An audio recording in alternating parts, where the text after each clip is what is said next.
A lone wolf fears nothing. Hello everyone, welcome to What If Tomioka Giyuu Was Betrayed and Became the Lone Wolf Warrior movie. Before we start, please go support Lgabo9778 for writing that awesome fanfic. This is the translated version I made. There will be some mistaken character's gender, but of course Giyuu is a male. I never understood what I did wrong. I didn't do anything, but now I know something. I mustn't show weakness. I must never forgive them. The world isn't good to me, so why should I be good? If I help, it's for my own sake, not theirs. In this world, I'm alone, and I won't let them hurt me again. I, Giyuu Tomioka, am not the same now. Their betrayal changed me. Prologue. Giyuu's POV. Hello, my name is Giyuu Tomioka, the Water Pillar, or rather the former Water Pillar of the Demon Slayer Corps, having been expelled. Some may wonder what happened that made me no longer part of them. I would say to resign, but no, they voted me out. They betrayed me, and I still don't understand what I did. The world seems not to want me since for as long as I can remember, I've hardly ever had any love from people. I still remember it as far as I know. When I was a child, I only received hateful looks from my parents, Hima Tomioka and Tatsuo Tomioka. I never understood why they didn't love me, since from a young age they only gave me food and shelter. I am grateful to them for that, because they did keep me alive, but whenever we went out as a family, the only one they bought anything for was my sister Tsutako Tomioka, the only one who loved me. But I'm getting sidetracked, because in addition to normal clothes and only giving me food and shelter, they told me behind my back that they hated me, that they should have thrown me away or aborted me, and although I didn't know what that meant at the time, now it hurts to know that they wanted me dead. But everything changed when they died from an illness. I remember how they blamed me for everything that happened, and I cried for days. My only light was Nissan, always with a smile on her face, trying to cheer me up. During that time, I was the happiest child in the world, but oh, surprise. Once again the world was cruel to me because on the night that was supposed to be my dear sister's wedding, a damn demon murdered her, and I was left powerless, unable to do anything.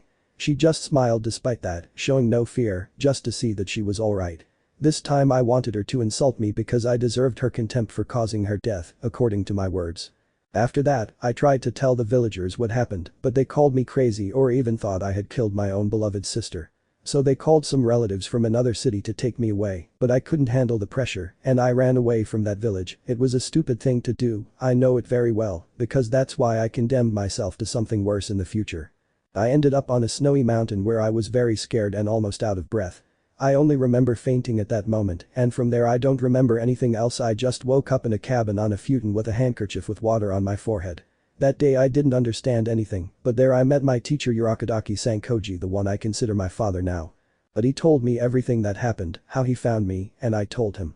I thought he'd call me crazy, but on the contrary, he told me that demons exist, and so do demon slayers, and he was one, but a pillar of the organization. He introduced me to other students, like Sabito, who was my best friend. Even though he was better than me, he always supported me. The other was a short girl named Mikomo, whom I liked a lot. She was very kind to me, giving me advice and chatting with me after training. Although her behavior was a bit strange, because in the mornings I always woke up with her on my futon. I asked her why, and she told me. Mikomo. It's just to strengthen our friendship, Giyuu-kun. Those were her words, and I still think I like that because I felt good with her. But once again, the world doesn't want me and hates me for no reason. All I know is that they died for me in the final selection. They defended me. I couldn't do anything because of the fear, and I left, but without them I felt devastated, especially because I had promised Mikomo we would go out together, so I could go and get something she wanted to tell me. I never found out what she wanted to tell me, but at least Mr. Urakadaki didn't look at me with hatred. Instead, he encouraged me to keep going for them. And so it was, I was able to recover their Harris from that confrontation. I have a red Haori on one side, and Sabito's green and yellow square Haori on the other. I always carry Mikomo's with me, hugging it because I felt guilty. But I distanced myself from others out of fear of losing someone again. I ended up being part of the pillars, but I didn't feel worthy, and I distanced myself from others so as not to get attached to anyone. But I made one of the worst mistakes in my life when I met Kanikacho, my partner at that time, but the same one who caused me a lot of suffering.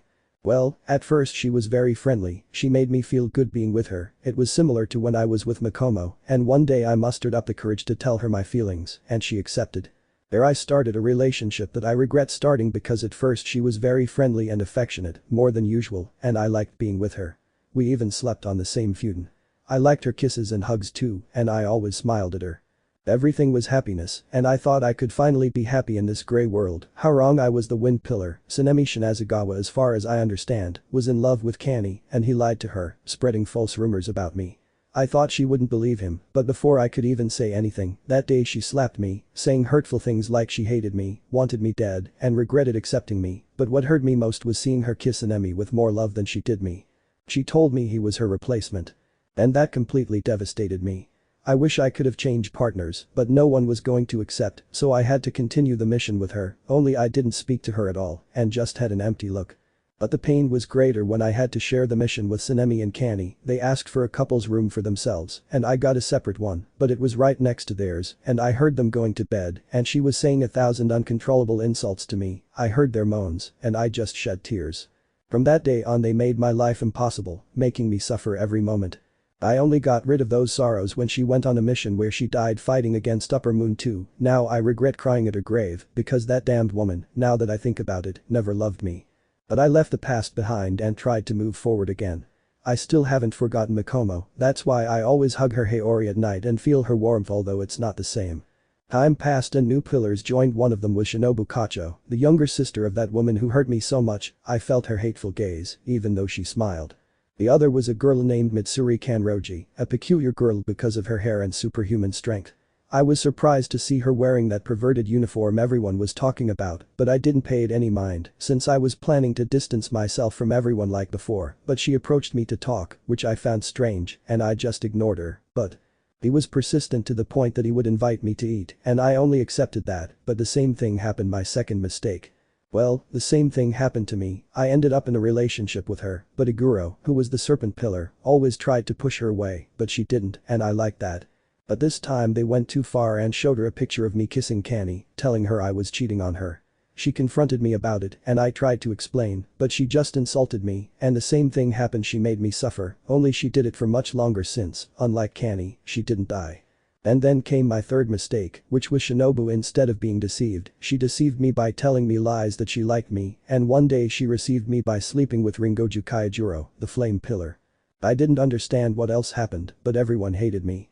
I only know that Michiro and Jayame-san didn't hate me, but the others manipulated the master's daughters and expelled me. And now I am here. Wandering aimlessly, I don't know what to do anymore. I'm alone, just wearing the Haori of my loved ones.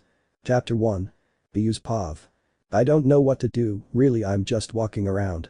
All I have is my hunter's outfit, my sword, and my Haori. That's all I have. I suppose my money will last me a few days at an inn, but I honestly don't know what to do. I wish I could go to Irakadaki-sensei's and stay for a while, but he'll probably hate me after I get expelled. I'm alone, but I keep wondering why. What did I do wrong? I was just focused on doing things and wanted everything to be alright, just alive and have someone to give my love and protection to. Now I don't know. But now that I think about it, the world is cruel. I knew that well since I was little, but if the world is cruel to me, why should I be good to it?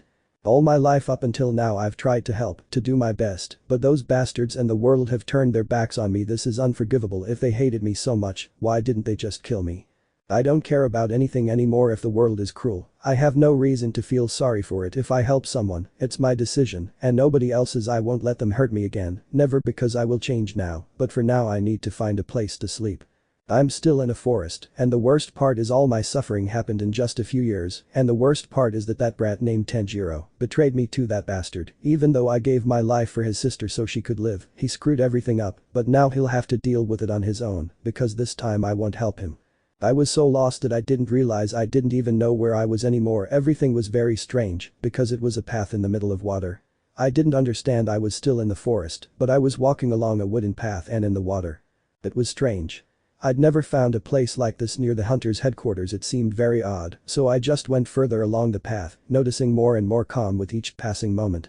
I continued for a while until I reached what appeared to be an abandoned farm. Or so it seemed, because it really did seem to be in good condition. I didn't know whether to go in, but I decided to do it to see what the place was like. I was shocked, because the first thing I saw was the living room. It was a normal one, but in good condition, and it seemed very peaceful, so I decided to continue exploring, and I was even more surprised by its decor. This part was inside the property and it surprised me greatly. I was delighted, but I wasn't sure if I was doing the right thing by entering someone else's house, but I kept looking. This time I went to the courtyard to see what it was like, and it was beautiful. I didn't understand how this place was in the middle of the forest. It was so peaceful and beautiful that I briefly forgot the betrayal they committed against me, but I decided to look for the owner to apologize for entering, but there wasn't a soul there. It was a lonely place and there was nobody there, so I decided to go to the living room, but that's when I noticed a letter. I didn't know what to do, so I opened it to see what it was. Letter. It's a pleasure to be able to communicate with whoever found the estate.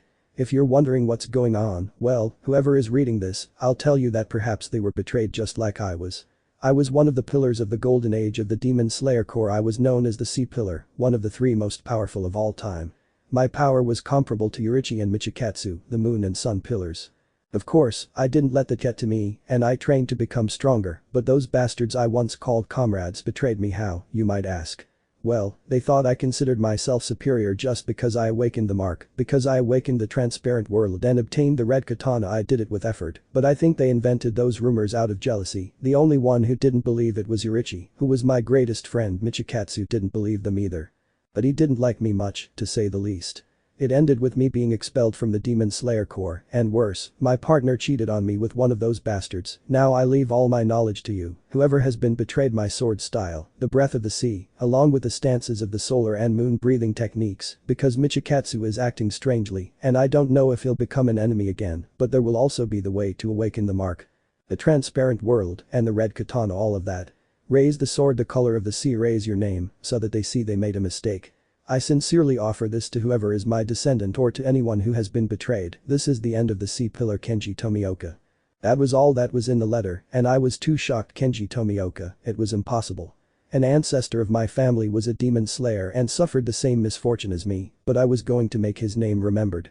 I wasn't going to return as the weak water pillar, but as the strongest sea pillar. I, Giyuu Tomioka, will make my grandfather Kenji proud. I am not the same anymore. I am ready to change. I will not let their hatred hurt me. I will fight to eliminate only Muzan. I will do it if they interfere. I don't care if they are close to death. I will only worry about Jayame and Michiro because they never betrayed me. I just went to a part where there was a kind of well-guarded box and opened it. There were the things. It was training scrolls of the breathing of the sea, moon and sun, along with the theme of those marks, the transparent world, and the red katana. I was going to be the strongest. So I wasted no time and started getting things ready and went to begin my training. Chapter 2.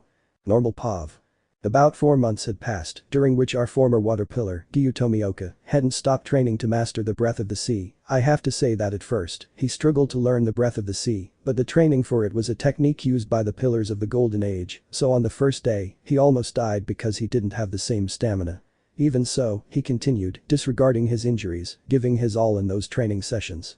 The training consisted of 3,000 non-stop air cuts without slowing down. He had to meditate for 5 hours near water or waterfalls, and even if he was hungry, he couldn't stop. The estate also had a training field with traps, as he had to cut through very hard rocks and logs using only his sword. The way he had to learn to breathe was to hold his breath for a few moments to allow the air to flow freely throughout his body. The hardest part was the postures, as he also had very advanced physical exercises that he was taught. Now he was more flexible, faster, and his arms and legs were strong at all times to maintain greater endurance when he wasn't exerting force. Of course, with only 4 months of training, he was making great progress, but at the same time, he found the postures difficult because they required a lot of effort. As soon as he tried the first posture, he was almost out of breath because of how heavy it was. He felt his lungs very, very full, like water. But he didn't give up until he mastered the following positions. Breath of the sea. First technique. Swift tsunami, a simple horizontal cut that carries great speed, causing it to look like a furious and fast tsunami against the enemy. Second stance. Whirlpool fury. This consists of nothing more and nothing less than a sequence of circular cuts enclosing the enemy within it. It requires great strength and speed due to the consecutive rhythm needed, generating an image of a whirlpool that traps its opponent. Third stance. Bermuda Triangle illusion. This is not an attack, but a distraction for the enemy. It creates a simple vertical cut that will disorient the enemy and create the illusion that the user is in front of them when they have actually escaped or are hidden, ready to attack. The illusion will only disappear if the enemy cuts or attacks. Fourth stance. High tide. This consists of a downward vertical attack that concentrates the weight, resembling a wave that has fallen, but it does not stop there, as before it touches the ground it changes direction upwards, being an attack that resembles the wave gaining momentum upwards. Note. Something similar to Kuriho Sasuke's attack. Fifth stance. Siren Song, an attack that consists of nullifying the opponent's senses, because in complete calm the relaxed user makes a cut that makes a huge noise when it cuts his opponent, causing the eyes to bleed and him to be stunned for a few moments, but in case of emergency, the attack goes to the ground, generating a shock wave around with that noise, similar to a siren that leaves those around you stunned. 6. Stance. Pestilence of the Depths. This consists of cutting your enemy, but the sword has the blood of the dying enemy, generating a horrible smell, since the more it moves to attack, the more it generates a stench that nullifies the sense of smell. 7. Stance. Defense attack of the 7 Cs. This stance is one of the most complicated because it consists of 2 different uses. One is the attack, which consists of making consecutive cuts, but changing the type of cut so that the opponent does not remember the pattern that follows. The other is an absolute defense greater than the 11th stance, calm, because it makes a kind of dome of cuts, 7 different ones that protect him and those around him very well. 8. Stance. Nightmare of the Seas. This stance consists of generating an attack that creates a large dust cloud in the area, obscuring the enemy's vision. Suddenly, 10 to 20 copies of the user will appear, depending on the speed that must be maintained for a long time. On their own, they will not cause much damage to the opponent if they all go at once, but they enhance the 5th and 6th stances. 9th stance. Kraken sinking. In this stance, the user will generate cuts from the air, making the enemy see as if a huge octopus with its tentacles were sinking him to the bottom of the deep sea. 10th stance. Living Nightmare of the Sea. This stance is one of the most dangerous that exist because it seems to be the 9th stance of the flame breathing, but here it will be with the illusion of the Leviathan beast, so it entails great strength and speed, making it seem as if the beast itself is going to devour you or charge at you with force. Those were all the stances, or rather most of the stances, of the breathing technique. There were a few more, but Giyuu couldn't do them simply because they required a great deal of effort. And it wasn't just those stances. Even the last stances he mastered were difficult for him due to the immense effort required, so he only used them in emergencies. Right now he was finishing one of his daily training hours and was sweating, but it showed that his body had worked harder, his stamina was much greater than before, and practically his reflexes and everything had improved. Giyuu's POV. I was at my great-grandfather's estate and everything was peaceful. I thought I would die from this training, but I made it and I must say I've improved a lot, so now I need to gain experience. Well, I've already hunted demons, that was because of water breathing, which is a variant of sea breathing, so I need to hunt demons to get more and better use out of it, but how do I do that if I can't let the hunters know about me? I think I'll need another outfit and something so they don't recognize me instantly if I run into a hunter, but wait a minute, I think I had one of my great-grandfather's Haori, and I still have the mask Mr. Urakadaki gave me. I think that will be enough. I went into the farmhouse looking for the wardrobe, and there was a photo of my great-grandfather there too. I'm surprised that someone like him was betrayed, but I didn't know whether to use his Haori, since I feel he betrayed his name, so I searched and found another Haori along with another mask. I tried them on, and it looked different, so it was going to be like that for the time being. Note. Imagine that he has long hair. It actually suited me well, so this would be my new look. I only saw my great-grandfather's picture one last time and bowed to it before leaving, so I could gain some experience. Normal POV. That happened for a while with Giyuu, who was going to prove that they had made a mistake. But what happened to the hunters? Well, at first they were happy that Tomioka was leaving, except for Jayame and Gichiro, who didn't even want to speak to those they called comrades, but his departure from the organization created an imbalance in defense that was practically the loss of 2 pillars, but without a doubt, what hurt the most was that Mitsuri and Shinobu regretted their actions. The first 2 months had been happy with their respective partners, but they regretted it upon hearing the following. Flashback. They were looking for Iguro and Kaijiro because they wanted to spend time with them and, if possible, perhaps have one of their encounters. But when they saw them they wanted to play a prank on them by scaring them, but they didn't expect what happened next. Iguro. And how are things going with Kacho?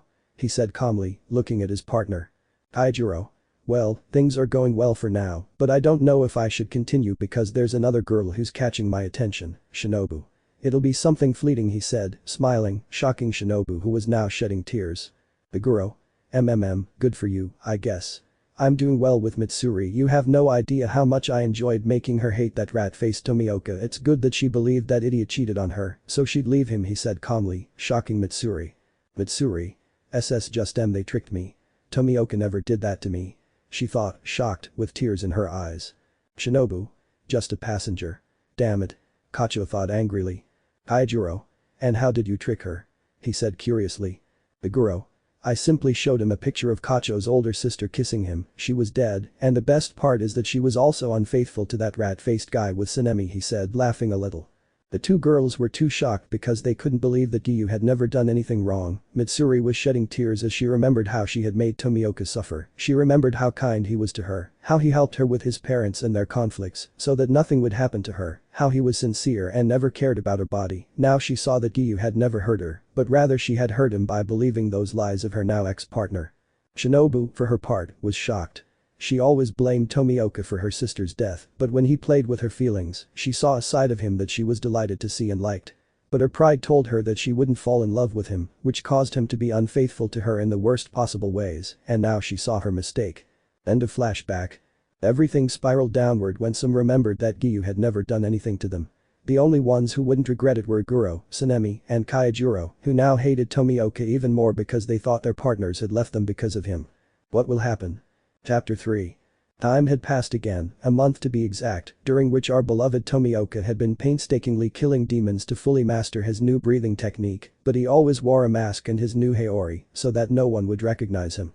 He didn't want any trouble with the demon slayers, and even less did he want to encounter them again. But rumors spread like wildfire, and it turns out that the crows were always reporting to the boss about someone who killed demons and seemed to be a master swordsman, but the strangest thing was that he wore a hunter's outfit and no one had ever reported on that hunter. Therefore, a meeting of pillars was convened to discuss this issue. Once everyone was there at the meeting, it was noticeable how little attention the stone pillar and the mist pillar kept from them. They didn't want to see traitors like that, according to their own words. Shinobu, the insect pillar, and Mitsuri, the love pillar, were completely distant from Iguro, Kaijuro, and Sanemi, as they harbored a deep hatred for them for causing them to take such terrible actions and decisions, like being unfaithful to the one who had given them his heart, Tomioka Giyuu. Not everyone was talking animatedly, since they felt like trash, but then the boss arrived. Kagaya. Good afternoon my children, tell me how is the day, he said, smiling warmly at those he considered his children. Jayame. Today is a sunny day, Oyakata-sama said the rock pillar kneeling before the master who had a smile. Kagaya. Thank you very much Jayame-san for the information, but well, let's get to the point of the meeting he said, looking, or rather directing his now blind eyes, at the pillars. Kagaya. Some crows have warned that lately demons are being eliminated, but not by hunters he said calmly, looking at the others who seemed impressed. Yuzui. I'm sorry to interrupt Oyakata-sama, but how are people who aren't demon slayers going to kill demons? He said somewhat seriously, because it was strange. Kagaya. The crows warned us about it. A man wearing a mask that looks like a fox, a red haori with water wave details at the bottom, and a demon slayer uniform, along with an Inchurin, is killing demons and saving some of my children he said, smiling happily to know that his children were safe, but intrigued by who this new person killing demons is. The pillars were the same but mostly impressed to learn that someone who wasn't part of the organization was killing demons, but since he wasn't part of it, he did have the uniform and an Inchurin. Sanemi. Excuse me, Oyakata-sama, but that's impossible. If he's not from the organization, how does he have the uniform and an Inchurin? He said, not believing Kagaya Bayashiki for the first time, as it was something completely illogical. Kagaya. The thing is, I don't know Sanemi either I couldn't say how he got them, but he didn't finish speaking because of the arrival of a crow.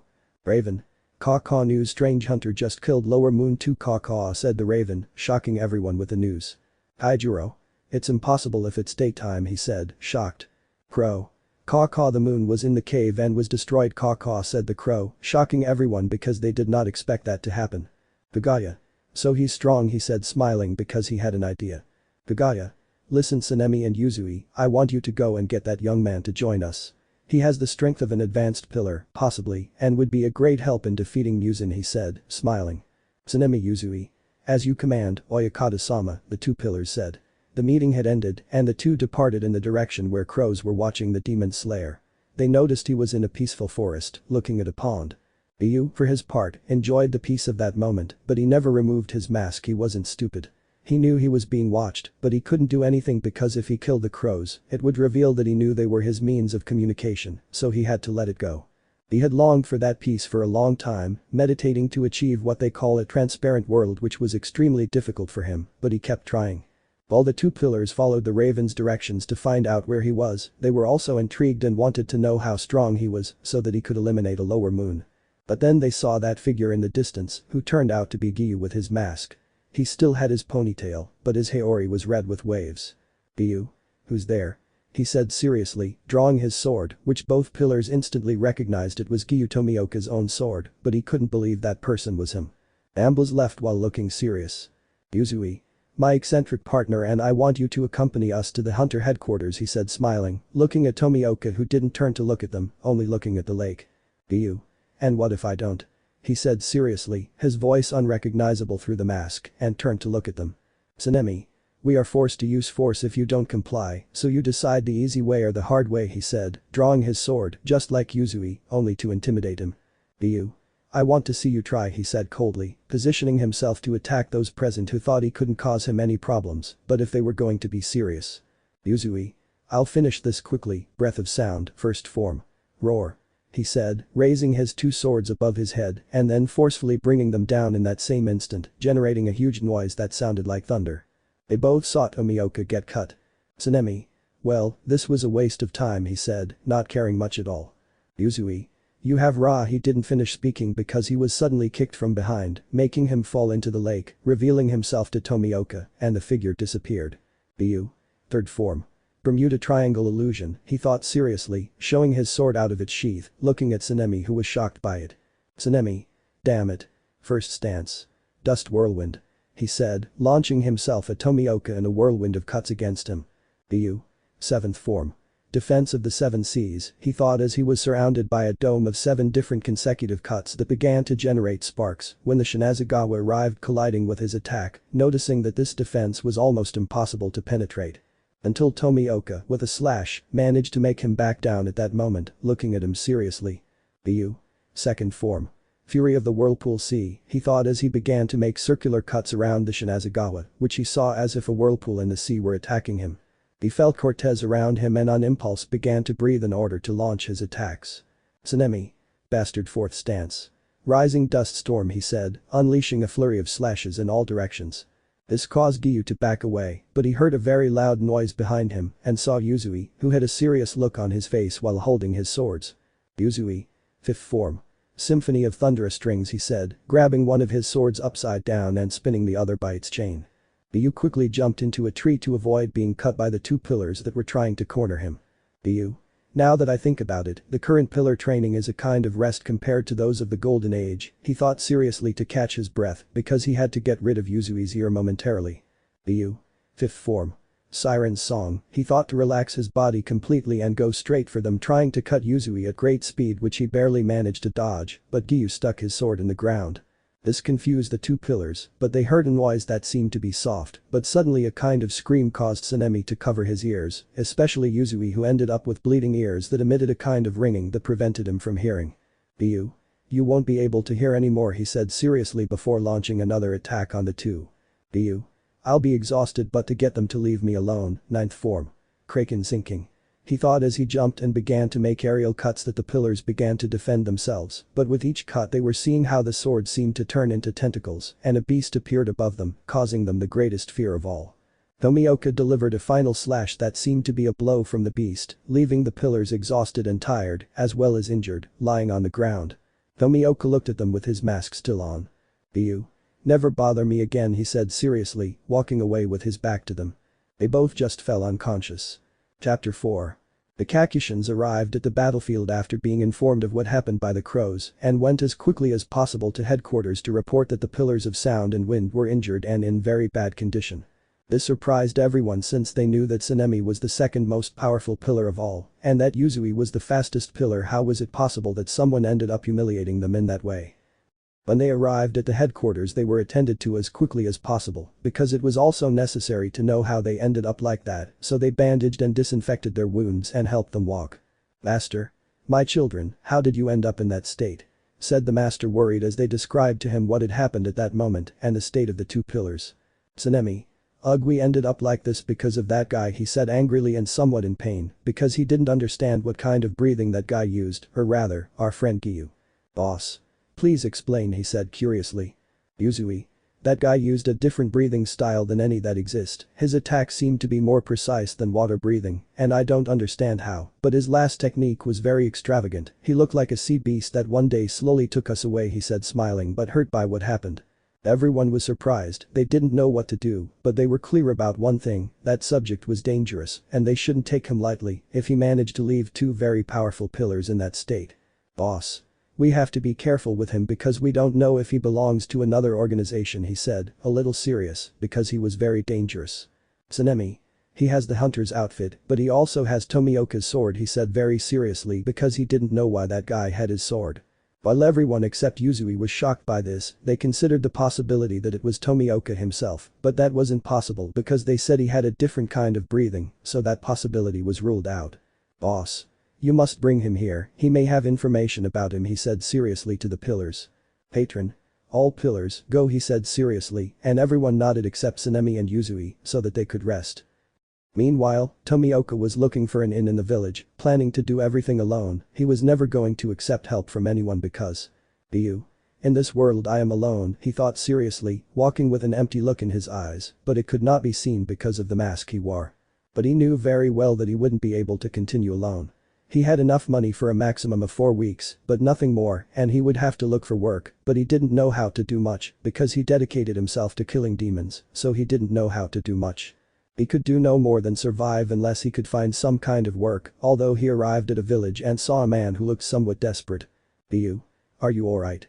He asked, looking calmly at Mr. Sun with his mask. Who are you? He asked, somewhat discouraged. Giyuu. My name is Gichi Tomioka, he said, since he didn't want them to know much about him, so he would use the nickname his sister used for him. Oh okay, I'm Toji Narukami and I need help, he said somewhat discouraged. Giyuu. It's a pleasure, Narukami-san. What do you need help with? He asked calmly to the man who was looking at him. Toji. My business is failing because of the strange deaths of the flesh-eating athletes who bring me things to sell, he said sadly, as he was going to be ruined with nothing to sell. Giyuu. What will he need? He said calmly. Toji. I need pork and more animals, but what can be done? He said sadly. Giyuu did nothing but leave, and the man thought he felt sorry for him and didn't want to see him, and he began to despair even more. Well, he simply ran into the forest at full speed killing animals. He made sure that these animals were alone and appeared to be in good condition. 20 minutes had passed since he returned with the animals he had managed to kill, and he arrived where Toji was, who looked at him without emotion, and Giyuu handed him the meat. Giyuu. Will this be enough?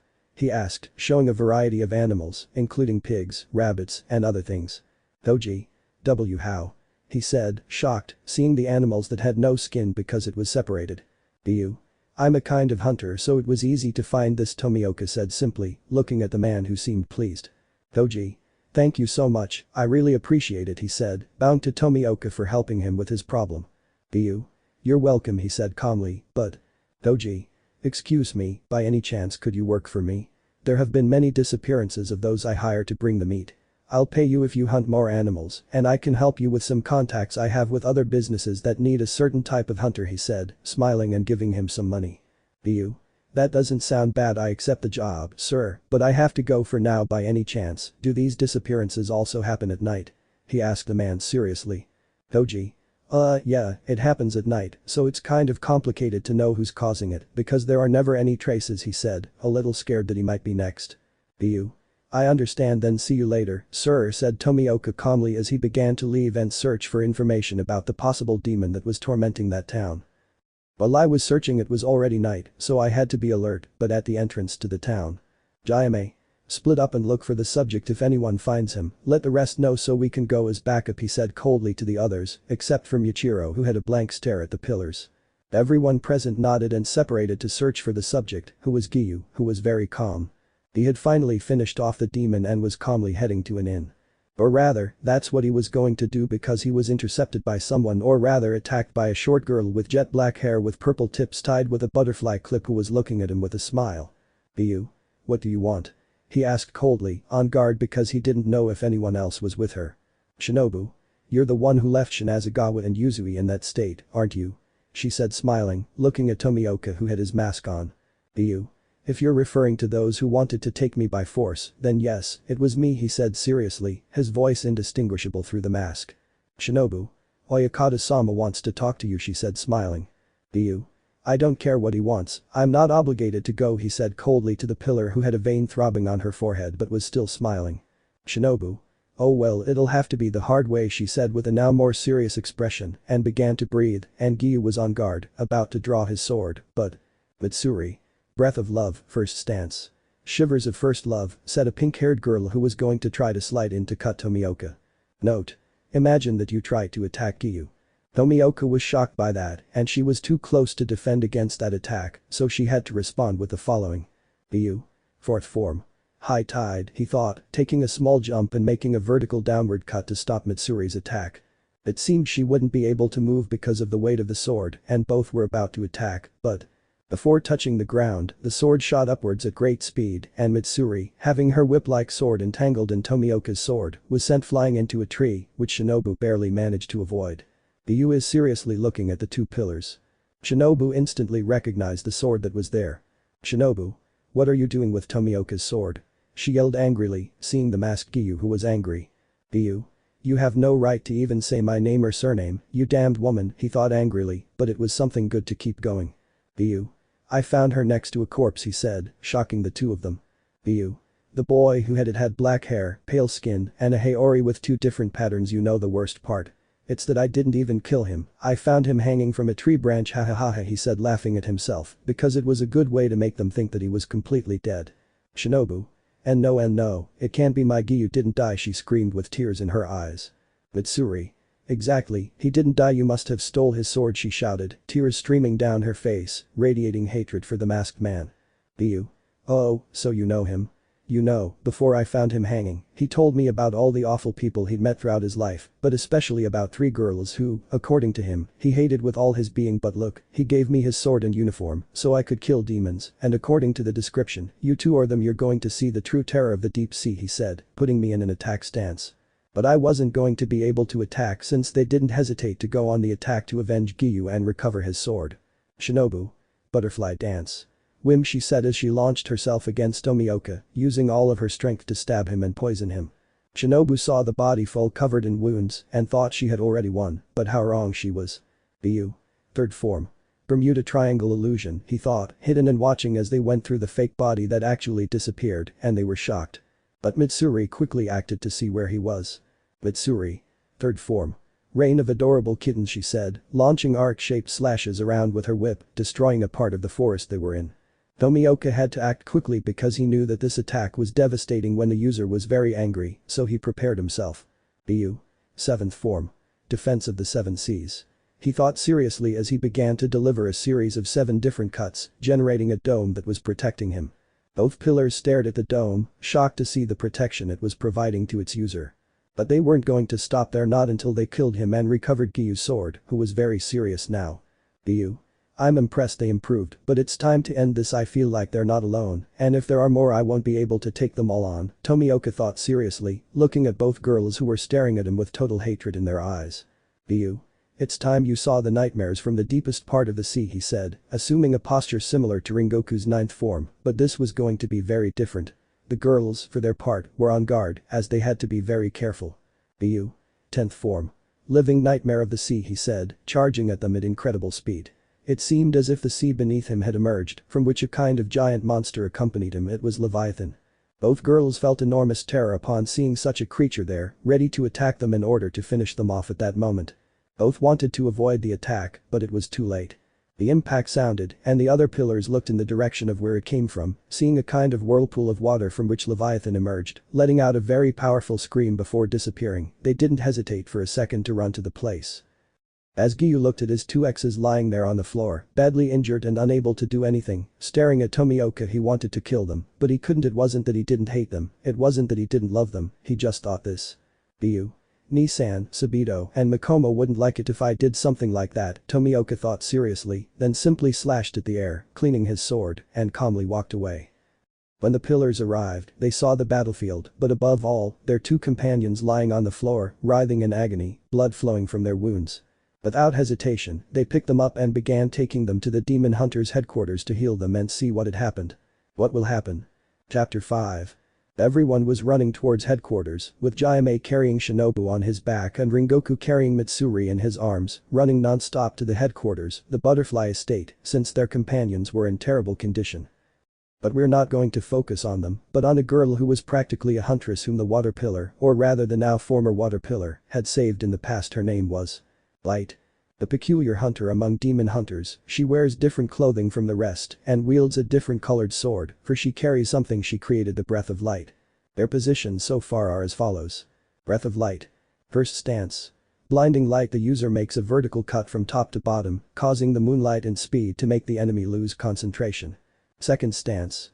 Internal illumination consists of thrusting at precise points on the enemy so that he is weakened by cutting the nerves. Of course, being a demon it doesn't work much, but by leaving them still for a few moments, this could be taken advantage of by the swordsman. Third stance.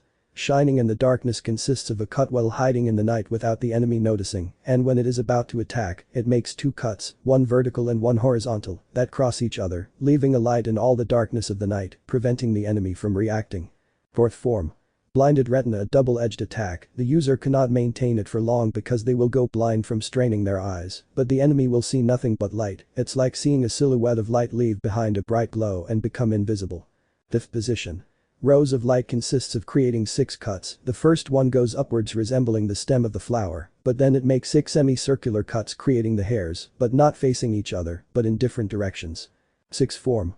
Ray of light, very similar to the first form of wind breathing, but instead of charging at the enemy, it creates many circular cuts around the user, creating an upward and far-reaching ray of light around them.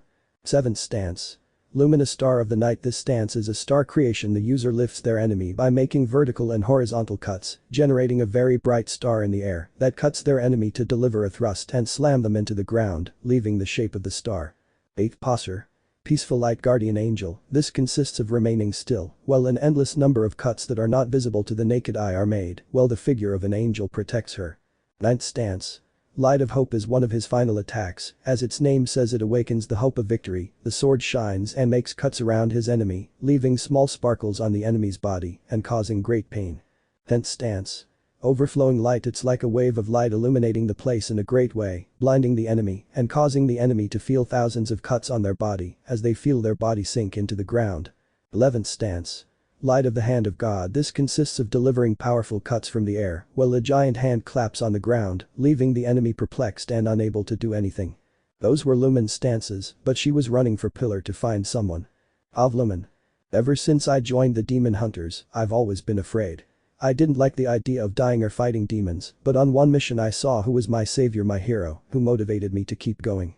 Giyuu Tomioka, the water pillar who saved me from a demon who was going to kill me. Luckily, he was on his way back from a mission. At that time, I had already given up for dead because I saw that he was injured and couldn't do much, but without hesitating at any moment, he fought against the demon despite his injuries. He even deflected an attack that was directed at me just to defend me. I wanted to help him, but he killed the demon, and despite everything, he carried me on his back to take me to the farm, even though he was wounded. I felt bad seeing that I was weak and needed someone to help me. Even though I wasn't hurt, I still remember his words, those words that still motivate me. Flashback. I was on his back being carried to the butterfly farm. I feel like trash. Giyuu. Are you alright? He asked calmly, still walking. Lumen. No, I don't feel well. I'm a burden to the hunters, I said sadly, tears welling in my eyes, because I didn't know how I could be of any use. Giyuu. You're not a burden. Every hunter is useful in their own way, he said calmly, and I don't understand how he's like this, considering he's so badly injured. Lumen. But I couldn't kill a demon, I said, tears already streaming from my eyes. Giyuu. You know. I know you killed many demons during the final selection, unlike you. Before he could say anything, I told him. Lumen. You're going to tell me you killed more than me, right? I said with tears in my eyes. Giyuu. Let me finish. I barely managed to kill 2 demons. The rest of the time I couldn't do anything because a friend and his friend had already taken out more, but they died. You managed to kill more demons, so you're strong. Don't cry, don't despair, never let the moment or the situation affect you. You're strong, and I know it, he said calmly, still walking since we were about to reach the butterfly estate. I felt my face burning because of his words. End of flashback. From that day on, I promised myself I would improve, and now I can breathe on my own, but the news that he was expelled shocked me. I'm a candidate for Pillar because I've killed many demons and a lower moon, but I did that to see him and spend more time with him. But he's gone now, and I wanted to ask his boss why, but he never told me anything, only that he was classified. The other hunters always said it was for the best, because he was a miserable, arrogant jerk and all that, but I never believed them. So I'm just trying to be a pillar of strength so I can go find him on my own. I don't care what happens, I know he's still alive, and I'm going to find him even if it costs me my life. But I was shocked to learn that the pillars of wind, sound, insect, and love had been defeated and left in disrepair, but not by a demon, but by a person. I know this because, as a candidate for a pillar, I can enter the master's estate, so I entered silently and overheard this, but what gave me even more hope of finding him was hearing that this individual possessed his sword. So I decided that I would look for it myself to find it. End of Lumen's POV. Right now, Tomioka was in a calm forest and on his way to training. Chapter 6. A few months had passed since everything happened. Lumen managed to become the pillar of light during that time. Many tried to start a conversation with her, or well, some did, but when she asked them about Tomioka, they didn't answer her at all. It was also said that no one would go after the man for safety reasons, as long as he didn't attack anyone. The thing is, Tomioka didn't stop improving either. He already had new stances, or rather, he learned the other stances of the breathing of the sea, and they were the most powerful of all. 11th stance. Blue Blood Tempest. The enemy appears to be standing in the middle of the sea, and light waves are damaging him, which are cuts from the user from the sides. The user then leaps upwards, simulating a rising wave. The water droplets that splash from this wave are powerful thrusts from the user, who finishes by cutting downwards and decapitating his enemy, who feels the onslaught of the wave. Note. Position proposed by 12th stance. God of the Sea. In this stance, the user generates 3 very powerful cuts at high speed, giving the illusion of a trident of the sea god Poseidon. 13th stance. Wrathful waves. Due to the previous stance of sea god, the sword has the appearance of a trident because of the great speed it still employs, and therefore it gives a large number of thrusts from the front, making it very difficult for the enemy to dodge. 14th stance. Divine lightning that lashes the seas from above in the air. He delivers a great number of thrusts that resemble a pillar, and the enemy on the ground sees this with no chance of escape, as a lightning bolt formed by the thrusts falls upon him. 15th stance. 40 days and 40 nights of flood. This stance is the last and at the same time the most complicated, because it employs enormous speed and resistance, leaving illusions of the user himself causing a dome of thrusts. The enemy no longer has any escape here. It should be noted that these last 3 stances have their limits. When he can no longer maintain them, he makes a slash to decapitate his enemy, but the time he spends using it takes too much strain on his body. So, he barely lasts 30 seconds, or even pushing himself too hard, he manages a minute delivering a series of incredibly powerful attacks. That's why he doesn't use them much unless it's in emergencies, which is why he already had everything but never stopped improving. Right now he was wandering aimlessly. Hunting animals and selling the hides along with the meat had given him a large amount of money which he used for lodging and to eat in peace. He was in a forest, although. "You bucking bastard," said an angry voice very familiar to Tomioka, who was wearing his mask. "You again?" he said, not caring who was there. "Tsunemi. You bastard, you're going to pay for what you did to me," said Shinazagawa angrily, charging at Tomioka. Giyuu didn't want to hurt him, but not because he cared, but because even though he had planned to do everything himself, he was going to use the others to make his job easier, since he knew very well that his power wasn't enough to face the upper moons, and even less so Muzan. "Giyuu. Stop it already, you won't get anywhere with this," he said seriously, blocking one of Tsunemi's snarls with relative ease. "Tsunemi. Shut up," he yelled angrily, slashing at Tomioka again, who blocked him with ease. "Giyuu. This is no longer a confrontation, it's humiliating," he said, now attacking from behind Tsunemi, who was shocked by this and with some difficulty blocked Tomioka's cut. "Tsunemi. Ugh, damn it," he said angrily, looking at Giyuu's mask. They were both going to continue, but had to avoid an attack launched by a demon. "Demon? Haha, what luck, look, pillars to kill, if I achieve victory, I am sure that my lord will give us more of his blood," said the demon laughing. "Tsunemi. You damn fool, don't interfere. I'll kill you, you piece of shit demon, so I can kill this bastard," he said angrily, but. "Demon? Kill me? How can you kill me when I have their loved ones on my side?" he said to. "Demon? Demonic heart. Around the living world," he said, causing 2 coffins to rise from the floor and 2 people to emerge. The demon could see into the minds of others and know who their loved ones were, using them to defend himself under his control, and they emerged. Annie Kacho, the former flower pillar who was seriously under the demon's control, and the other was Makomo Urakadaki, Sankoji's former student and Giyuu's classmate. This shocked Tomioka, and the 2 had to avoid being cut by their katanas. Giyuu was now truly angry with the demon, as he would not allow him to use his friend as a shield. Giyuu blocked Makomo's attacks and said. "Giyuu. React," he said, attacking and sending her back a few meters without harming her, but he continued attacking the demon. "Demonio. It's impossible to make them react, they're under my control, you imbecile, haha," he said laughing, but Giyuu just punched him. "Giyuu. You're going to pay," he said, ready to cut her down, but he had to avoid Makomo again. But something strange was happening. The attacks weren't as powerful as before, and I looked at Makomo, who was hesitating. It seemed like she was trying not to attack. Something similar happened with Kacho. Both were in a trance in which they were emerging as they both remembered who their enemies were beginning to be. They remembered who they were. "Makomo. Giyuu, she thought, finally breaking free from control. Annie. Tsunemi Giyuu, thought Kacho, shocked, also losing control. Both only had memories of themselves and the others before their deaths. Demon? What? The demon said in shock as he realized he could no longer control them. Giyuu? You will pay 11th form. Blue blood tempest, he said, slashing at the sides, leaping, and beginning to thrust at the enemy who saw a wave, and Tomioka made a cut below, simulating a wave that hit him, but the demon cut his mask. Tsunemi. You. He said, shocked. Annie Mikomo. Giyuu. They said shocked when they saw the person they love. It should be said that Kacho was able to see things from beyond and saw the deception that was done to her. She deeply regrets that in the other world, she never saw what happened to Giyuu after he was expelled. So seeing him there was shocking. Giyuu. Og my mask, he said seriously and coldly, watching the demon disappear. Mikomo. Guy Giyuu, she said, shocked, and Giyuu saw her. He had tears in his eyes. Kanny was next to Mikomo and thought that Giyuu was crying for her. She wanted to apologize and go back to how things were before with him. They saw Tomioka approaching. Kanny thought he was going to hug her, but it was the opposite. He hugged Mikomo, who was shocked but accepted the hug, crying as well. This was a hard blow for Kacho, who hadn't expected that. She thought she could fix things, but she saw Giyuu walk away from her with Mikomo while looking at her with extreme coldness. Giyuu. Wind pillar and you back away, he said, on guard with his sword pointed at them, and Mikomo knew what happened to Giyuu. She saw what happened to him and was on his side. Tsunemi. You bastard, you're coming with me to see the boss, he said angrily. Annie. Guy Giyuu Kunpo couldn't finish. Giyuu. You shut up, you damned woman, let me go, said the pillar coldly, looking at the two present who were shocked to see fury in Tomioka's eyes and contempt directed at them. They didn't know how to act but. Jayame.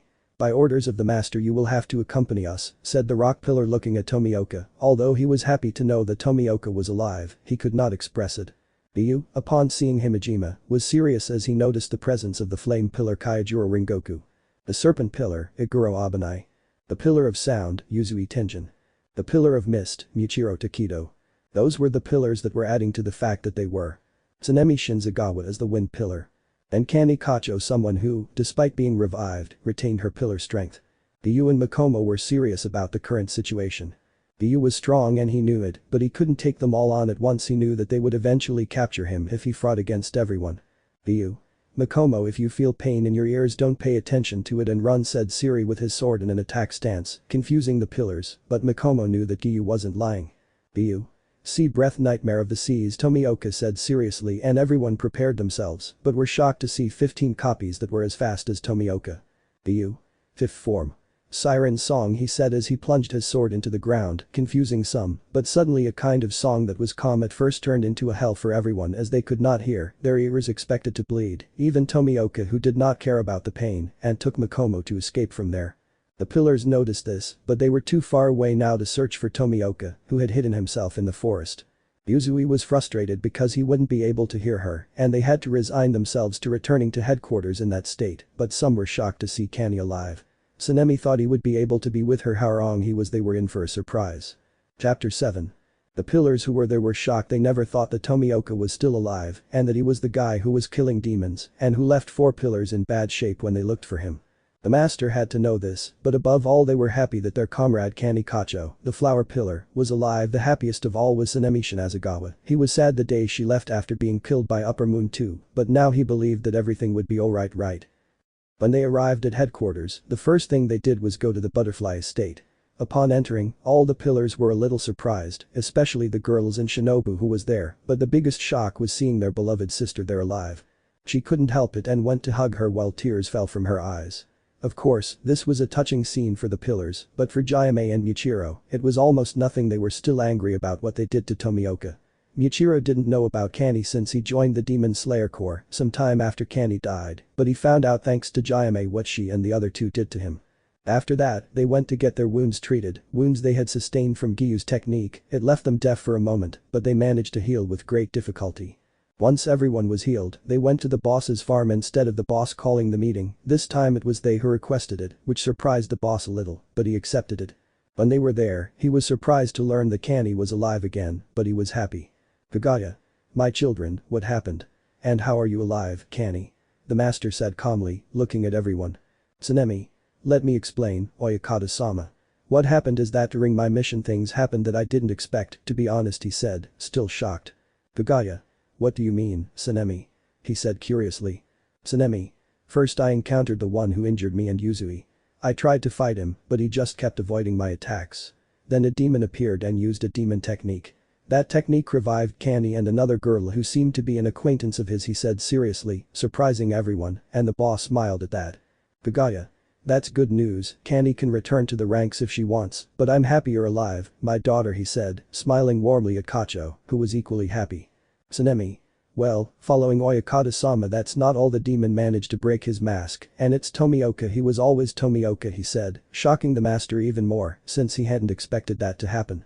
Pagaya. What do you mean, Tomioka? He said, very shocked by that since he didn't expect that Tomioka was the one who killed demons. The surname, when heard by the insect pillar, the love pillar and the light pillar, caused them great surprise. The first two had tears of happiness upon learning that Giyuu was alive, and the light pillar was now even more motivated to search for him. She wanted to be with him. Annie. I must say, Oyakata-sama, that it's true, she said sadly, remembering that hateful look Tomioka gave her. Pagaya. Look for him, said the boss simply, surprising everyone. Everyone? What? They said in unison, shocked. Pagaya. I want you all to look for him and try to bring him back, the boss said seriously, and everyone nodded. Pagaya. But first, to be sure, Shinobu, run some tests on Kani to see if everything is alright. We can't confirm that she's completely fine, he said, and the insect pillar nodded to the master's request. Meanwhile, our friend Tomioka was closer than they thought.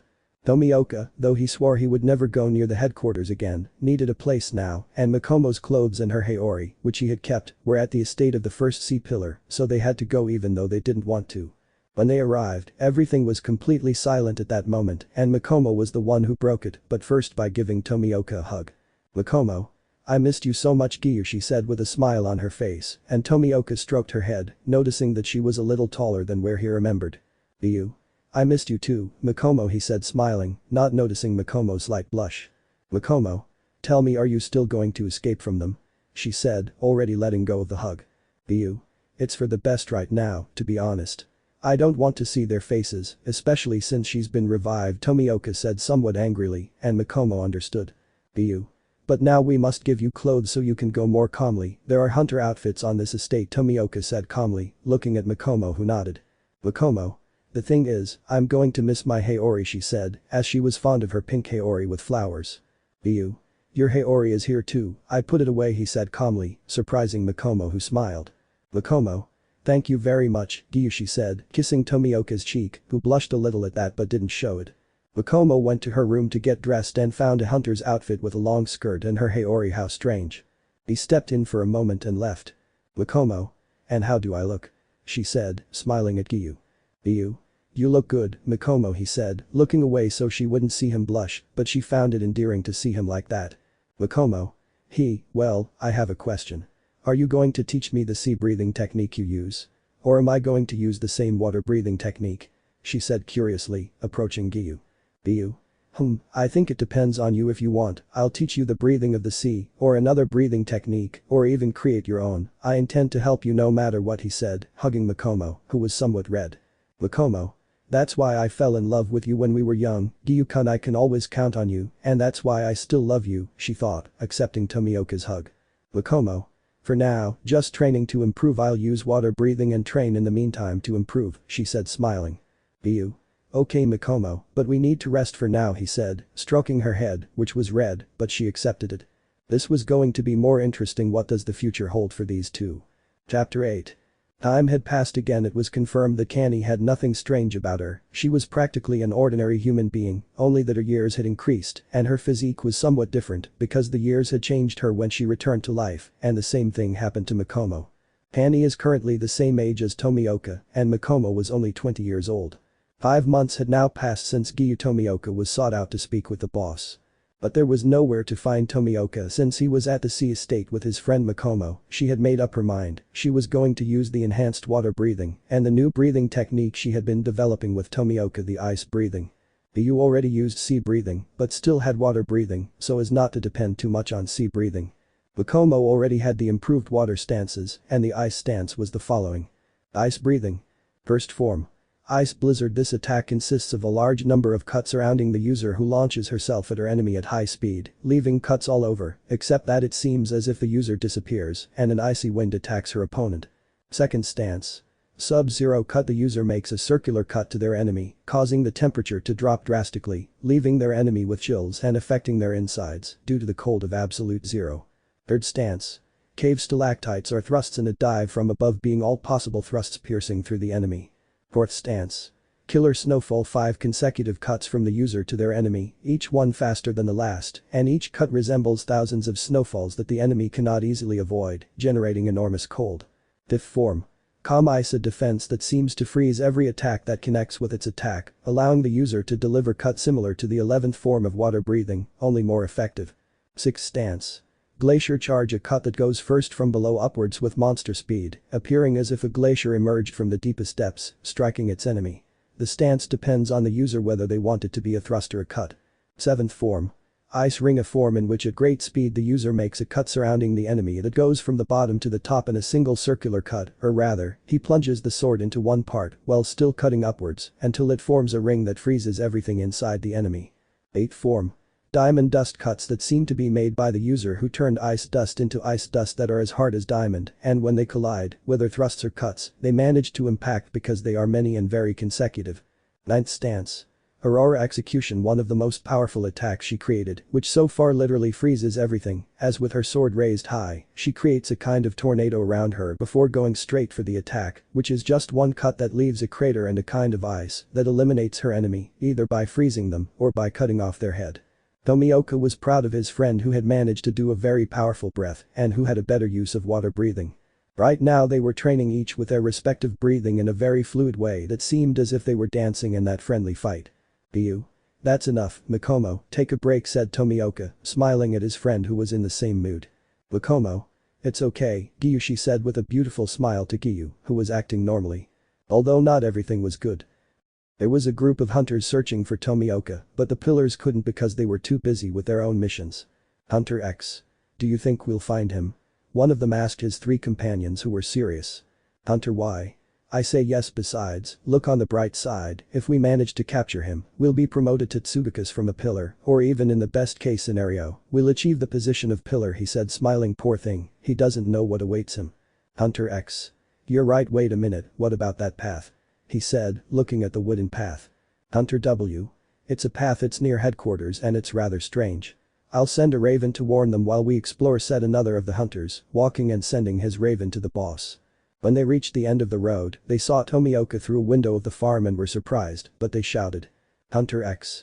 Get out of there, he shouted seriously to Tomioka, who was shocked by the sudden arrival of the hunters, who seemed to be of somewhat high ranks, but he didn't pay attention to it and left with his sword and all his clothing. Giyuu.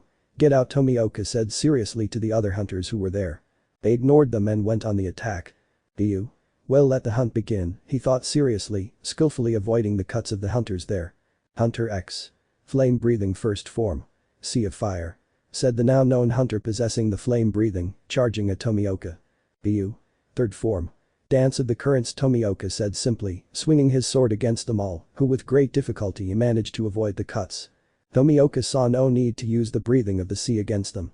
After all, they weren't even at the level of a pillar to easily defeat him. The hunters were practically giving their all against Tomioka, who avoided everything with relative ease. Giyuu. This is getting on my nerves, said Tomioka, slashing at one hunter and sending him crashing into a tree, kicking another hard, while the other 2 were already exhausted. Although. Now Tomioka really had problems. Out of nowhere appeared the 10 pillars of the Demon Hunter organization, each holding their swords and looking at him seriously. Jayame. Giyuu. Tomioka, surrender right now and come with us, he said seriously, holding his weapons. Tomioka didn't want to. He hated everyone except Jayame, Michiro, and Lumen, who was also there, smiling but serious.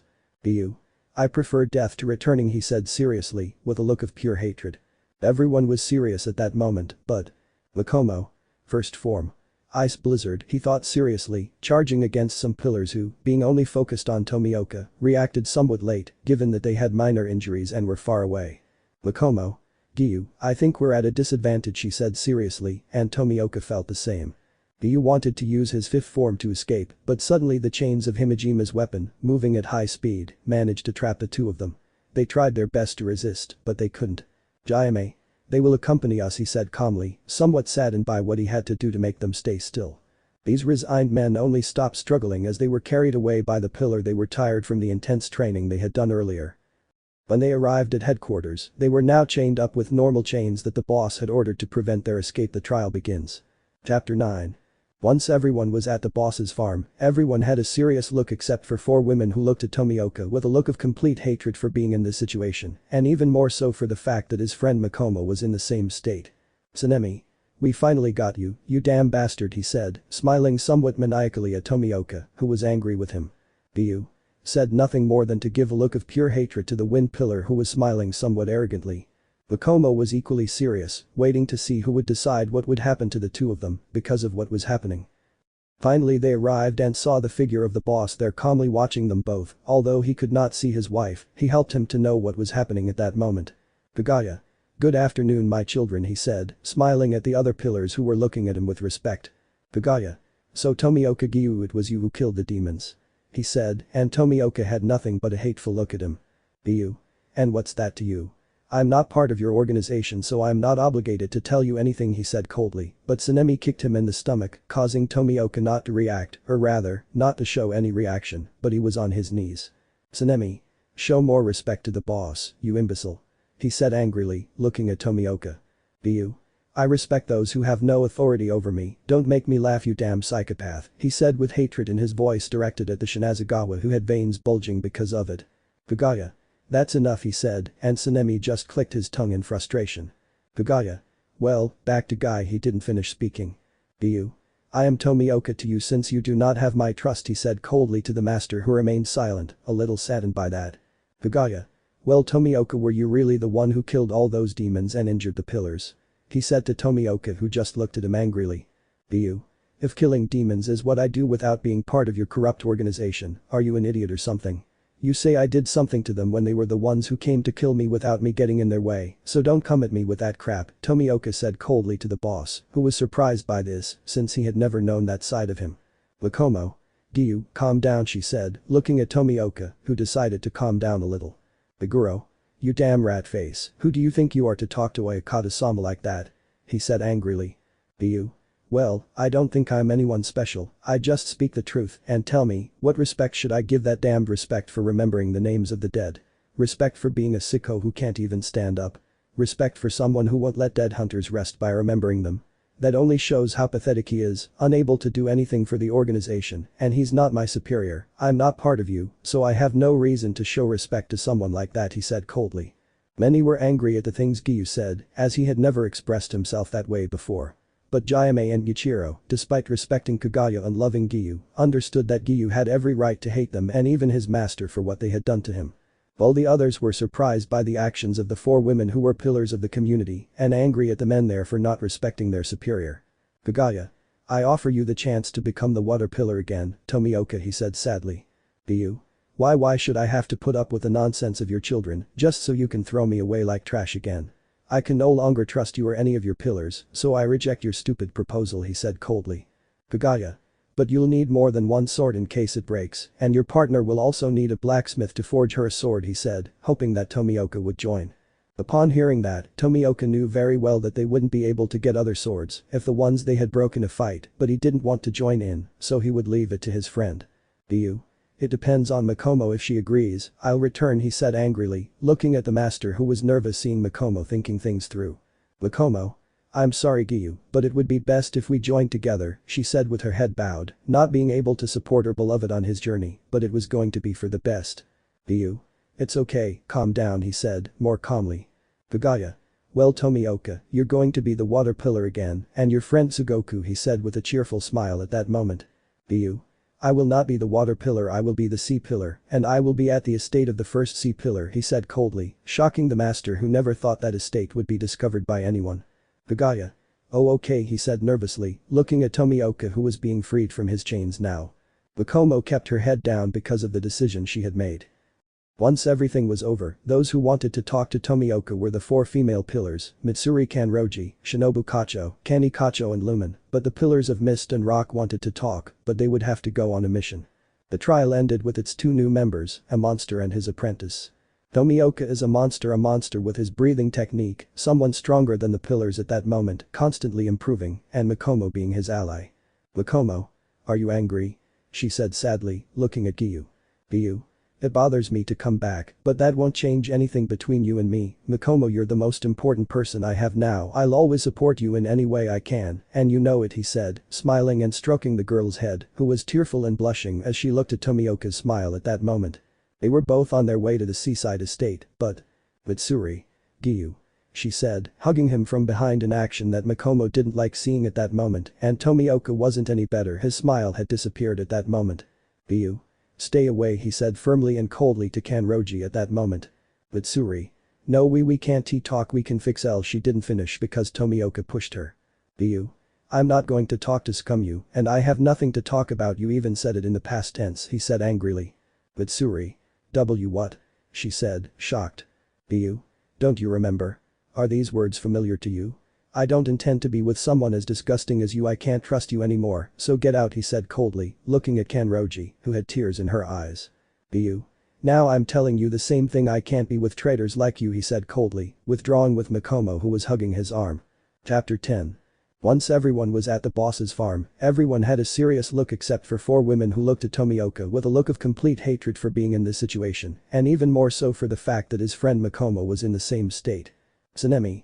We finally got you, you damn bastard, he said, smiling somewhat maniacally at Tomioka, who was angry with him. Giyuu.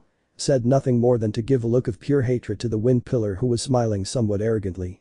Mikomo was equally serious, waiting to see who would decide what would happen to the two of them because of what was happening.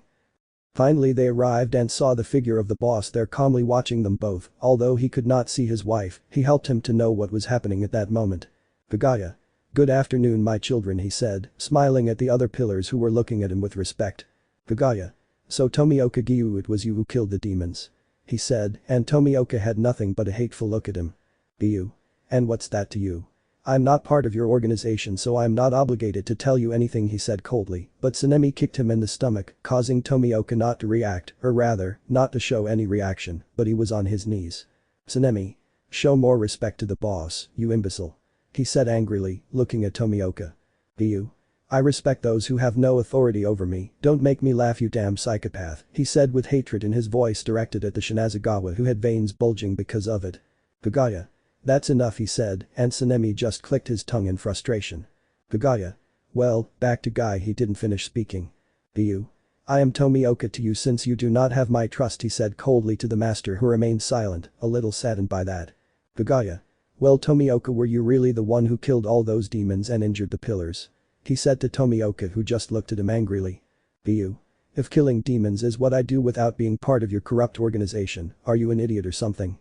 You say I did something to them when they were the ones who came to kill me without me getting in their way, so don't come at me with that crap, Tomioka said coldly to the boss, who was surprised by this, since he had never known that side of him. Mikomo. Giyuu, calm down, she said, looking at Tomioka, who decided to calm down a little. Iguro. You damn rat face, who do you think you are to talk to Oyakata-sama like that? He said angrily. Giyuu. Well, I don't think I'm anyone special, I just speak the truth, and tell me, what respect should I give that damned respect for remembering the names of the dead? Respect for being a sicko who can't even stand up? Respect for someone who won't let dead hunters rest by remembering them? That only shows how pathetic he is, unable to do anything for the organization, and he's not my superior, I'm not part of you, so I have no reason to show respect to someone like that, he said coldly. Many were angry at the things Giyuu said, as he had never expressed himself that way before. But Jayame and Ichiro, despite respecting Kagaya and loving Giyuu, understood that Giyuu had every right to hate them and even his master for what they had done to him. While the others were surprised by the actions of the 4 women who were pillars of the community and angry at the men there for not respecting their superior. Kagaya. I offer you the chance to become the water pillar again, Tomioka, he said sadly. Giyuu. Why should I have to put up with the nonsense of your children just so you can throw me away like trash again? I can no longer trust you or any of your pillars, so I reject your stupid proposal, he said coldly. Kagaya. But you'll need more than one sword in case it breaks, and your partner will also need a blacksmith to forge her a sword, he said, hoping that Tomioka would join. Upon hearing that, Tomioka knew very well that they wouldn't be able to get other swords if the ones they had broke in a fight, but he didn't want to join in, so he would leave it to his friend. Giyuu. It depends on Mikomo if she agrees, I'll return, he said angrily, looking at the master who was nervous seeing Mikomo thinking things through. Mikomo. I'm sorry, Giyuu, but it would be best if we joined together, she said with her head bowed, not being able to support her beloved on his journey, but it was going to be for the best. Giyuu. It's okay, calm down he said, more calmly. Kagaya. Well Tomioka, you're going to be the water pillar again, and your friend Sugoku he said with a cheerful smile at that moment. Giyuu. I will not be the water pillar I will be the sea pillar, and I will be at the estate of the first sea pillar he said coldly, shocking the master who never thought that estate would be discovered by anyone. Kagaya. Oh okay he said nervously, looking at Tomioka who was being freed from his chains now. Mikomo kept her head down because of the decision she had made. Once everything was over, those who wanted to talk to Tomioka were the four female pillars, Mitsuri Kanroji, Shinobu Kacho, Kani Kacho and Lumen, but the pillars of Mist and Rock wanted to talk, but they would have to go on a mission. The trial ended with its two new members, a monster and his apprentice. Tomioka is a monster with his breathing technique, someone stronger than the pillars at that moment, constantly improving, and Mikomo being his ally. Mikomo? Are you angry? She said sadly, looking at Giyuu. Giyuu? It bothers me to come back, but that won't change anything between you and me, Mikomo you're the most important person I have now I'll always support you in any way I can, and you know it he said, smiling and stroking the girl's head, who was tearful and blushing as she looked at Tomioka's smile at that moment. They were both on their way to the seaside estate, but… Mitsuri. Giyuu. She said, hugging him from behind in action that Mikomo didn't like seeing at that moment, and Tomioka wasn't any better his smile had disappeared at that moment. Giyuu. Stay away he said firmly and coldly to Kanroji at that moment. Mitsuri. No we can't talk we can fix L she didn't finish because Tomioka pushed her. Giyuu. I'm not going to talk to Scumyu, and I have nothing to talk about you even said it in the past tense he said angrily. Mitsuri. What? She said, shocked. Giyuu. Don't you remember? Are these words familiar to you? I don't intend to be with someone as disgusting as you I can't trust you anymore, so get out he said coldly, looking at Kanroji, who had tears in her eyes. Giyuu. Now I'm telling you the same thing I can't be with traitors like you he said coldly, withdrawing with Mikomo who was hugging his arm.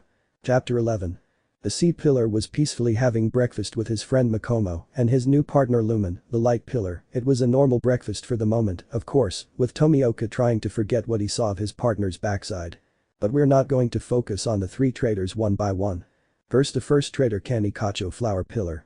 Of Kani. I was at the butterfly estate I was somewhat uneasy I was happy to be back on my feet and see my little sister Shinobu and the other girls at the estate, but it hurt I didn't understand why I had made that stupid decision I love Giyuu, he was always good to me he was always attentive and never dared to do anything inappropriate if I didn't want him to he was always there for me when I needed him, I still remember those moments. Flashback. I was at my farm I was too tired from the patients and it had been another tiring day from my missions and I couldn't even rest properly because of the wounded all I wanted was to rest at that moment. But I could T I had to work and be there for Shinobu's poisons, I didn't know how I was going to go on, but I did it for my little sisters, everything for them. But… Giyuu. Kani are you alright? He said Giyuu Tomioka, the water pillar, who came to visit my estate so often I liked it when he visited me a month ago, we started a relationship to see what it was like and I really liked that he only showed me those kinds of affection. Kani. Nothing, Giyuu it's okay I said, wanting to hide that I was tired at that moment because I didn't want to cause problems for Giyuu, but he always sees how I am. Giyuu. No Kani, you're not okay he said, giving me a hug I didn't understand how he always knew I was lying. Kani. How do you know I'm not well? I said, returning the hug and feeling a great warmth. Giyuu. It's too obvious why are you like this? He said, not beating around the bush, he always got straight to the point and I kind of liked that it was like talking to someone who always wants to help you. Kani. My missions and the wounded I'm exhausted, but I have to go help Shinobu and the others I said, even though I didn't want to I wanted to rest. Giyuu. Kani, you should rest anyway he said, stroking my head, those were the moments when I remembered my childhood when my mother would help me sleep by stroking my head. Kani. But I have to go help I couldn't finish speaking because Giyuu picked me up I was blushing because of that, but it felt good, I just hugged him around the neck hiding my face in one of his shoulders, it was very comfortable being like this. I felt him lay me down on my bed, I thought he was being bold for doing something like that, I thought he wanted that, but he moved away from me and covered me up a little. Giyuu. Kani, you need to rest he said, a little more seriously. Kani. I shouldn't help them I said, trying to get up. Giyuu. Kani you need to think more about yourself you can't always think about others, it's good to be selfish and think about yourself. I know you want to rest, but you don't want to be selfish with yourself.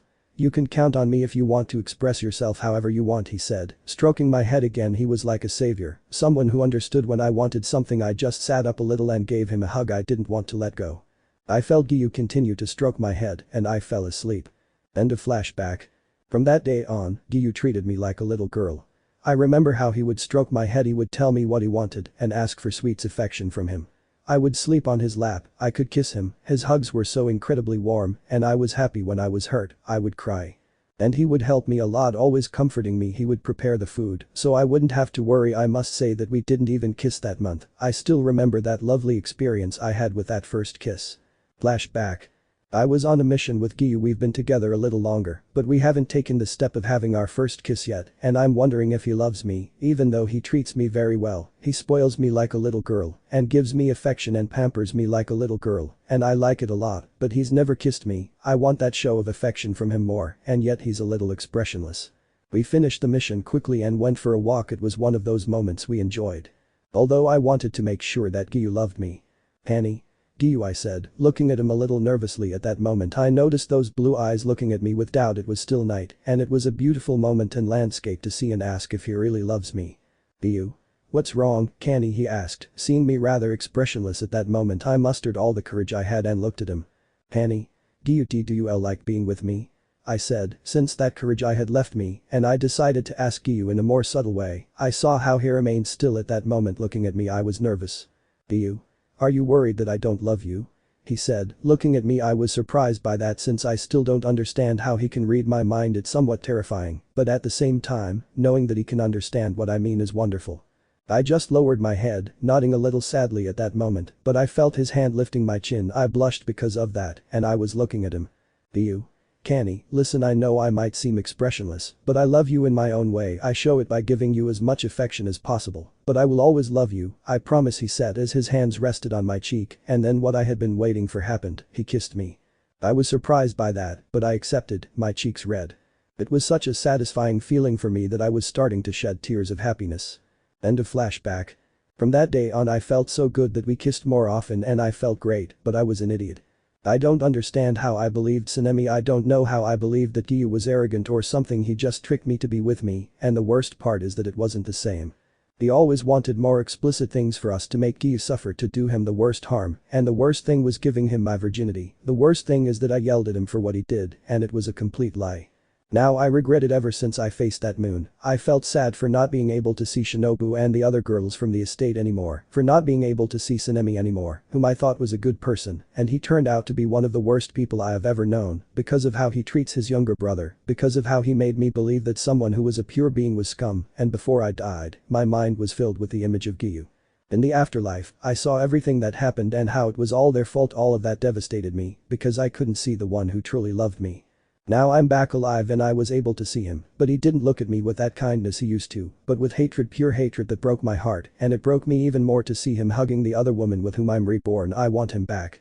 Giyuu, I know I made a mistake, but I want you back. I'll do everything I can to earn your forgiveness. You and I will go back to those times, and I don't intend to repeat that same mistake. Like Giyuu, I'm going to make us the family we couldn't be because I let myself be manipulated. You are and you will be mine. Chapter 12. It's time for the second traitor, one that undoubtedly did the most damage to our beloved Pillar of the Sea. Mitsuri Kanroji Segunda Novia de Giyuu Tomioka. Of Mitsuri. Ever since I joined the Demon Slayer Corps, I've been very nervous. My master was the Flame Pillar Kaijuro Ringoku. He's my master, and I appreciate him very much, but I joined the Demon Slayer Corps more so I could eventually have a husband. I know my reason might sound a bit silly, but the truth is I wanted someone strong so my parents would like me. Since I was very little I used to be normal. I had long brown hair, but that was only in appearance, because physically I was different. I had superhuman strength. Even before I was 5 years old, I could lift a stone that was very heavy for a small child, but that's not all. I also needed a large amount of food, because my strength caused my digestive system to be different. And that caused my own family to look at me badly all the time. My mother had told me everything about how to be a perfect wife, and that if I ate too much no one would love me. I didn't gain any weight, but I was already in a bad way as it was. I had a fiancé, but everything got worse when I ate too many matchas. My hair turned pink and green. In the village, they considered me a freak, and I would cry in my room when I was alone and I wanted to leave. But when a demon arrived, they saved us. Of course, it was my master, but I volunteered to join his organization. I did it more to find a strong husband, and I was interested in my master at first, but I put it aside because he was more like a brother. We didn't go beyond that. I couldn't use the flame breath and invented my own style, the love breath. I know it sounds a bit strange, but I called it that because I took advantage of my great flexibility and used my sword like a kind of whip. I felt I wouldn't get far, but to my surprise, I managed to become one of the pillars to join. After the death of the flower pillar, I became the love pillar, even though the uniform embarrassed me. My bust was exposed and I was wearing a very short skirt. Although I didn't complain because I didn't want to make the person who designed the suit feel bad, Shinobu Kacho, the insect pillar, suggested I burn it, but I kept it anyway. Everyone was very kind to me, and some of them, I must say, were handsome, like Yuzui-san, who attracted me for a while, but he was married. Although I was initially interested in Giyuu, he was serious and cold. He was a little scary, but he was kind to a point. In training with him, I didn't have much of a chance. In fact, I had no chance at all. His experience was obvious, and I felt bad for not being able to do much against him, but he encouraged me. He wasn't cold or yelled at me like Shinazagawa. He always yelled at me, pointing out things I needed to improve on, but Giyuu was different. He was patient and told me what I needed to improve, or even helped me. I definitely wanted to get to know him better, and now I get sad remembering that stupid thing I did. I remember how we started, how I felt lucky for a while. Flashback. Right now I'm on a mission with Tomioka-san. I feel nervous. I like him, but he's a little scary, but that doesn't deny that he has a big heart and he's handsome, I must admit. I try to see what he's like, and I must say that from the few times I was able to spend time with him, I saw that he is a very good person. It's just that he seems sad all the time because of something that must have happened. Although I noticed something, I just realized we're going to my hometown. I don't know what to do because even though I love my little brothers and sisters very much, my mother is another story. She scares me. Since I was little, she's judged me and told me how I should dress and everything. I'm afraid she'll do something embarrassing because she tried to arrange a marriage for me with many men and I didn't even like any of them. All she cared about was that I was with someone from a good family, and that made me very sad. When we arrived, everyone was giving me dirty looks because of my uniform. I have to say, I know it's not very flattering because it shows too much of me, although I noticed some people were staring more at my butt or my chest, and that made me so nervous I was trembling, but Giyuu, without saying anything, put his haori on me, and that surprised me. It was very comfortable and I was blushing, so I asked her. Mitsuri. To Tomioka-san, whytt did me tea his haori, I said very nervously, and he just said. Giyuu. You were trembling and I thought you were cold, he said dismissively and just continued on his way. Mitsuri. Thank you, I said, blushing deeply, because I didn't think he was like that. We continued walking, and since it was already night, we went to where my house used to be. There I saw some little children playing in the doorway. They were my younger siblings. I was happy to see them there, but my happiness vanished when I saw who my mother was. She noticed me and was nervous at that moment. Mrs. Kanroji. Mitsuri, how wonderful that you're here, she said, approaching me and noticing how she looked disapprovingly at my outfit. I don't blame her. My bust and legs are very exposed, my legs are more covered thanks to Tomioka-san's haori. Mitsuri. Hello Oka-san, I said, trying to sound as calm as possible. Mrs. Kanroji. And who is he? He's your husband. She said, almost shouting with excitement, I suppose, but she was very nervous. Giyuu. Mrs. Kanroji. It's a pleasure to meet you, I'm Mitsuri's mother. Tell me, what's she like as a wife? She said excitedly, and I saw Tomioka looking a little uncomfortable about it, and I wasn't doing any better. I was very red because of my mother's attitude at that moment. Mitsuri. Mom, he's not my husband, he's my partner, I shouted, blushing deeply at that moment, thinking he would react the same way, but I saw that he was as calm as possible at that moment. Mrs. Kanroji. Really? I'm sorry Mitsuri, at your age you should already have a husband. I don't know what you're doing at that job. You said you were going to find a husband there, she said, making me feel down again. I didn't understand what I had done to make her say things like that to me. I wanted to cry, but. Giyuu. Don't you think you should be patient with your mother? She may be your mother, but she doesn't own you. You can't tell her when she's going to get married. She decides what to do with her life, he said coldly to my mother. I looked at him, as if he were nostalgic about something, but still serious. My mother, upon hearing those words, remained silent and simply led us into the house. At least I could feel protected, feel loved. End of flashback. From that day on, he and I started to get closer to the point of finally becoming a very close couple. He never judged me for eating a lot. In fact, he looked at me like a little girl with sweets and food that I liked. Those were moments of extreme happiness, moments I enjoyed that made me feel very loved, the kisses and all that made me nervous, but I liked them. We went on missions together to become closer and closer. Although I remember that I really liked how he respected me, how he wasn't interested in my body, he only looked into my eyes, I still remember that. Flashback. I was too nervous, my uniform or clothing was in a bit of a state, and when we arrived at the inn, Giyuu left for a moment saying he was going to get the food. When I entered my room, the buttons popped open, revealing more of my body. I didn't want Giyuu to see me like this, I trust him, but I don't know if he'll be upset to see me like this. I didn't realize he was already inside and he looked at me on my futon. I didn't want him to see me, I was very red, but… Giyuu. Here, this will help you, he said, handing me a very pretty pink yukata.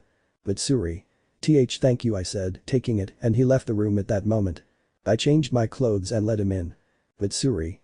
How do I look? I nervously asked Giyuu. Giyuu? You look beautiful, he said, making me blush, and I just hugged him. I noticed he wasn't upset. I liked that he wasn't interested in my body and that he loved me. End of flashback. I still have that yukata, it was one of the gifts he gave me, I never threw it away. Now I want him back. I treated him badly, I betrayed him, and I know I did wrong. I still don't understand how I believed that. He loved me and never showed disinterest in me, and he was never distant, and just because of an old photo of him and Kacho, I got so upset that I yelled everything at him and didn't even give him time to explain. Now I want him, he's the one I want to be my husband. I should have given him my virginity, and I didn't, I gave it to that damn Meguro instead. Giyuu, I know I made a huge mistake, but I want you to forgive me. I'll do everything I can to come back, we'll get married, we'll have children, and no one else but us. Giyuu me Giyuu con vas a ser solo mio. Chapter 13. Now the third traitor. The one who is short in stature at the moment and was one of those who caused the most damage to Tomioka by playing with his feelings. It was Shinobu Kacho who held the position of insect pillar. Of Shinobu. I was at the butterfly estate. The truth is, I don't really know what to do right now. I still remember how I hurt Giyuu. He was just an innocent person whose feelings I ended up playing with. At first, I did it purely out of spite, since I never liked him being with Nissan. He was very expressionless, and I wanted what was best for Kani. From the day she died, I fell into a deep depression because of her loss, forcing smiles. I wanted to be strong and avenge my sister, but how? I was always physically weak, I can't cut off the heads of demons, and that frustrated me, so I took out my anger on him. It was one of the worst mistakes I ever made. I still remember how everything was before I did that stupid thing. Flashback. I was at my farm. I was still sad about Nissan's death. I wish I could have helped her, but now I'm that idiot's girlfriend. I don't understand what Nissan saw in this idiot. He's so expressionless, he doesn't even take care of himself and always ends up giving me more work than before. He's an idiot. I still don't understand how Nissan can be attracted to someone like him, because I don't see anything special about him. He just seems ordinary. Well, I won't deny that he looks good, but the truth is I don't care. I'm just going to lead him on so he'll leave crying. Although I'm not feeling well right now, I don't understand why I'm weak. It frustrates me more and more each day. I can't do anything right. I wish those childhood moments would come back, that I could be happy with Nissan, Oka-san, and Oto-san. I couldn't take it anymore. My tears treacherously escaped my eyes. I wanted to leave to die. I wanted to see them again no matter what, but I could only do so if I died, and that would mean having to leave the little ones. Although it wasn't all bad, at least that idiot arrived. He doesn't seem to be hurt, and I like that because that way I can bother him as much as I want. Shinobu. Giyuu-kun, why such a sudden visit, I said calmly, although I didn't want to call him by his name, and even less use-kun, since for me he was nobody important. Giyuu. I came to visit you, he said as if nothing was wrong, and he was expressionless, and that made me angrier and angrier. I didn't understand how Nissan could be with him. Shinobu. Oh, it's so nice of you to be here visiting me. It's very kind of you, although it's not nice of you not to bring a gift, don't you think? I asked calmly. I honestly didn't expect her to bring me anything, but I was surprised to see a plant that I needed to research for my poisons. Giyuu. I saw that you needed it and decided to bring it to you, he said calmly but without smiling, and that made me smile because I like that plant for decoration and research. Shinobu. Thank you, Giyuu, I said, smiling very happily at that moment, and I gave him a hug. This was going to help me become stronger because the poison that could be used to my advantage was very potent. Even though I blushed while hugging Giyuu strangely, I was starting to like it. No. I can't like this idiot, it's just gratitude, that's all. End of flashback.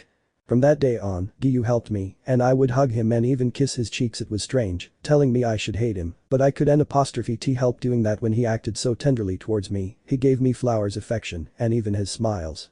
I simply couldn't accept that I loved him because of my immaturity, and now I was paying the price for it. He found out cheating on him with Ringoku. The bastard convinced me to do that behind his back. I honestly thought I liked Ringoku back then, but not anymore. I love Giyuu. He showed me affection and helped me not to feel so inferior. Why did my damn pride have to come before my feelings? With Ringoku it was just hex, with Giyuu it was more talking, showing affection with hugs and kisses, and he gave me things. I can't go back to the past now, he hates me. I wish I could use as an excuse that promise he made that he wouldn't hate me despite everything. Flashback. I was so angry now I couldn't think straight. I was so fed up with being mistaken for someone else just because of my size. Giyuu. Shinobu, are you? I didn't let him finish because I yelled at him. Shinobu. Shut up you idiot, leave me alone. I yelled angrily, and when I turned around I saw him. As strange as it may seem, it hurt to have done that. A pressure in my chest appeared and was causing me more pain. Shinobu. Giyuu, I said nervously, and I didn't even understand why I was like this, it just hurt. Instead of saying something hurtful, yelling at me, or leaving, Giyuu gave me a hug that shocked me at that moment. Giyuu. Okay, calm down, tell me what happened, he said, still calm. I don't understand how he can be so calm. Shinobu. Why you don't hate me even though I did this to you? I said, still shocked by what happened at that moment. Giyuu. Shinobu, I could never hate you, I love you, and that's the truth, even though you yell at me or something. I understand it might be because you're stressed, but I'll never hate you, I love you, he said, hugging me, and I was shocked. Now I understood why Nissan and Mitsuri became interested in him. Always loves you. End of flashback. I know I'm being stupid right now. Giyuu gave me love all he could, and I just played with it. I'm sorry but I want to go back. I'm going to do things right. Giyuu is going to be with me again. I'll hug him and kiss him. I want to be with him, just him and me, no one else. Giyuu-kun, I know I made mistakes, I know I was foolish, I know I wasn't the best, but I'm going to win you back no matter what happens. No matter who's there, no matter what gets in our way, we're both coming back, no matter what. Just you and me together. Chapter 14.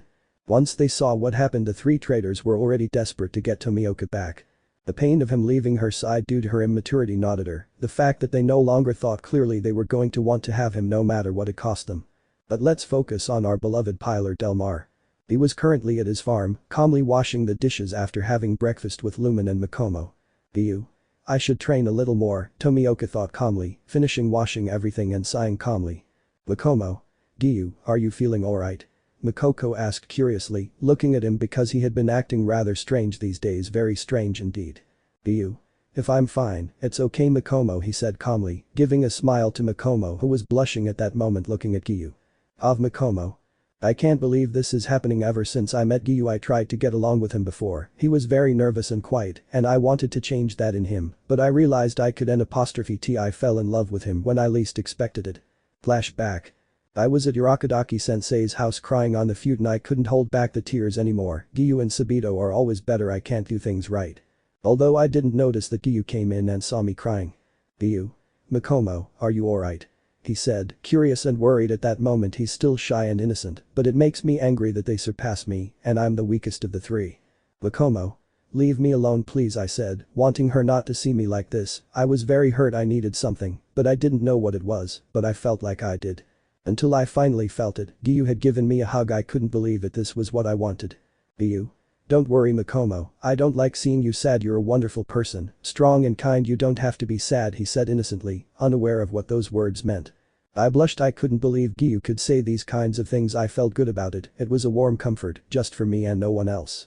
Giyuu. Tell me why you were crying. He said, smiling calmly, and I really liked that smile he gave me, and I could feel free with him. Mikomo. I'm frustrated. You and Sabito are strong, and I'm not making any progress. I feel weak, I said, being completely honest with him. Giyuu. Relax, Mikomo, to me, you're very strong. Even though I can make progress, you're ahead of me because of your training experience. Sabito and I are slower than you in terms of speed, and remember, we all have weaknesses and strengths, and you're so strong that I know when we become demon slayers, you'll become one of the strongest pillars.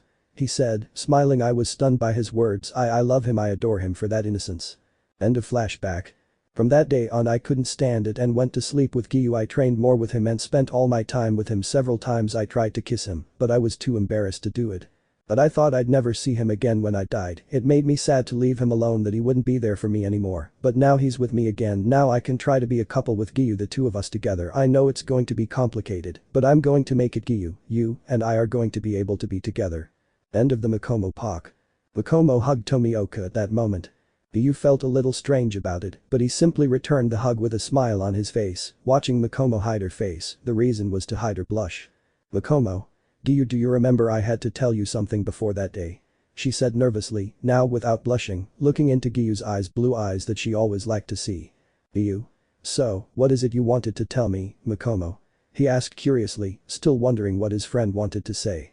"Makomo. I'm going to tell you, but before that I want us to go out somewhere, and when the time is right I'll tell you," Giyuu, she said with a smile at that moment. "Giyuu. Okay Makomo, so do you want to go out to the village tomorrow for a meal?" he said, smiling at Makomo at that moment, which caused her to blush. "Makomo.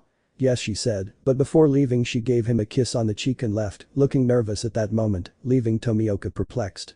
Lumen, who was watching, was shocked. She has the classic trope of falling in love with the one who saved her.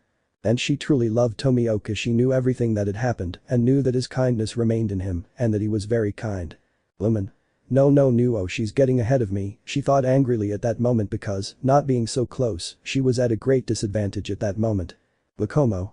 Yes, finally I can tell you how I feel, Giyuu-kun. I'm going to be the one who makes you happy, you and me together, she thought, smiling at that moment. Well, she had many ideas in her head to be able to be with Giyuu. But are they the only ones who love Tomioka? Elsewhere. The girl with black hair with orange tips and pink eyes, a bamboo in her mouth, and a pink kimono, was in a room thinking about something. Nezuko. Giyuu, I want to see you. Oni-chan is a bad person, you are good, thought the demon in her room, which had no light anywhere in the room. Well, the three girls, now obsessed with Giyuu, were in a conflict. They wanted Tomioka to come back to them, but they had to restrain their urge to kill, because they knew Tomioka wouldn't love them if they killed someone, so they were going to have to reflect a little on their behavior. Chapter 15. Some may wonder why the demon Kamado missed Tomioka. It's simple. Nezuko's POV.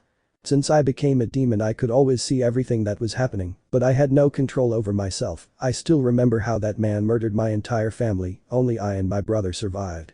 He picked me up, but I was consumed by something I could N''T control. I was terrified. I saw how I was attacking my brother. I felt terrible that for a few moments I managed to regain control of myself. I cried as I watched my brother trying to make me react. But again I lost control when a guy attacked us to kill me. It was logical that they wanted to kill me. It was N''T normal anymore. My brother defended me, and he stabbed me with his katana. That hurt a lot, but I could N''T do anything but wait for death. I didn't want to live anymore, but I didn't want to hurt my brother. I know I was in control, and I defended my brother and attacked him, but I could N''T do anything against him. I just wanted to defend Tanjiro, thinking he was going to kill me with the katana, but he put it away and left me unconscious. I had woken up but very disoriented. My brother was still asleep, but I saw him. He had a bamboo in his hands which he carefully placed in my mouth and tied with a rope, and he noticed I was awake. I only managed to hear. "Giyuu. Take care of each other when the time comes. I will protect you with my life," he said without smiling. I only saw his blue eyes that left me hypnotized, but I noticed how little life they had, empty, and it hurt me to see him like that. I just fainted again at that moment. Once that happened, my brother and I arrived at Mr. Urakadaki's house. He helped us, or rather, he helped my brother, as I understood it, to train, because I had been asleep for 2 years trying to control the demon instincts I possess. When I woke up, I saw that he was returning very injured, and I hugged him. I thought he was the same brother who was friendly to everyone, but I was wrong. One of those times when he finished the mission we ran into a blonde boy. His name was Zenitsu Agatsuma, and from the moment he saw me he practically tried to get closer to me, although I didn't like it at all because I felt very uncomfortable. But my brother defended me, and on one of those occasions I overheard him talking about how a boy named Giyuu Tomioka had saved him. I assumed it was the same one who had helped us, and if so, since during the mission against a demon named Rui, I barely managed to see him at that moment. He saved us. And my brother betrayed him. When we arrived at that place called the Hunter's headquarters, one of them stabbed me repeatedly with a katana, but I heard him tell Giyuu to stop. After that, on several occasions at the Mariposa farm, I heard murmurs from hunters, saying that he thought he was superior, and so many other things that I didn't believe, because I saw those empty eyes. They were sad. I never thought my brother would sink so low. He believed everything they said about Giyuu, even though he'd already saved us twice, and he was offering his life if I lost control and killed someone. I vote for the expulsion of him. I felt disappointed from then on. Zenitsu and Inosuke, another of the hunters we found, separated from him because of that. I couldn't trust him anymore. He wasn't the same. And it got worse when he started hitting me. I tried to get him to trust Giyuu again as best I could, but he would get angry and hit me. I was fed up. I wanted to die now. The person I loved was gone, only someone who beat me. Zenitsu and Inosuke were better. They defended me from him, but when it came to missions, it wasn't the same. End of Nezuko's POV. The Kamado demon was currently in her room, with no light so she wouldn't die. Just then her brother arrived and put her in her box because there was a mission for him, Zenitsu, and Inosuke. They had to go with the Pillar of Flames and the Pillar of the Sea to a train for a new mission. The three were puzzled by the sudden appearance of a new pillar. It was never reported before, but they thought it must be someone new as a pillar who was going to accompany them. Once at the starting point, they saw the one who was the pillar of the flame sitting eating very animatedly, but looking with hatred at his companion who was sitting in another seat. Zenitsu? Are you the pillars of the flame and sea? He asked, less nervously. He had learned to control himself better because he wanted to defend the demon Kamado. Kaijiro? That's right, I am Kaijiro Rengoku, the flame pillar. He said, eating more while shouting Yumai. Inosuke. And what's your name? He said, looking at Tomioka, who was calm at that moment, wearing his new Haorian mask. Giyuu? He simply removed his mask, revealing his face, and they all stared in shock at Tomioka at that moment. Zenitsu and Inosuke knew him well because of his sudden expulsion, but they didn't know his history or anything like that, but they knew he wasn't arrogant. Tanjiro, on the other hand, glared angrily at that pillar. He didn't think he would return. Giyuu? My name is Giyuu Tomioka, he said calmly at that moment and then remained silent, calmly looking out the window at everything that was happening and attentive in case anything happened. Although Nezuko, who was awake, barely managed to hear the name and became excited, wanting to get out of her box, but she couldn't. Chapter 16. Tomioka was calm at that moment. He was looking out the window without noticing anything particularly strange. The truth is, he didn't care what happened at that moment. He didn't care if they looked at him with hatred or anything like that. He didn't care about anyone anymore. He only cared about the mission and protecting Makomo, or well, also Lumen, since she treated him well and didn't show hatred like the others. Everything was in an awkward silence, well, normal for Giyuu, but it was strange that Rengoku wasn't making any noise considering how noisy he usually is. What was happening now was that Giyuu looked at how everyone was sleeping. He was wondering what had happened because it wasn't normal to see them like that. They should always be alert. It should be mentioned the third posture, which creates the illusion of the bearer of the breath of the sea, was a training exercise that involved subjecting yourself to intense nightmares. You must sleep a little, while remembering tragic moments over and over again. This strengthens your mind and causes the illusion to be present. That's why he didn't sleep like his companions. He even fought demons that made you sleep and managed to resist. But I was very puzzled. The only thing I managed to hear before they fell asleep was that Tanjiro was going to be Rengoku's successor. He didn't care about me. He only saw little Nezuko emerge from the box. He was serious because he didn't know if Nezuko was part of Tanjiro's betrayal, but he saw that she had tears in her eyes at that moment and quickly went to hug him. Giyuu was surprised to see the demon like that, but he knew that she might not even know her well. It was a possibility, so he was on his guard, watching Nezuko. The demon was crying in the form of a small child, and Giyuu simply accepted it while remaining vigilant about what might happen. Nezuko had burned them all with flames. It didn't physically harm them at that moment, but perhaps it was for something, so they went to see what was happening. Suddenly he felt a strong presence from outside and said, Giyuu. Nezuko, protect the others while I see what's happening, he said seriously, and the demon nodded at that moment. Giyuu quickly jumped out of one of the windows to get upstairs. There he saw a demon in the form of a woman. She had grey skin, jet black hair with reddish tips, and wore a suit that appeared to be elegant. Ira Enmu La Luna Inferior 1. Giyuu. He didn't say anything because he was serious at that moment, looking at the demon. Enmu. Well, a demon hunter, how interesting with you, my lord will be pleased. A dream come true, said the demon smiling, looking at Giyuu, who noticed that the demon had one hand in his hand. Giyuu. Perhaps the reason they're asleep is because of his demon technique. I must end this quickly. Tomioka thought seriously as he headed straight for the demon. Enmu. Ha, what an idiot, he said, and suddenly his hand opened his mouth to make Tomioka sleep, or so it seemed. Enmu. What a disappointment, now he sleeps forever, he said, approaching but suddenly disappeared. That confused him, and he barely managed to dodge a cut from behind by Tomioka, who was serious. Giyuu. Third form. Bermuda Triangle illusion, he thought seriously at that moment. Enmu.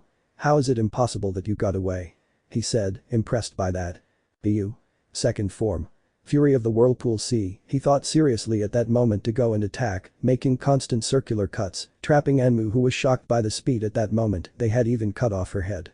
But suddenly a kind of fleshy mass grabbed his head. Enmu. You've just dug your own grave. I'm the whole train and everyone inside will be my food. The demon said excitedly, causing Tomioka to panic because while he could kill him, they would lose several lives. Suddenly he saw how the train was transforming and he had to defend the passengers. Luckily, Kamado arrived and was going to take care of the demon. Everything happened very quickly for Giyuu because while the others protected the passengers, Tanjiro and Inosuke took care of Enmu. The train had just derailed and they were all badly injured except for Giyuu and Rengoku. Giyuu. That gives me a bad feeling, Tomioka thought seriously at that moment. The cloud of dust formed at that moment, an extremely strong presence with an enormous killer instinct that made both pillars serious at that moment. They watched as it disappeared from the cloud of dust and saw yet another demon. She had short pink hair, white skin with blue lines, and her chest was bare, wearing white combat trousers and a jacket that didn't cover anything. The Upper Moon 3. The Kaza. Well, pillars, it's been a while since I fought one or killed one, said the demon to the two of them, who were serious. Although Kaza was excited to fight against two pillars, he wanted to fight one-on-one to see their fighting spirit. The Kaza.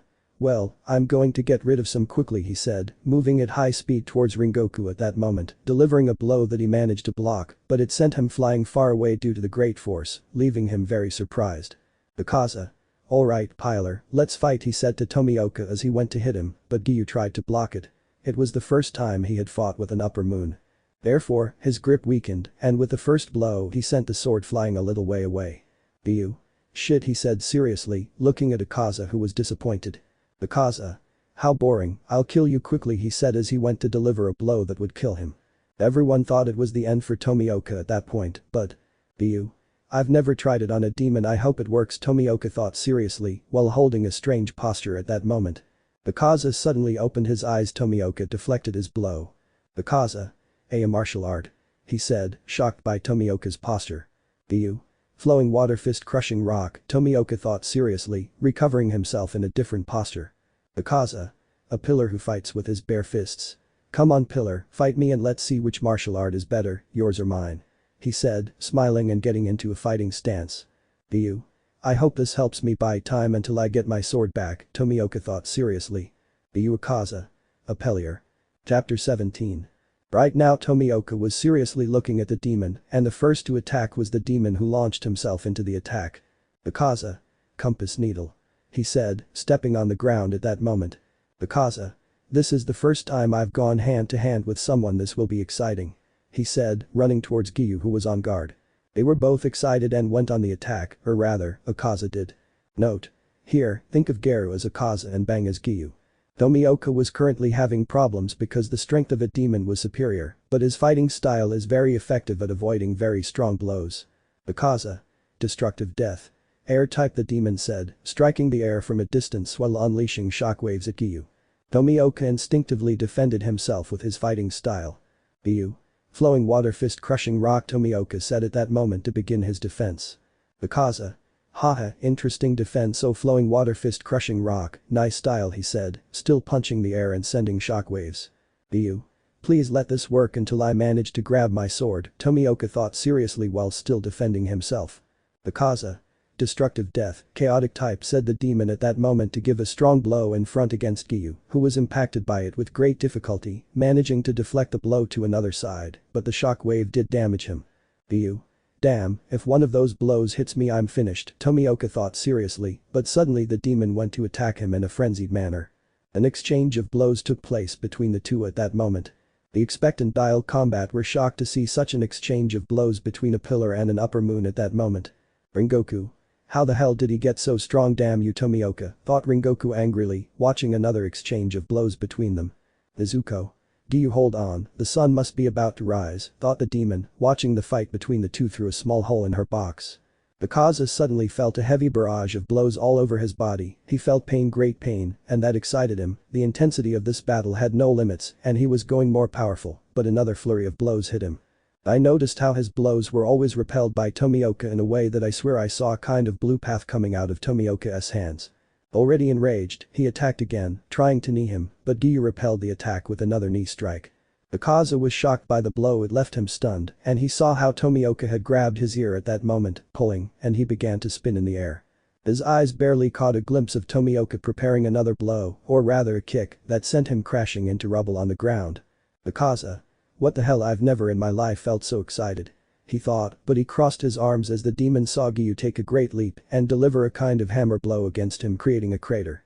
At that moment, Tomioka kept hitting the demon on the ground, who quickly recovered. The Kaza. Og, how fun, let's continue. Leg type E. Explosive flurry, the demon shouted, unleashing a series of consecutive shockwave kicks that Tomioka could barely block. Giyuu. Damn it. Flowing water fist crushing rock, Tomioka said, trying to deflect all the kicks at that moment, as it was really costing him. Giyuu. I've had enough. Flowing water fist, crushing rock. he said, landing a blow that sent him flying. But Tomioka took advantage and ran even further. When he caught up, he struck him with his back, sending him flying into the air, and then jumped. He was about to hit him with a hammer, but the demon avoided it and grabbed Giyuu's neck with his legs. Then they both began to spin in the air where the demon slammed Tomioka's head into the ground. "Bakaza. You are strong, I admit it, Hunter, but it's time to end this," he said, smiling excitedly at that moment as he watched Tomioka emerge bleeding from his head. "Giyuu. I agree with you," he said seriously as they both prepared their attacks. "Bakaza. I like the way you talk destructive death. Chaotic type," he said, going straight for Tomioka with a quick punch. "Giyuu. Here I come. Flowing water fist. Crushing rock," Tomioka said, launching his attack. A large cloud of dust formed at that moment and then this was seen. Everyone thought Tomioka had managed to deliver the final blow, but that blow came with a shockwave that, upon grazing Tomioka, hit him directly, sending him to the ground at that moment due to the great damage he had. Even his fists hurt. The demon's skin was resistant. "Bakaza. Heh, you're strong," he said, looking at Tomioka lying on the ground. He didn't understand why, but the excitement of that fight brought back images of a man and the style he used he didn't understand, but he was going to kill him if it weren't for wanting this. "Bakaza. Become a demon, you haven't shown me your sword style yet, so become a demon and we'll fight for eternity," he said smiling, looking at the injured Tomioka on the ground. "Giyuu. I'd rather die than be one of you," said the serious Tomioka despite his current state. "Bakaza.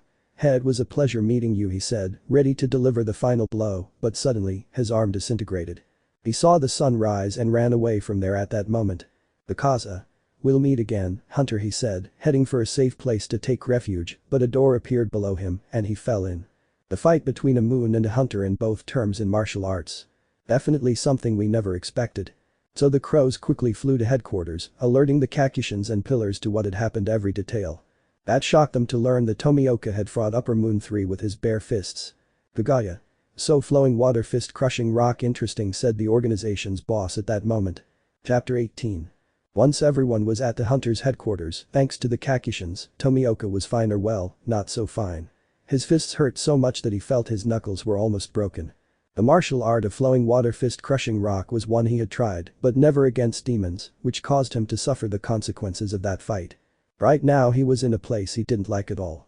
The butterfly farm. The reason it's very simple. Tomioka knew very well that two of the people who had hurt him the most would be there. They were among the people he hated most in the world, so he wanted to leave with the excuse that he was fine, but it was impossible. It was clear how much his fists hurt. He had no choice but to wait to recover. He hoped that Aoi Kanzaki or Kanouts Sayuri or even the triplets from the estate would take care of him because, in truth, he didn't want to see either Kani or Shinobu. But I had to be incredibly unlucky to see the first traitor. "Pani. Ara good morning Giyuu," said the older Kacho smiling, looking at Tomioka and noticing a look of displeasure upon seeing her. "Giyuu. What do you want, Kacho?" he said coldly, looking at the older Kacho with pure hatred. "Pani. Ara. And that coldness. Not even a hello or a hug like old times," she said smiling at Tomioka who was serious at that moment. "Giyuu.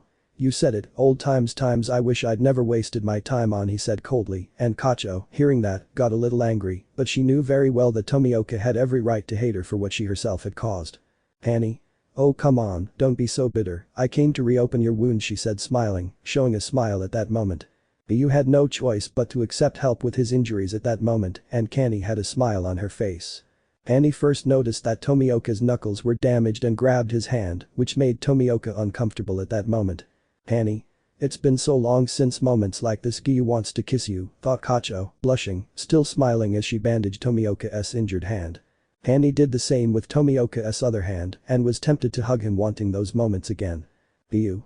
If this is all, I'll retire," he said, trying to get up, but Kani wouldn't allow it at all, as she quickly cornered him on the stretcher he was on. Note. Imagine that she is not uncovered from the bust down. "Giyuu.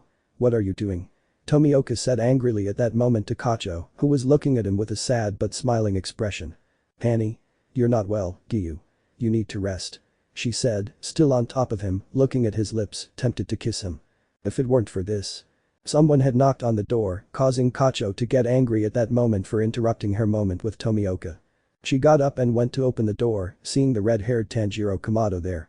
"Pani. Ara, what do you need, Kamado?" she asked, smiling, although inside she wanted to kill him for interrupting her moment with Giyuu. "Tanjiro. I've come to see Tomioka-san, may I please?" he asked, looking at Kacho, who nodded and made way for Kamado so she could leave. Once in the room, Tomioka was sitting at that moment, still with his knuckles bandaged, and Kamado spoke. Tanjiro. Hello Tomioka-san, he said, smiling as if nothing bad had happened between him and Tomioka. He, for his part, was even angrier to see a boy who had given him his protection and ended up betraying him. Giyuu? What do you want, Kamado? He said coldly to Tanjiro, who was angry inside. Kamado had been intrigued by Tomioka's close quarters fighting style and wanted to learn it, but since Giyuu was the only one who knew that style well, he had to swallow his pride in order to learn it. Tanjiro. I wanted to know if you would allow me to learn the fighting style you used against Upper Moon 3, please, he said smiling, thinking that with it he would be out of trouble. Although. Giyuu. No, he gave a clear and effective answer against Kamado, because he really wasn't going to allow him to learn a style that he learned from some masters. When he was little he learned two styles, and one was the flowing water fist crushing rock, but the other will be seen later. Tanjiro. But why not?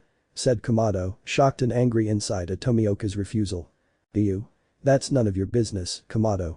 I've already made my decision, he said coldly at that moment. Well, he didn't want to see him there anymore, to be honest. Kamado stormed off, furious at the denial, and Tomioka sighed wearily at that moment. Wakomo. Giyuu shouted her friend's voice at that moment, hugging Tomioka, worried about him. Giyuu. There, calm down Makomo, it's nothing, he said, smiling a little and stroking her head to calm her down, noticing a pout on her face. Makomo. It's nothing. Your hands are damaged. She said, hugging him as tightly as possible. Giyuu. Don't worry Makomo, I'll be fine, he said, still stroking her head at that moment, watching as she hid her face. She had blushed.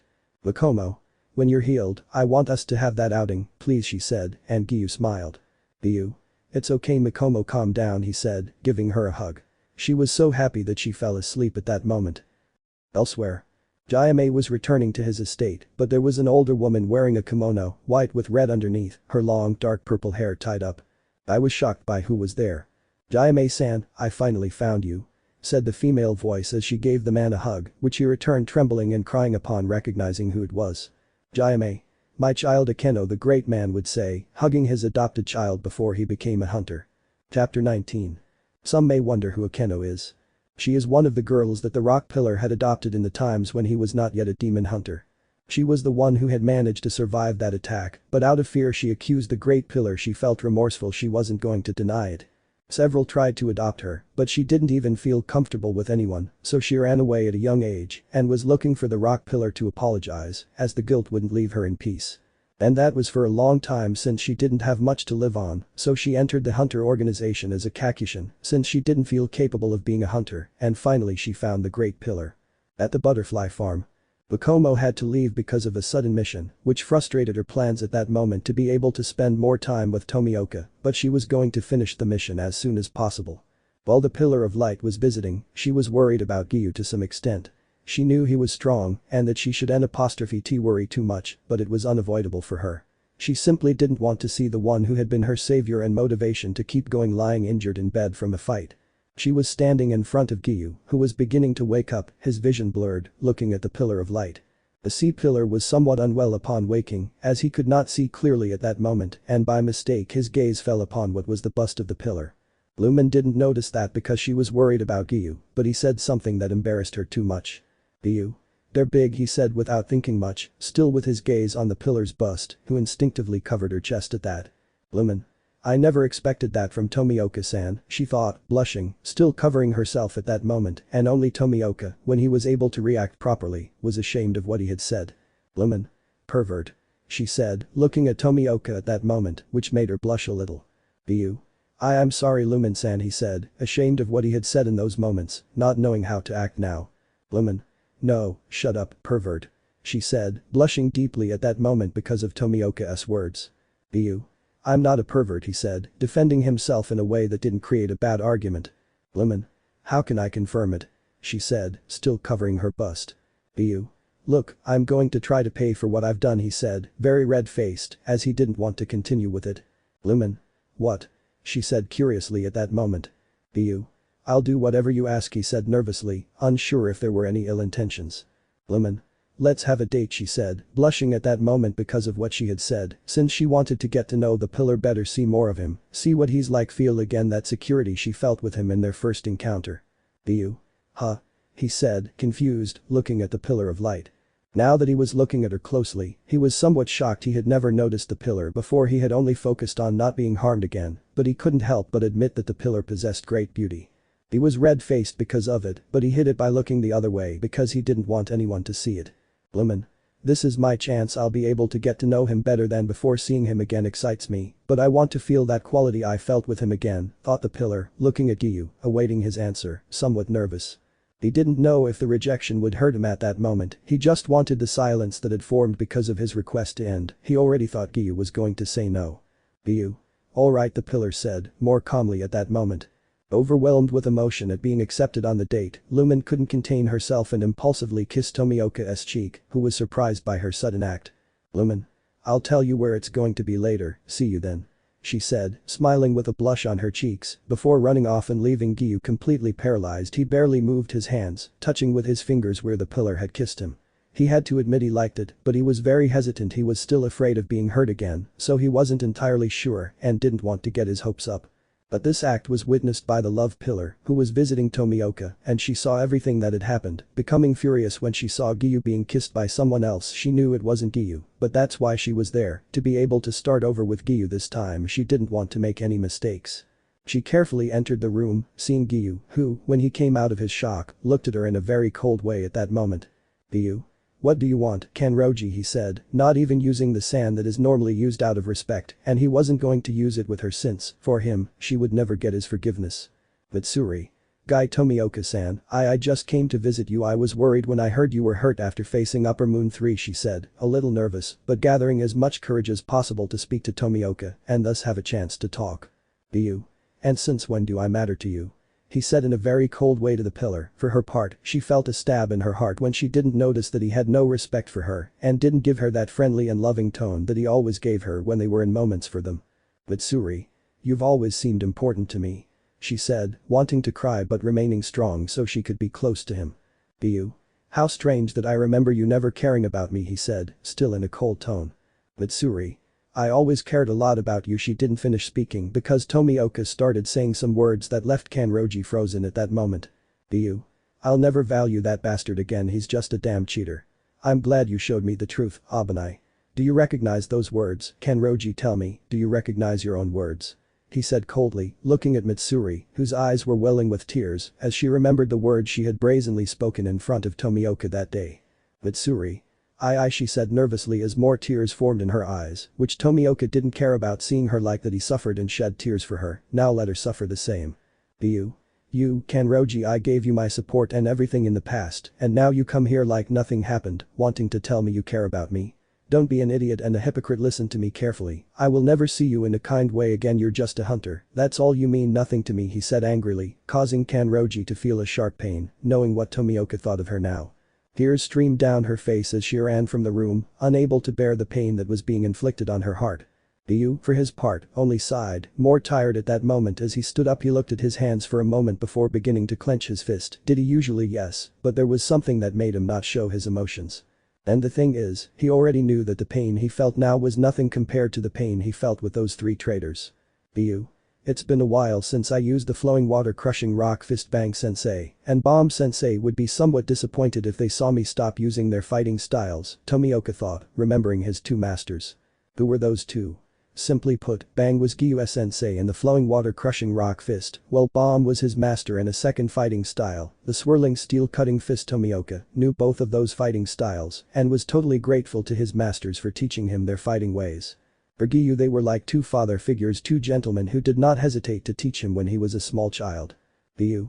I intend to honor them. I intend to always fight from now on with their styles. Thank you for defending Ni-san and me that day, he thought nostalgically, remembering how he had met the 2 of them. Flashback. The boy of about 9 years old was in a terrible situation along with his sister.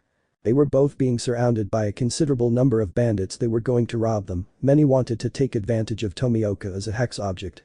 They were both terrified, but "Fist of flowing water crushing rock," said a voice at that moment that seemed to be older, with white hair and a white mustache too, but a martial arts outfit.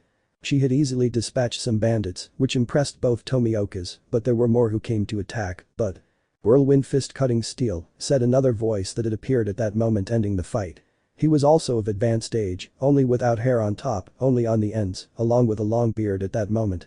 Both elderly gentlemen had easily defeated the bandits, which greatly surprised the Tomioka family.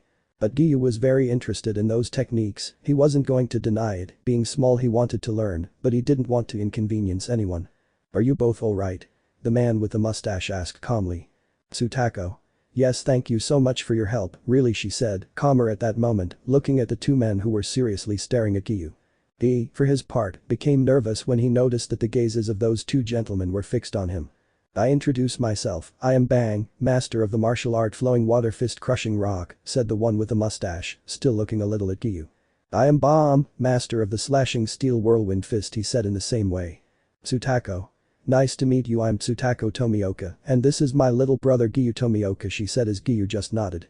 "Bang. Come on, our dojo is nearby and it's too late for you to go home," the man said calmly.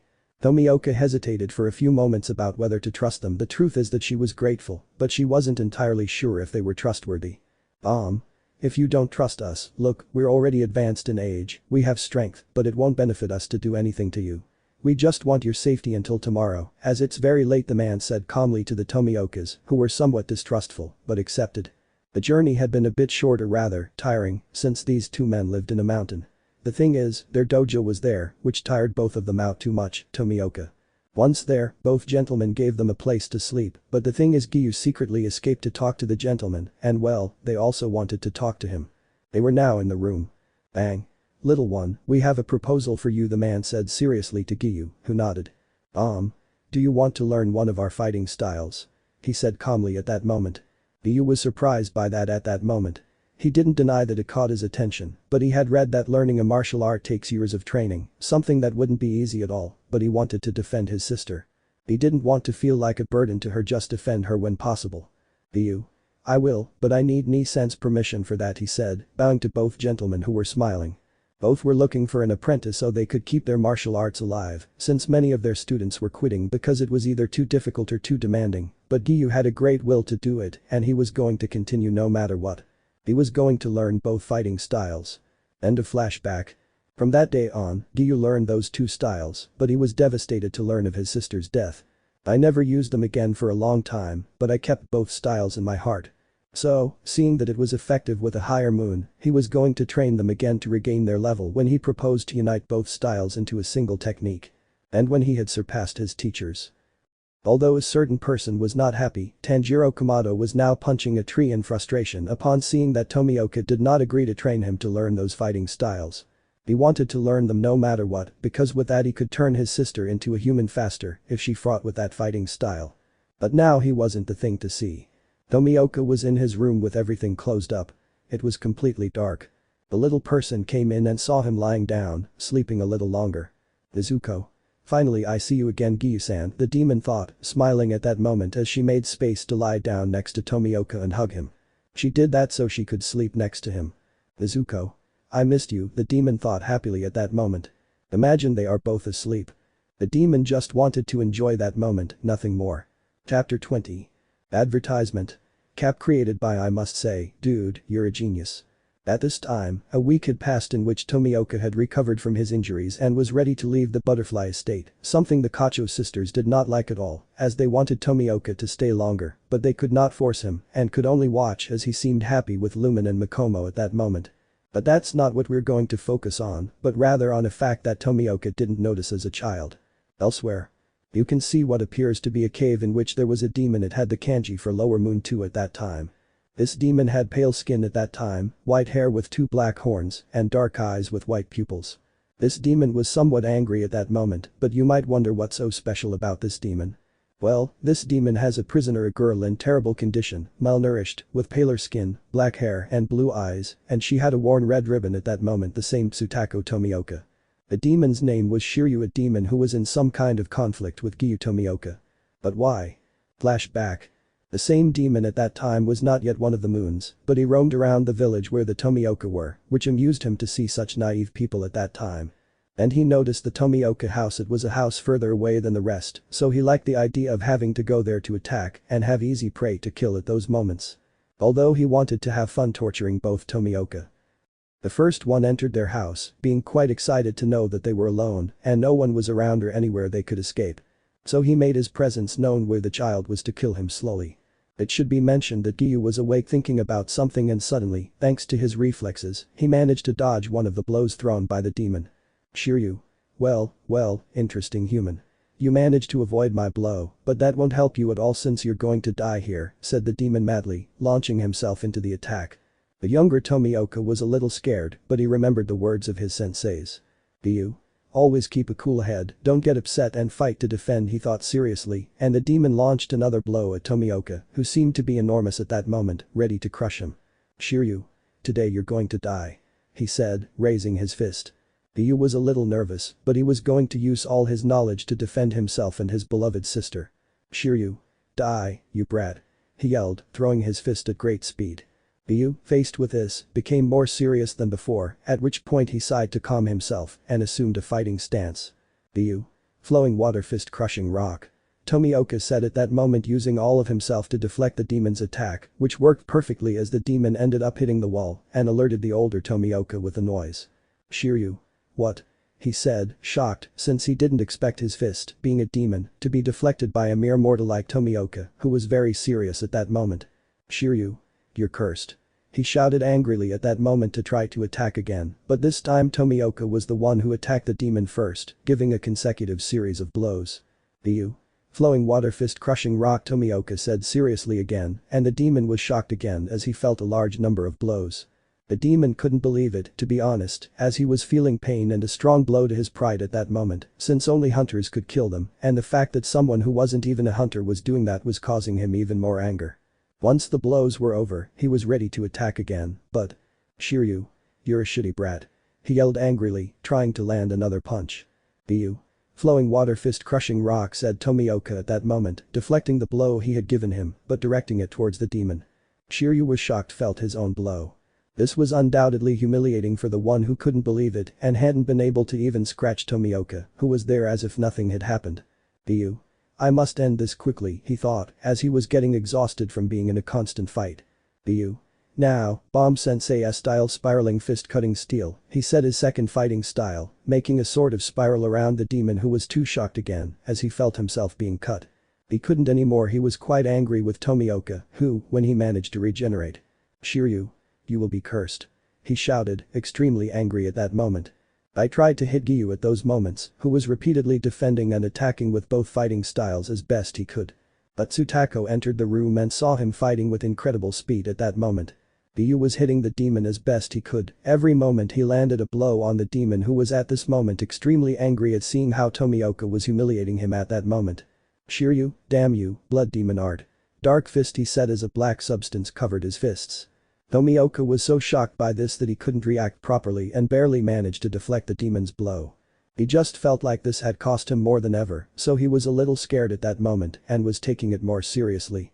But the demon, in a dirty act, went to attack Tsutako at that moment to kill her and distract Giyuu, who went to save his sister as best he could.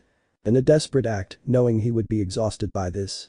Yes, Tomioka tried to unify both fighting styles after seeing his senseis use it, but he couldn't do it well, but he did manage to damage the demon. But the demon was just angry. And once he had regenerated, Tsutako attacked him, but it wasn't going to kill him. He was angry, his pride was shattered, and killing the younger Tomioka now wouldn't be satisfying for him, so when Tomioka recovered and he gained more power, he was going to humiliate him in order to regain his pride.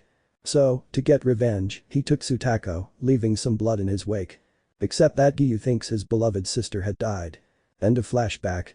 From that day on, the demon killed more victims. It was now the second lower moon. He kept Tsutako in terrible condition so he could torture her, whether by beating her or something else. He barely fed her and raped her whenever he could. It was a way for him to get revenge. Meanwhile, Tomioka was on his way to a new mission with Mikomo for a demon. Just as they were entering a forest, he appeared.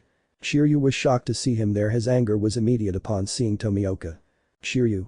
Damn you, I find you again, you little shit. He said angrily at that moment, looking at Giyuu, who, along with Mikomo, were very confused at that moment since they did not expect a demon to say that to them. Giyuu.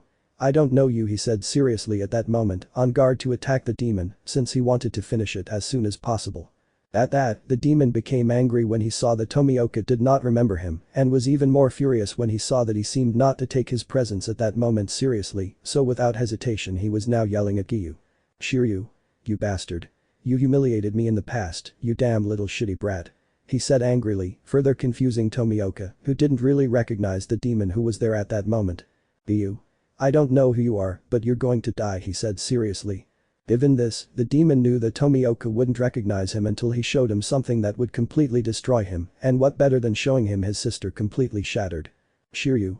Let's see if this refreshes your memory," he said, smiling madly as a portal appeared beside him from which a body was emerging, something that was giving Tomioka a bad feeling. Once the person left, a woman in poor condition was seen, her clothes torn and her gaze lost in those moments of pain she felt. Tomioka was shocked to see who his sister was at that moment, but he didn't know if it was really her, although one thing confirmed it. Her hair ribbon, the red ribbon he had given her, was still with her. "Giyuu. You will be cursed," he shouted angrily, drawing his sword at that moment, ready to attack. "Giyuu.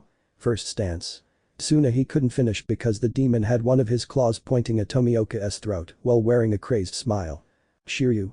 Haha, no, are you going to attack me? That means I should kill your sister here and now, although it would be a shame to be honest, since I find her body very satisfying," he said smiling at that moment, further enraging Giyuu with what he was doing. Mikomo, for her part, was shocked and serious about the situation. "Shiryu. If you want to see your sister alive, you're going to have to do something," he said smiling, and Giyuu was angry, not knowing what to do. "Shiryu.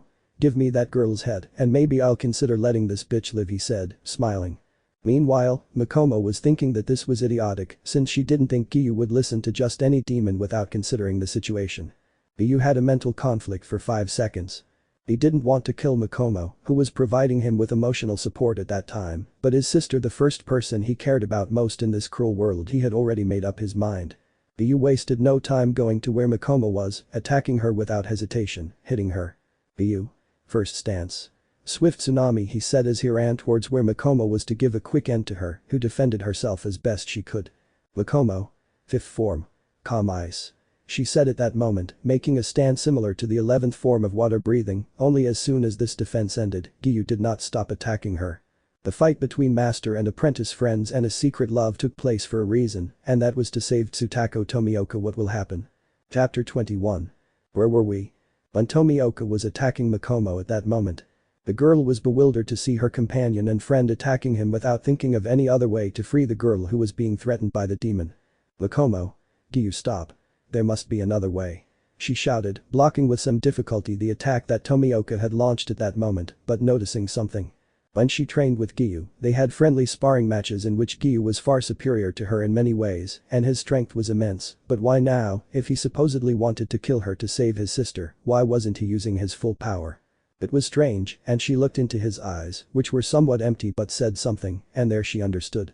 Giyuu wasn't going all out so that she wouldn't get hurt, and also because he had planned this.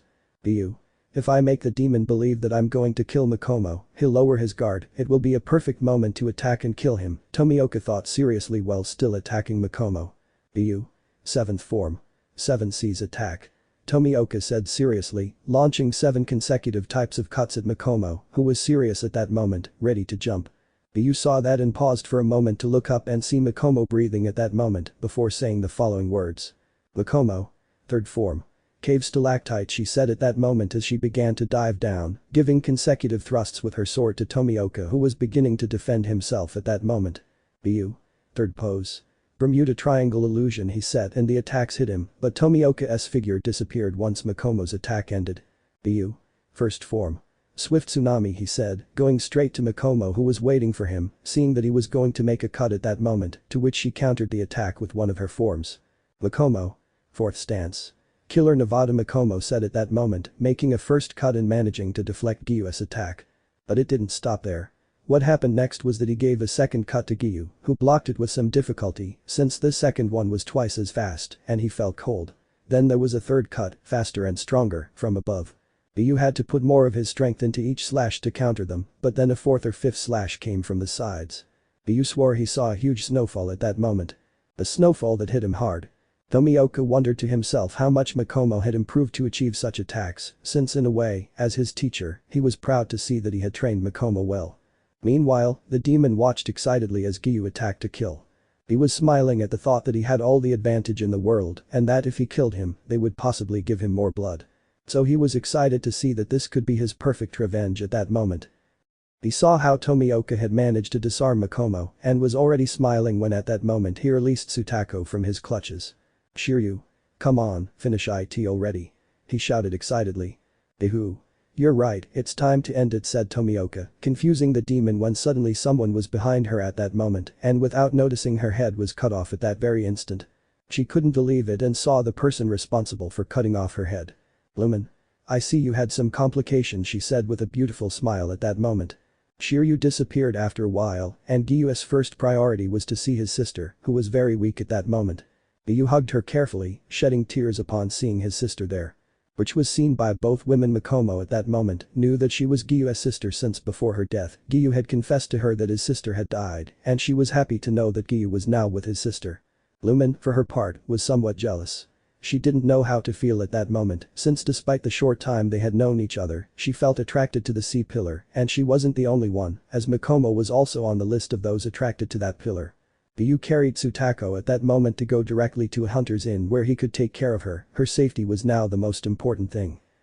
When they arrived at the inn, Giyuu laid his sister down on a futon while the Kakushins who were there along with Shinobu who was there as reinforcement in case there were any injured people. She went to Tomioka's room when she heard they needed help and she went without hesitation. But she was somewhat angry to see Lumen and Mikomo there with Giyuu and on top of that a girl she didn't know. She wasn't going to be mean and she was going to heal her, but it angered her to see that Tomioka seemed much more worried about that sick girl. "Shinobu. Can someone explain what happened?" she said, forcing a smile to hide the anger she wanted to unleash at that moment against the two women present. Giyuu, for his part, did not respond and only gave the little pillar a look of pure hatred, who felt a pang in her heart, seeing that Giyuu no longer even looked at her with affection. "Lumen. This girl was kidnapped and abused by a demon and needs immediate medical attention," Lumen said worriedly and Kacho acted at that moment. With the help of the Kakushins, they closed the wounds of the older Tomioka and brought her a slightly different medicine. Tsutako was dehydrated and skin and bones, so the first thing she needed was nutrients and fluids that could help her, which is why that medicine was prepared for that. They gave it to her carefully so that Tomioka wouldn't feel bad and all that was left was to wait. "Giyuu. Is she going to be okay?" he asked Kacho seriously and those were going to be the only words he said to her, he only cared about his sister right now. "Shinobu." "Yes," she said, somewhat happy that he was speaking to her. There was a great silence from there. Chapter 22. Giyuu was very worried at that moment, seeing his sister still asleep, he didn't even have the motivation to do anything he just made sure she was alright, but he didn't have the courage to speak to Mikomo at that moment because he thought he had done something wrong by attacking her. Even though it was a plan, he felt too bad thinking that Mikomo might not even want to see him anymore. "Giyuu. Please wake up," he said, seeing his sister at that moment who was unconscious to the point that they told him she might be in a coma. Right at that moment, the person I thought maybe didn't want to see came in. "Mikomo. Mikomo. How is she?" she said, sitting down next to him, looking at Tsutako but slightly at Giyuu. "Giyuu, okay but she's not waking up," he said sadly and somewhat curtly to Mikomo, who, noticing that tone, was saddened. It took her a long time for Giyuu to show her affection and seeing how curt and cold he was, along with his depressive aura, made her want to cry and hug him. But she knew that if she did that, he might worry even more than before and she might not even speak to him anymore. Although she couldn't bear one thing, and that was not being able to kiss or hug Giyuu, she no longer wanted to stop wanting to do that with him. Giyuu, meanwhile, was watching his sister, but felt a touch on his bouncing hand. It was Mikomo's hand. He was confused by this, but she pulled him. Giyuu was shocked when she suddenly kissed him on the lips, definitely something he hadn't expected from her. But if you think she just left it like that, well, no, because she didn't even stop that kiss, but gave him a tight hug, jumping up so he could catch her, which he did, still shocked by it. Mikomo, for her part, was blushing with her eyes closed at that moment, still kissing Giyuu's lips, they were warm, soft, and addictive, in her honest opinion. Of one thing she was sure. She was enjoying it, but Giyuu, due to the shock, didn't know how, but he ended up reciprocating that kiss. He didn't know if it was instinct, or the moment, or even something more, but he was enjoying it. She felt that this kiss was warmer than any she had given her 3 exes in the past. "Giyuu. Why do I like this so much?" he thought, confused, still holding Mikomo in his arms, kissing him calmly, but suddenly the intensity was increasing, their tongues seeking to enter each other's mouths. They both undoubtedly gave each other permission, which increased their blush and at the same time their temperature as their kiss became a tongue kiss. The kiss had to stop due to the lack of air between them. When they separated, both were blushing, sighing, and panting for air. Giyuu. Mama Como W, what was that? He said, very red and embarrassed, looking away without wanting to see her, so he didn't notice how she was smiling at that moment while she gave him a hug, burying her head in his chest. Makomo. What else is it going to be? Giyuu, a kiss, she said, smiling broadly, still holding Giyuu's hand, her fingers intertwined with his. She was overjoyed. Giyuu. B but why? He said very nervously at that moment. Makomo. I think it's time. We haven't even gone out yet, but I can't anymore, Giyuu. I've been in love with you for a long time, not since I was revived, but since we started training with your Akadaki-sensei when we had to go to the final selection. I wanted to tell you once we finished that I like you. I felt bad when I knew I couldn't tell you, but now I have my chance, Giyuu. I love you, she said, blushing and hugging Tomioka tightly at that moment. Well, he was even more shocked than ever. He wouldn't deny that Makomo was a cute, kind, very affectionate girl, although he knew that she was scary when she was angry, but he was hesitating. He knew that Makomo wouldn't be capable of doing something like betraying him, but he wanted that warmth. Giyuu. I don't know what to say, was all he could say at that moment, while Makomo still hugged him with a smile. Makomo. Relax, I want to give you time to think things over. I'll wait for you, Giyuu-kun, she said, smiling as she looked back at Giyuu and kissed him again, but this time Giyuu reciprocated, hugging her by the waist. This act caused Makomo to blush, but she happily accepted it. Although a certain little person wasn't exactly happy to see that. Annie Kacho, who was initially shocked by the kiss Makomo and Giyuu had shared, but angered to see Tomioka reciprocate, wanted to be the one to kiss Tomioka's lips again, only her, and no one else. She wanted that more than ever, but seeing Tomioka kiss someone else filled her with rage. Annie. Damn bitch, stay away from Giyuu, he's mine and always will be, Kacho thought angrily at that moment, watching as they both separated with a light thread of saliva joining their lips, both of which were blushing, and Makomo had to separate to sit down. Meanwhile, we see on a large estate a pillar, the pillar of sound, Yuzui Tenjin, who was in a notable depression. Reason? His wives Hinetsuru, Meikyo, and Suma had left him. And this wasn't recently, but some time after Giyuu was expelled from the hunters. Yuzui loved his wives and didn't deny it. There were times when he behaved very impulsively to a great extent that ended in arguments, but what he had done in the past did take its toll. Flashback. Yuzui can be seen trying to get along with Giyuu by taking him to his house for a meal. Yuzui. And tell me, Tomioka, how was your day? He asked at that moment, smiling at the typical serious and cold expression of the water pillar. Giyuu. Nothing new. Giyuu said curtly at that moment, as he was really having trouble communicating. He was still hurting from what happened between him and Mitsuri. Yuzui. Well, very good for the god of festivities, he said, smiling excitedly at that moment, but he saw that Giyuu remained silent, still following him without expressing anything. Once at the Yuzui's house, upon opening the door they were greeted by three women who wore very revealing clothing around their chests and legs. Welcome to everyone, Tenjin-sama, said a woman with black hair tied in a ponytail, fair skin, and slightly purple eyes, wearing a purple outfit with black polka dots and a red ribbon tied around her waist. Yuzui. Hello Hinetsuru, thank you for the welcome, he said, smiling happily upon seeing the one now identified as Hinetsuru. Hinetsuru. Excuse my question, Tenjin-sama, but who is your companion? She didn't finish speaking because of a sudden scream at that moment. Why, Tenjin-sama, Meikyo-san wants to hit me, shouted another girl, but with loose black hair at that moment, semi-light blue eyes, light skin, also wearing those revealing clothes only in a blue color, and a light blue ribbon at her waist. Yuzui. Calm down, Suma, I'll talk to Meikyo, he said, hugging the one already known as Suma, who was another of his wives. Meikyo. Come here, Suma, shouted an angry third woman with short black and yellow hair on her forehead, who had an angry expression, had black and yellow eyes, and again those red clothes, along with a ribbon of the same color. Yuzui. Meikyo, calm down, I brought visitors, he said, looking at his wives who were already calm at that moment, just now looking at the water pillar who was in an expressionless state at that moment. Hinetsuru. Who is he? She said curiously at that moment, only recognizing the demon hunter's attire. Yuzui. He is the water pillar Giyuu Tomioka. I brought him here for lunch, he said, smiling as he watched Giyuu simply bow slightly in respect. The three women, upon identifying who the water pillar was, were shocked at that moment to see how they behaved in front of a pillar, blushing with embarrassment. Without hesitation, they went to the kitchen to start what would be lunch for everyone, something that Giyuu found only a little strange, but didn't pay much attention to. Yuzui.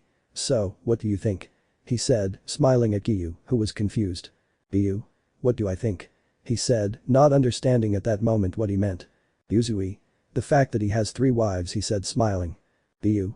I guess that's good for you, said Tomioka, not caring much at all. Yuzui. Nothing else. he said a little angrily. Giyuu? Yes, Giyuu said, already somewhat uncomfortable about that. Yuzui? You're not going to say you think they're beautiful or something, are you? He said, wanting to be more patient with Giyuu. Giyuu? I can't tell the truth, your wives are beautiful to me, they're just people, but if you want me to say something, well, I must say that they seem like very good people, he said calmly, since he wasn't looking at their bodies. Unbeknownst to them, they had overheard and suddenly blushed, as Yuzui had never given them compliments like that before. After a while they arrived with the food, and what angered Yuzui even more was seeing how well they were attending to Giyuu, who had a few grains of rice on his face, which made him look like a child, and that made the three women find him endearing. Yuzui's jealousy was seeing them even cleaning him, he couldn't stand it anymore, so he grabbed him and took him outside. From that day on, there were arguments. End of flashback. From that day on, there were more arguments than anything else, and they left because of his stupidity and sleeping with other women in the red light district after drinking too much. Besides, they were fed up with him constantly seeking attention, even though they told him to slow down, he just kept going and only talked about himself. He was hardly attentive to them anymore and only talked about himself. While they were happy to know that Giyuu had returned, they were going to try to talk to him, have someone to be with and talk to, someone who didn't even notice them because of their bodies. Chapter 23. Right now, Tomioka was looking at his sister, but he had Makomo's hand holding his. He didn't dislike it, in fact he liked it, he was enjoying feeling Makomo's hand with his. They both looked at Tsutako, who. He was opening his eyes at that moment. Giyuu was shedding tears as he watched his beloved sister awaken. Giyuu? Nissan, said Giyuu, looking at Tsutako, who sat up a little on the bed with some difficulty, since she didn't feel well at all. Tsutako. Where am I? She said, somewhat confused at that moment, since she had been very disoriented for a long time, just being in a cave. Suddenly, the younger Tomioka gave Tsutako a tight hug while she shed tears. Tomioka was confused at that moment, but she saw the hair next to his eyes. She was now wide-eyed because, despite everything, she never forgot her little brother. Tsutako. Giyuu, she said, weakly hugging her little brother, also crying because of what was happening. Makomo watched with a smile at that moment, although she was a little jealous seeing Giyuu hugging Tsutako and pouting at that moment. Makomo. I see he's feeling better now, she said, smiling at both brothers. Tsutako. Huh? Excuse me, but who are you? Tomioka asked curiously at that moment, looking at Makomo, who was smiling. Makomo. Nice to meet you, my name is Makomo, she said, smiling at that moment, looking at Tsutsuko, who had a slight glow when he saw Makomo. Tsutako. Are you my little brother's girlfriend? She said, smiling brightly, and Giyuu pulled away, blushing, as did Makomo at that moment, neither of them knowing what to do. Giyuu. Huh? And no, well, there, Tomioka said, blushing furiously, unsure what to do since he never expected to find himself in such a situation, although Makomo. Makomo. Yes, I am Giyuu-kun's girlfriend, she said, hugging his arm, blushing slightly, shocking Giyuu, who blushed. Tsutako. Giyuu, you finally have a partner. Said the older Tomioka happily at that moment. Giyuu. What should I do now? Well, Makomo is cute and kind, God, what should I do?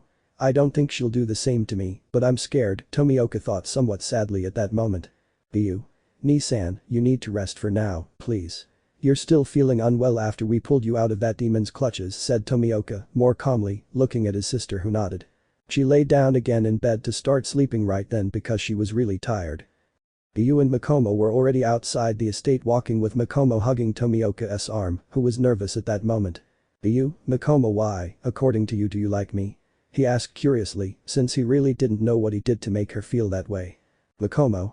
You've been helping me for a long time, and even after I came back to life you still help and support me, that's why I love you. I know I told you to take time to think, but I can't wait any longer. I want us to be a couple, I won't make the same mistake those three made. I truly love you, she said, smiling as she pulled Giyuu close and kissed him on the lips. Tomioka blushed at that and returned the kiss, embracing her at that moment. It was a moment they both enjoyed, and they could stop that kiss, which was even starting to deepen with each passing moment. Giyuu didn't know why, but he was enjoying it too much, and they only separated when they ran out of air, breathing heavily at that moment. Makomo. Nina, Giyuu-kun, you like me, don't you? She said, smiling mischievously while Giyuu blushed and looked away. Giyuu. Why yes, he said nervously at that moment. Makomo. Let's have more of this another day. I have a mission, she said, smiling as she left for her mission and tried to return as soon as possible. Meanwhile, Tomioka stood there unsure of what to do, having never encountered such a situation before. Although. Are you Tomioka-san? A woman's voice asked, looking at Tomioka, who turned around and saw. Giyuu. "Oh, you were Suma-san, weren't you?" he asked curiously, looking at the woman with jet black hair and blue eyes, wearing the same kunoichi outfit. "Suma? Yes, it's me," she said nervously, looking at Tomioka, somewhat red-faced. "Giyuu? What are you doing here?" he said curiously at that moment, looking at the woman who was somewhat nervous. "Suma. Vera, the others and I divorced Yuzui after finding out what he did against you, and we wanted to look for him to see if he was okay," she said blushing, looking at Giyuu who was just staring into her eyes. "Giyuu? Oh, I see, tell me how you've been since that happened," he said, looking at the girl who now lowered her head. "We live in an inn, paying, but we're running out of money," she said sadly, wanting to cry at that moment, and Giyuu spoke. "Giyuu? I see, look, I can offer lodging to you, Hinetsuru-san and Makio-san, since my estate has many rooms and it's somewhat complicated to keep it stable with just me and Mikomo," he said calmly, trying to forget that he had kissed Mikomo. "Suma? Really? Thank you, thank you. Where is it? I'll go get Makio and Hinetsuru," she said very happily and blushing, and Giyuu was calm. "Giyuu? It's through the forest, along a path by the lake. You just have to get to the end and you'll see it. Take any room except the ones at the back, those are the ones I use with Mikomo," he said calmly, and Suma nodded, happily going to get her friends. Giyuu sighed in relief, as he hadn't expected such things to happen. The peculiar case. Chapter 24. Following the events of that day, a month had passed since Suma, Makio, and Hinetsuru went to live in Tomioka's house, which was normal since it didn't bother him after all. They hadn't been involved in or had anything to do with the betrayal he had suffered. So they lived together normally on the seaside estate with Mikomo and Tsutako, who had already recovered at that time. Giyuu's POV. It's been a while since I left the three of them at my farm. I don't know if I can say that life is smiling on me, because even though Mikomo is alive again, and Nisan too, I'm afraid something might happen to them. I'm not someone who's going to stop them from doing what they want, but the thing is, I don't know if I can bear to lose them again. For now, all I can do is move forward. It's been a while and I've noticed something that I don't know if it's uncomfortable or not. First, Mikomo's new attitude, while before she was sweet and kind, now she's overly affectionate, and the thing is, I've already accepted her feelings. I don't regret doing it because I liked her a lot and her words are sincere, and I trust that she won't do the same to me as those three traitors. The second thing is my sister. Before, when I was younger, I saw how cheerful she was and all, but after learning that she went through that hell because of that demon, it's hard for her to be a little calmer and more cheerful, and I always try to help her, and it seems to work because little by little she's becoming herself again. And finally, there's the matter of Hinetsuru, Makio, and Suma. This is a rather peculiar case because, although I don't mind their company, they have been acting too strangely. Once they had moved in, they were grateful and there was a normal coexistence as they helped me with household chores. The missions and other things didn't leave me alone, to be honest, and that meant I couldn't take care of the farm. It was a bit neglected and I thought I'd end up with the plants withered or something, but thanks to them, I'm calmer now because they helped me with that. Although I didn't understand why they were still wearing those kunoichi clothes, it was a bit strange to be honest, since I thought they only wore them when Yuzui was around, but I guess they got used to it and it doesn't bother me, to be honest. Just in case, though, I went with them to buy new clothes so they wouldn't be wearing only those, since cold weather was approaching and they needed to wear something other than that. That was normal since they arrived, but I noticed that when Mikomo had to go on a mission or something, they acted differently, how to put it, closer, so to speak, since when I stayed at my estate, I noticed they were closer. For example, I was a little tired and wanted to sleep. Suddenly, I don't know how, but I was sitting on Hinetsuru-san's lap with her stroking my hair. I didn't know how to react at that moment, so I had fallen asleep. When I woke up she was smiling too, and I got up blushing and apologized. She told me not to worry about it and that it was okay because it was a way of thanking me for letting her stay at the farm, to which I agreed. Another case was Suma. I had once heard Yuzui say that she was sensitive and cried a lot, but the truth is that she is very pleasant company. Sometimes she seems nervous or even childish, but she is nice. The thing was, sometimes when I was asleep at night and Mikomo was away on a mission, suddenly in the mornings I felt a weight on top of me and I saw her, Suma, and that was a big problem for me because it made me nervous since not only was she there, but sometimes she didn't wear her clothes properly or even wore no clothes at all. I didn't deny she had a good figure and all, but I always tried my best not to see her that way because I didn't want her to consider me some kind of pervert. I just thought she was a bit of a sleepwalker and that's why she appeared there. And lastly there's Makio. I wouldn't know whether to say she's the most daring or something, since sometimes she'd give me a hug without warning, and I wouldn't mind if it weren't for the fact that she'd practically get too close to my neck to the point where I could feel the hot breath from her mouth on my ear. Plus I'd feel her breasts pressing too hard against my back, and that really made me try to think about other things, because I didn't want to seem like a pervert, but instead of moving away, it was like I stayed pressed against her even longer. It was definitely difficult to stay out of things, but anyway, the thing is, now I have to go to Luminous estate for a mission I was sent on. The thing is, I would have to go to Himejima-san's estate since I heard that due to a mission that was completed late, they had to sleep there for safety reasons. I was walking at a leisurely pace at that moment. The only thing I dislike about having to go to the rock farm is that I have to pass near the farm of the pink-haired trader. I don't even want to mention her first or last name. I absolutely dislike having any kind of contact with her. Even though it seems the world doesn't want me again and she's right there in my way. I noticed she was smiling. I guess it's because she thinks she can make me suffer again, and I don't intend to fall for her game again, since I'm fed up with her and the other two traders. Mitsuri. Giyuu, she said, seeming happier. I hate that she calls me by my name. Giyuu. I'm Tomioka, your pillar, I said coldly at that moment, as it angered me that he was speaking to me. Mitsuri. No, I'll always call you by your name. Come on, we need to talk. I want to fix things, please. I know I made a mistake by not listening to you or not letting you defend yourself.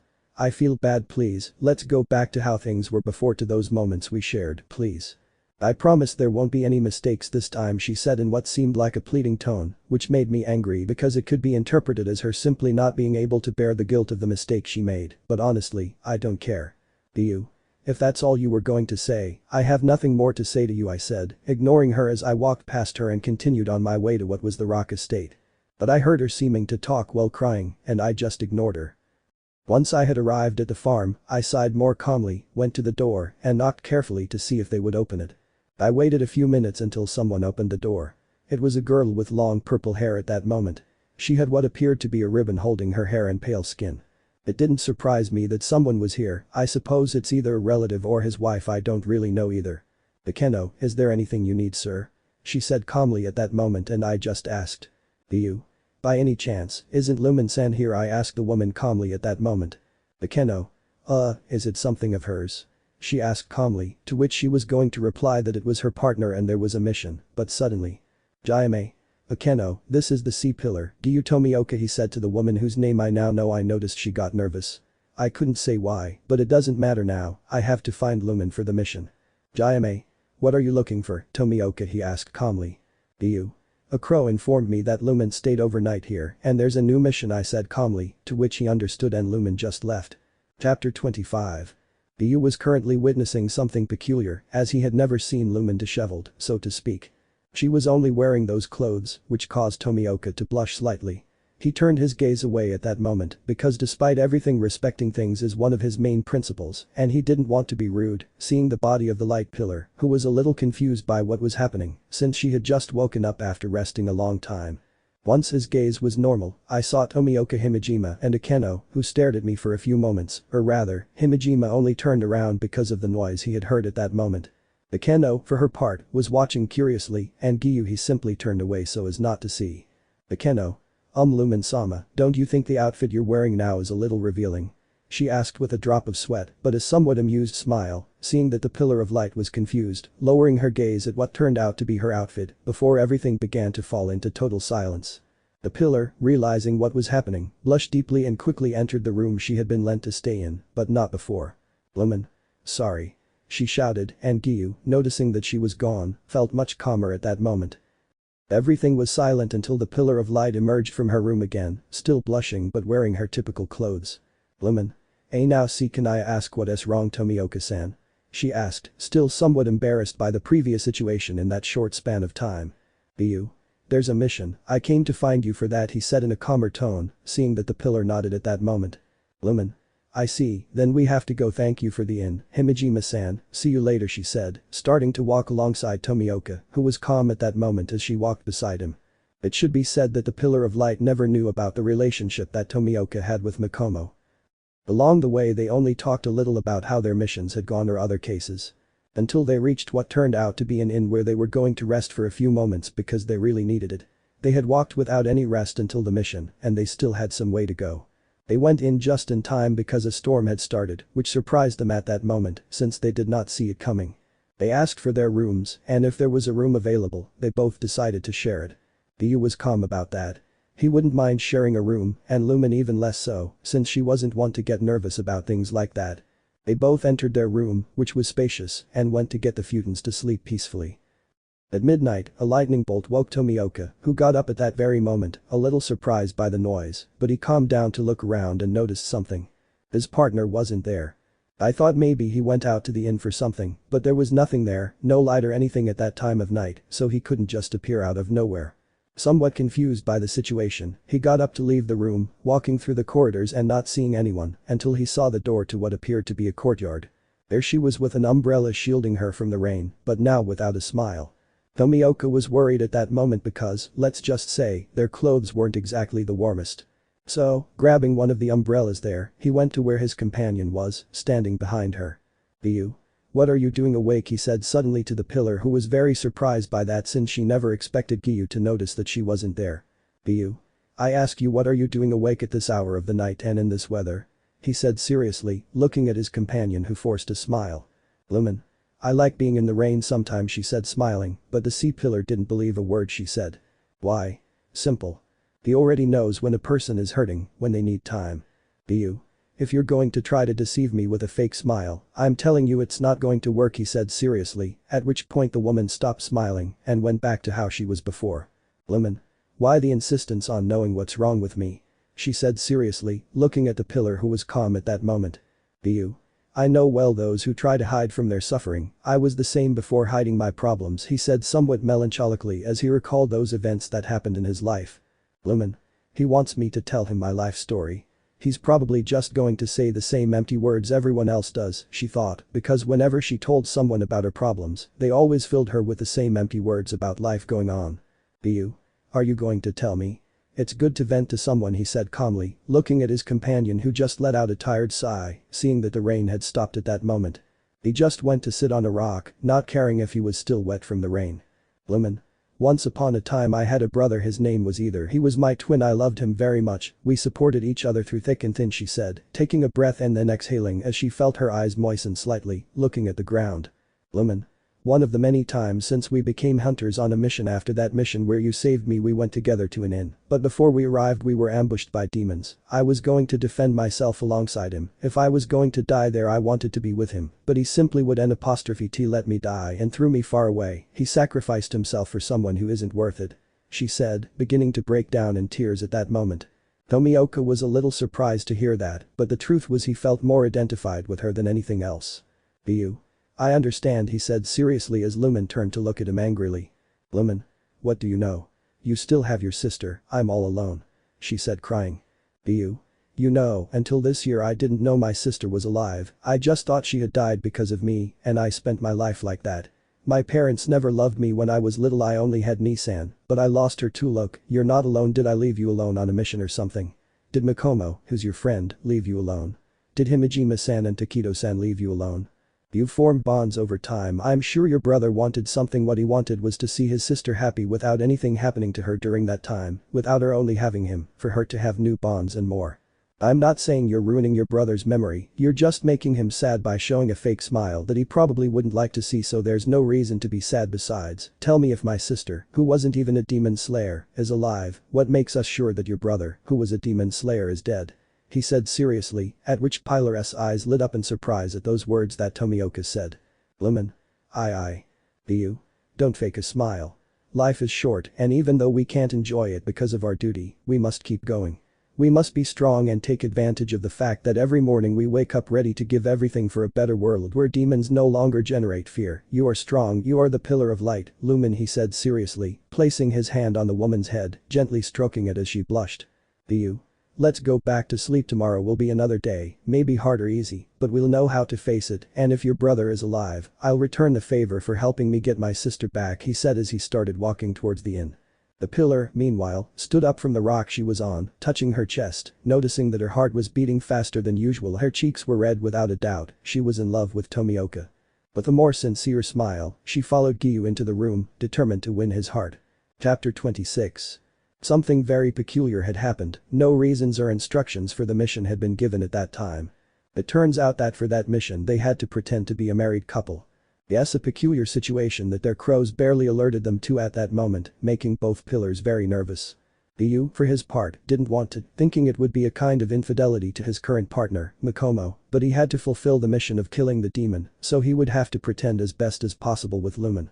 And she, for her part, was nervous and blushing, although she had previously intended to have Tomioka with her. Now the thing is, she hadn't expected that they would have to do things like this so soon. She knew it was a mission, but it was a good opportunity. She was sure she could get quite close to Giyuu because of that mission, and if possible, strengthen their friendship. And we already know what this refers to. Giyuu and Lumen have now arrived in the village to be where they were meant to be. Priest. You must be the ones who requested the marriage, right? Asked the wedding priest, since the boss had called them saying that two people were going to get married. Giyuu.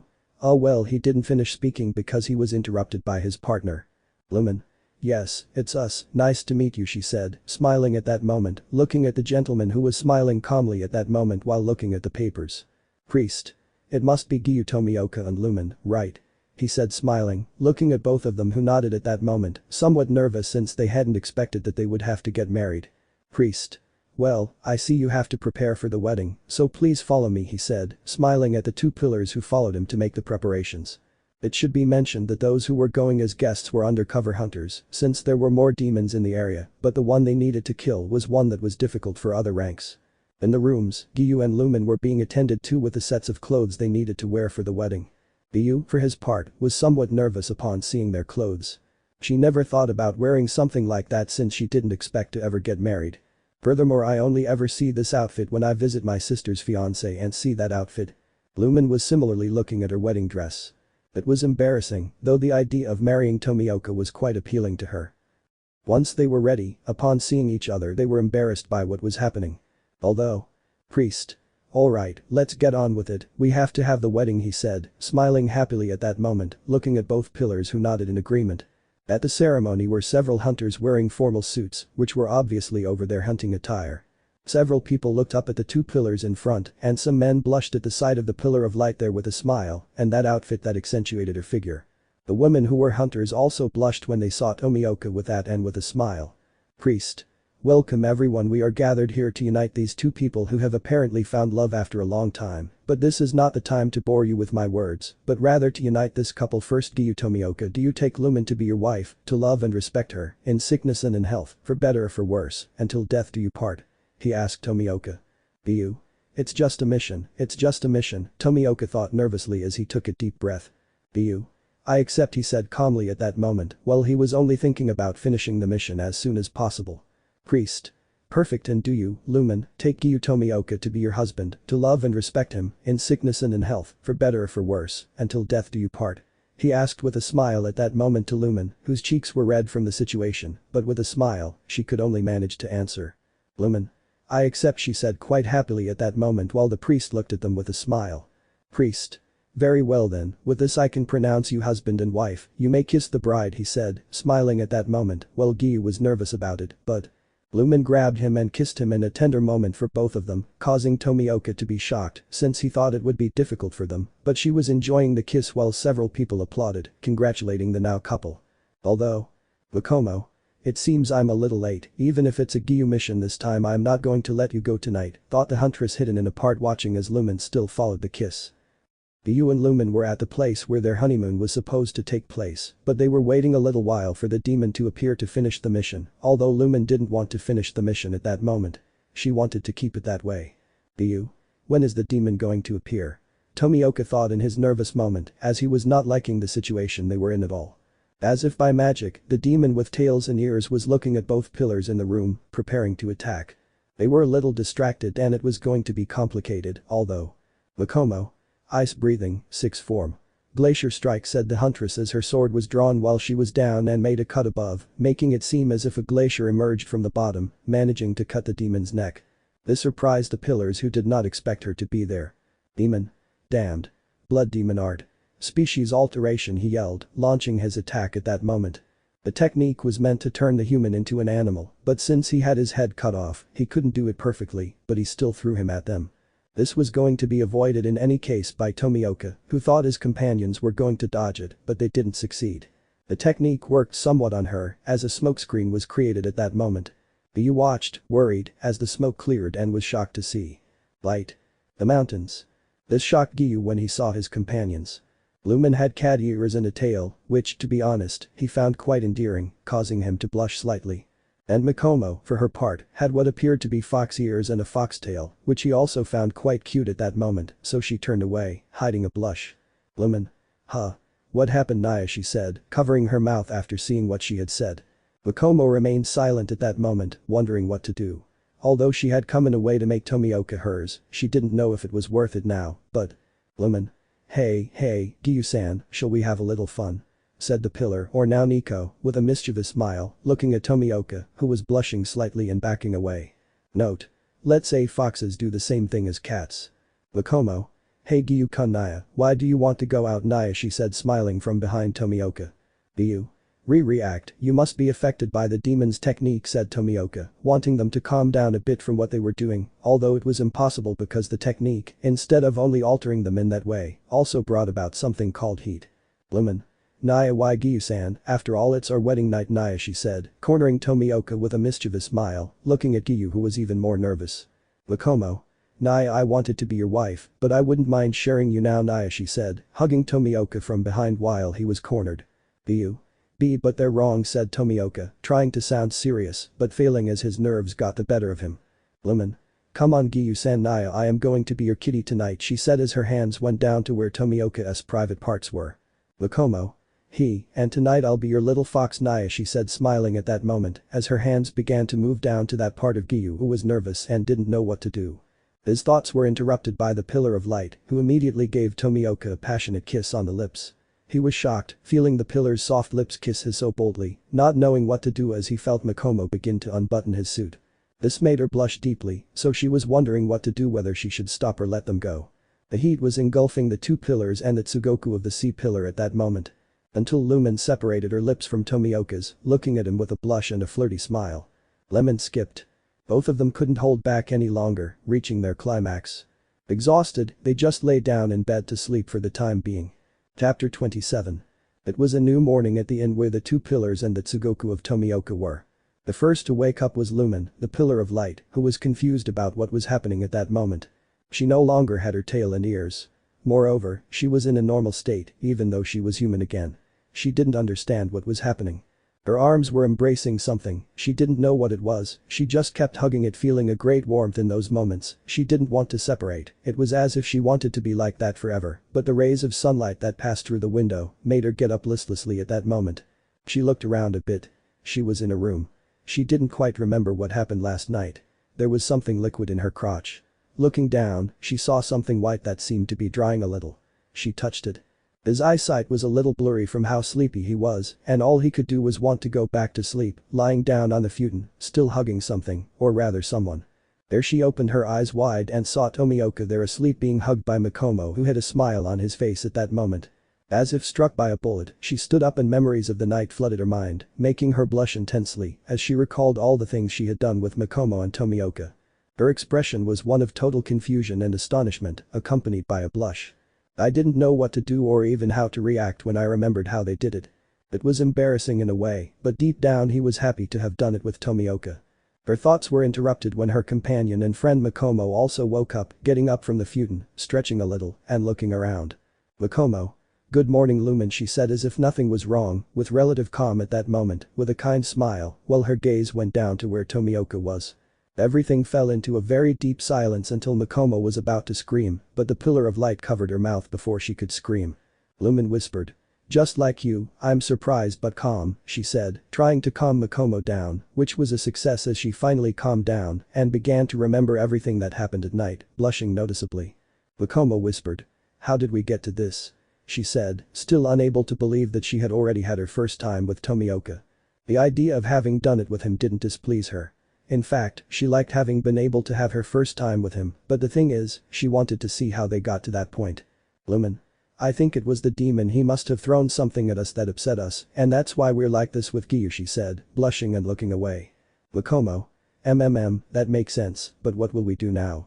She said, since she didn't know how she was going to explain or even how Tomioka was going to react to what happened. She didn't want something that happened on impulse, due to a blood technique, to ruin the bonds they had with Tomioka.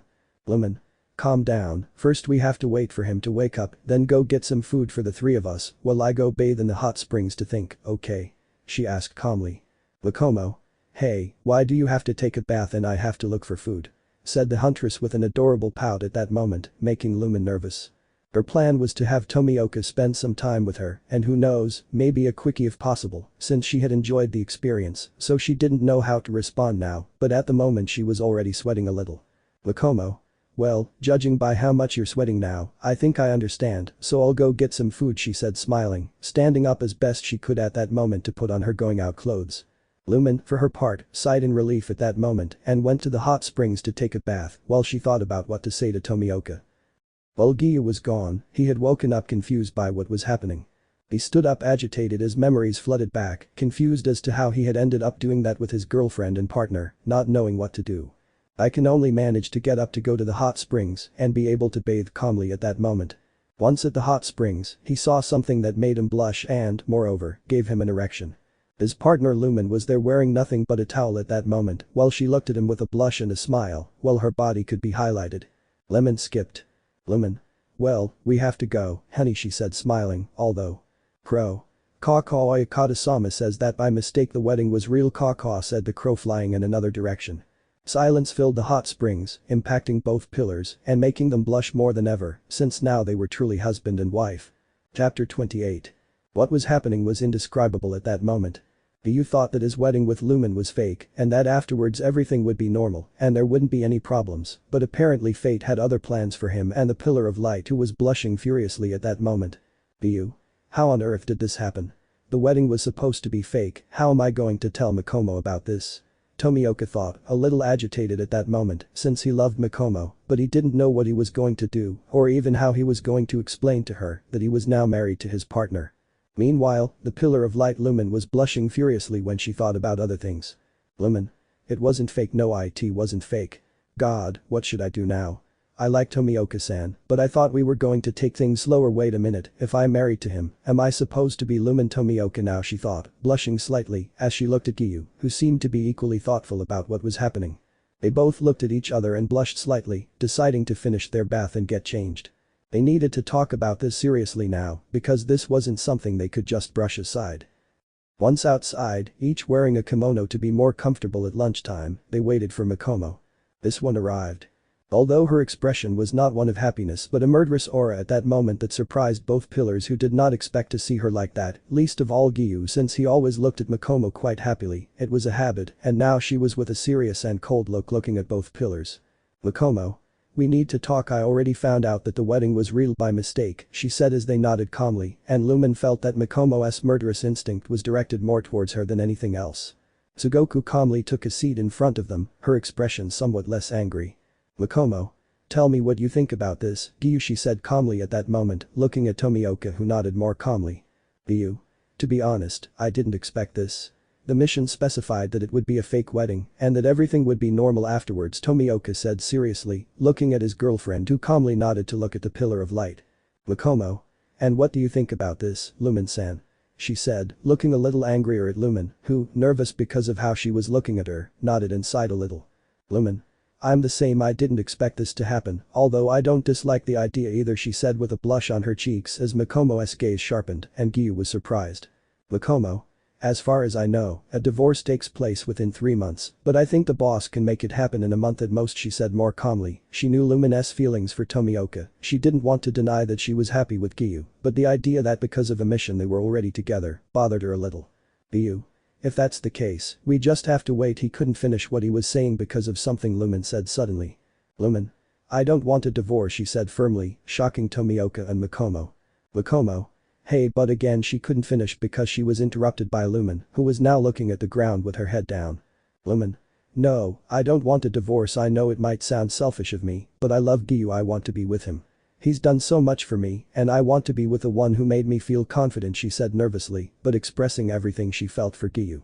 She didn't want to live with the fear of rejection anymore, she wanted to live with Giyuu, to be a couple, to be what she longed for. He motivated her to keep going, he was kind to her, he even smiled at her sometimes. She wasn't going to back down, she was going to move forward for him, she was going to keep going, but she needed an answer from him. She wanted to be with him and fear wasn't going to control her this time. It was going to be better than before. Mikomo.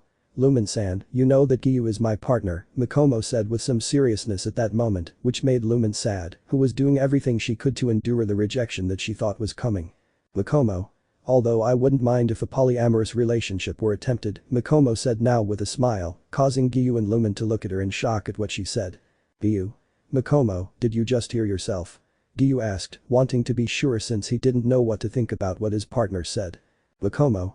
Of course, Giyuu, I know Lumen has strong feelings for you, just like I do. I wouldn't like the idea of her and me falling apart just because of feelings we have for you, so it wouldn't be bad to try a relationship like that, she said, smiling warmly as she saw Lumen shedding tears. Well, she had a huge smile because of what Mikomo had said, she was quite happy. Giyuu, for his part, sighed at what was happening. He didn't know what to say, but trying wasn't a bad thing either. Mikomo. And what do you say, Giyuu, she said, looking at her partner, as was Lumen, who was waiting hopefully for her answer. Giyuu. I'll try, he said calmly, as both smiled, especially Lumen, who, overcome with emotion, hugged Giyuu tightly. And without waiting, he kissed her on the lips, which took Giyuu by surprise, as he hadn't expected that. That's why Mikomo pouted. Mikomo. Hey, don't hog it all for yourself, she said, causing Lumen to laugh a little at what was happening. Giyuu was red-faced from what had happened. Lumen. Well, I'm in your care, Giyuu-kun, she said smiling as she hugged Tomioka. Mikomo. Wait, if you're already with Giyuu that means you'll become his wife and take his last name, she said, as Lumen was now quite happy at that moment. Chapter 29. About a month had passed. The relationship between Tomioka and the now new Tomioka, being Lumen, has improved quite a bit, to be honest. Lumen spent more time at Giyuu's estate since, as she was now his wife, it was normal for them to live together. Giyuu wasn't bothered by it. In fact, he discovered that he liked Lumen and felt just as good with her as he felt with Mikomo. Although something curious was happening. And it was that Lumen, upon becoming a Tomioka.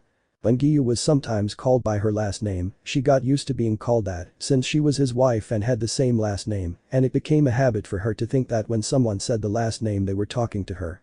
Now in the present we see a calm Giyuu at home who was with Tsutako in the living room. The older Tomioka, when she found out that her brother had gotten married, made a scene because he hadn't invited her to his wedding, creating a rather comical scene, but after a short time Tsutako calmed down. Now they were calmly conversing, both Tomioka. Tsutako. And tell me, how has everything been between you and Limyun-san? She asked, taking a sip from a cup of tea she was holding at that moment. Giyuu. Things are going well for the moment, he said as he also began to drink his tea relatively calmly under the gaze of the older woman. Tomioka swore he saw a smile from his sister that he knew was going to end up being a comment that he wouldn't like, or maybe that would shock him. Tsutako. Tell me when I'm going to have my nephews. Tomioka asked with a smile, something Giyuu processed for a brief 2 seconds. He almost spat his drink in the older woman's face, but he calmed down. Giyuu. It's still too soon for that, Ni-san, besides, having a baby isn't something to be taken lightly, Tomioka said more calmly to his sister, who sighed. Tsutako. Okay, calm down.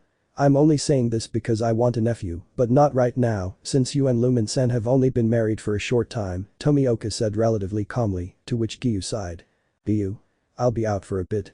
If Mikomo comes, tell her I went out to buy some things, said Tomioka calmly, looking at his sister who nodded with a smile. Giyuu left and Lumen came out of the room, looking changed at that moment and with a smile on her face. Tsutako. Hello Lumen-san, how are you? Tomioka asked with a smile, looking at the pillar of light who still had that smile on her face. Lumen. I'm fine Tsutako-san, and how are you?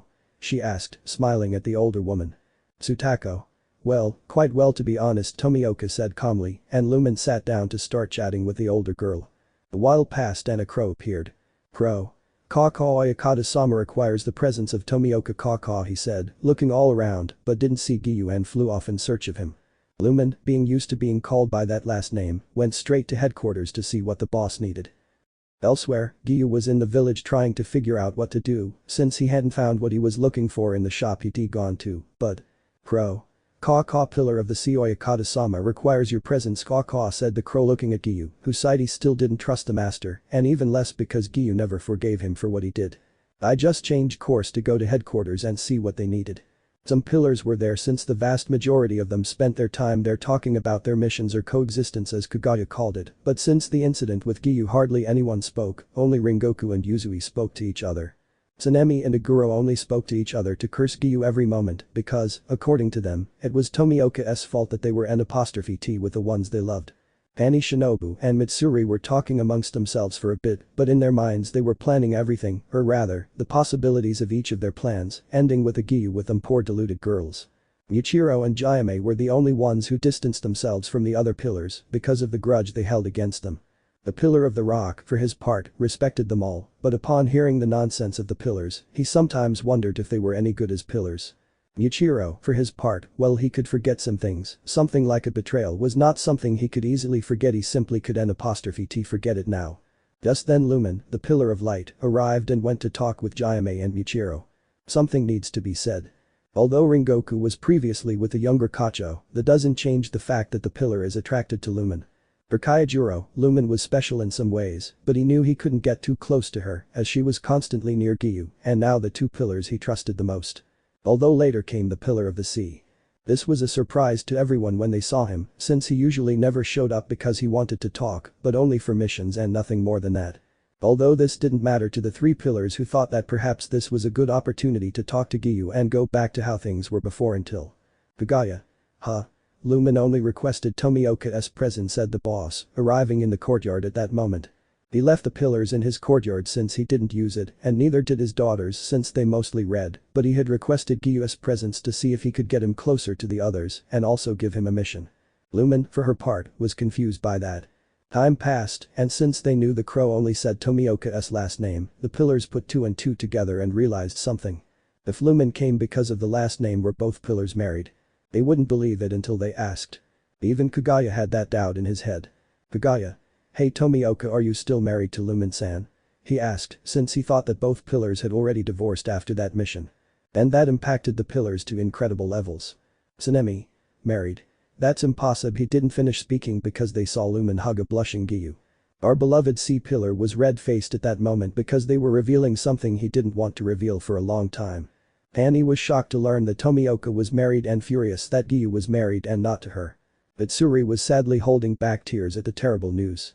And Shinobu in her mind denied that it was even real and sometimes planned to poison Tomioka. But at least they had the satisfaction of knowing that Tomioka hadn't had his first time yet, right? Well. Lumen. Oyakata-sama, yes, I am married to Giyuu, and we also took advantage of the inn we paid for our honeymoon, she said smiling, although hugging Giyuu somewhat possessively. Now everything was chaos. The three traitors had only been angry until now, but now they were fuming with rage. Kaijuro was even angrier. Not only did he lose the younger Kacho, but he also lost his chance to be with Lumen and have her for his enjoyment. Tsunemi and Agura were angry. They didn't understand what was happening that was causing everything to go so well and wonderfully for Tomioka at that moment. It was frustrating them quite a lot. Yuzui, well, he would have shouted extravagantly, but he didn't know what to do after the loss, or rather, the separation from his wives. Yuichiro was just confused being a child, he didn't know about honeymoons or anything like that. And the pillar of the rock was thinking at that moment, calm though praying.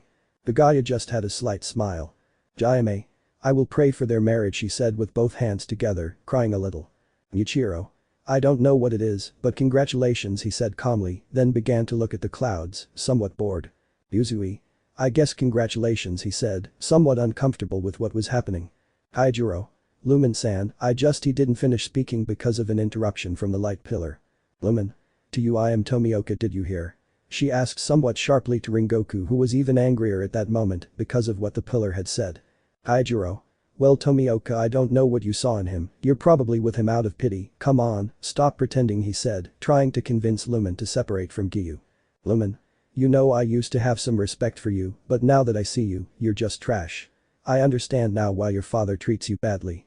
I feel sorry for Ruka-san, who had to give birth to someone like you, she said coldly at that moment, since she was angry about Rengoku. Before, she barely respected him because of his actions and the fact that he was a pillar, but when she saw him for who he really is, he disgusted her. Kaijuro, for his part, was angry about that, clenching his fists. Kagaya. That's enough. Chapter 30. At the hunter's headquarters, more specifically at Kagaya-Bayashiki's estate, all the pillars were gathered in its courtyard, while the central topic of the moment was the following. The marriage that the pillar of light and the pillar of the sea had. Giyuu Tomioka and Lumen Tomioka were embracing, or rather Lumen was embracing Tomioka while he stroked her head at that moment. Tsunemi, you bastard, you can't be married in this organization. Shinazagawa said angrily, glaring furiously at Tomioka, who was acting as if nothing was wrong. Giyuu. To begin with, the wedding took place because of a mission. The wedding was real, and what happened had to be what it was. Besides Wind Pillar, if that's the case, then blame Kaguya. It was because of him that the wedding took place, and even if you say it's forbidden, you know very well that you've had relationships with other demon slayers besides the Flower Pillar, and nobody complains about anything, so I don't see the problem, Tomioka said calmly, while Shinazagawa remained silent at that moment because of what Tomioka had said. And it was true, after the death of the Kacho he went to look for another relationship and nobody complained, but when Kani was with Giyuu, he complained that the rules did not allow that, even though Giyuu had asked the master for permission. All the others remained silent. Giyuu. And I didn't come here to discuss such a topic, I came to see why you called me, Kaguya, Tomioka said coldly, angering some, except for Michiro and Jayame, who knew that Giyuu had every right to complain or despise the master. He, for his part, had a sad expression upon noticing that Tomioka neither respected him nor saw him in a paternal way anymore. Kaguya. It's for a mission, he said while Giyuu just sighed. Giyuu? Where, he said coldly, which made Kaguya feel worse and worse, and he just spoke. Kaguya. South of here, there's a small village where constant disappearances of children between the ages of 6 and 8 are being reported, and I need you to go and finish off the demon there, he said calmly, or rather, he pretended to be as calm as he could. Giyuu. Well, said Cole to try to go, but Kaguya gave his last play. Kaguya. You will have to be accompanied by Shinobu Kacho in case you get hurt during the mission, he said smiling, at which Giyuu stopped walking to turn around and look coldly at Kaguya. Shinobu. Ara, it seems we'll have to go together, Tomioka-kun, she said, smiling happily, as she had planned some things to be with Giyuu again, and this time she wasn't going to let him go. Giyuu? I refuse to have her as a partner, he said angrily at that moment while looking at Kaguya, who was smiling. Kaguya. It's necessary because if you get hurt during the mission, someone will need to take care of you, he said, smiling at that moment. Hanny. In any case, I'm also in for going with them. If my sister gets hurt, we'll need backup to heal her. Kacho said, smiling, hoping to be able to be with Giyuu. He didn't care if he had to share Tomioka with his sister. If it was to get him back, he was going to do it. Kaguya. That seems like a magnificent idea then. Kacho Kani and Kacho Shinobu will accompany Tomioka Giyuu on the mission, he said, smiling at that moment, thinking that in this way he would be able to make Giyuu get closer to the demon slayers. Tomioka, for his part, was very angry with Yubayashiki for what he was doing. Although. Lemon. Wouldn't it be rather excessive for 3 pillars to go on the same mission? I mean, if it's a common demon, the most normal and logical thing would be to send only 1, or at most 2 pillars, for the mission. So I think it would be a good idea for only 1 person to go with Giyuu on that mission, said the light pillar, smiling, leaving some angry, or rather, causing anger in both Kacho, because of what that pillar said, since because of her they wouldn't be able to be with Giyuu, or well, at least one of them would be able to go, but who? Kaguya. Are you questioning my decision, my daughter? He asked, smiling, though sad inside, because that meant he couldn't bring the others closer to Giyuu. Lemon. Well, it's the pattern and it's normal to make mistakes, so one can go, although in case something happens to the doctor, it would be advisable to send some Kakishins, she said smiling, while Kaguya analyzed what she said. Kaguya.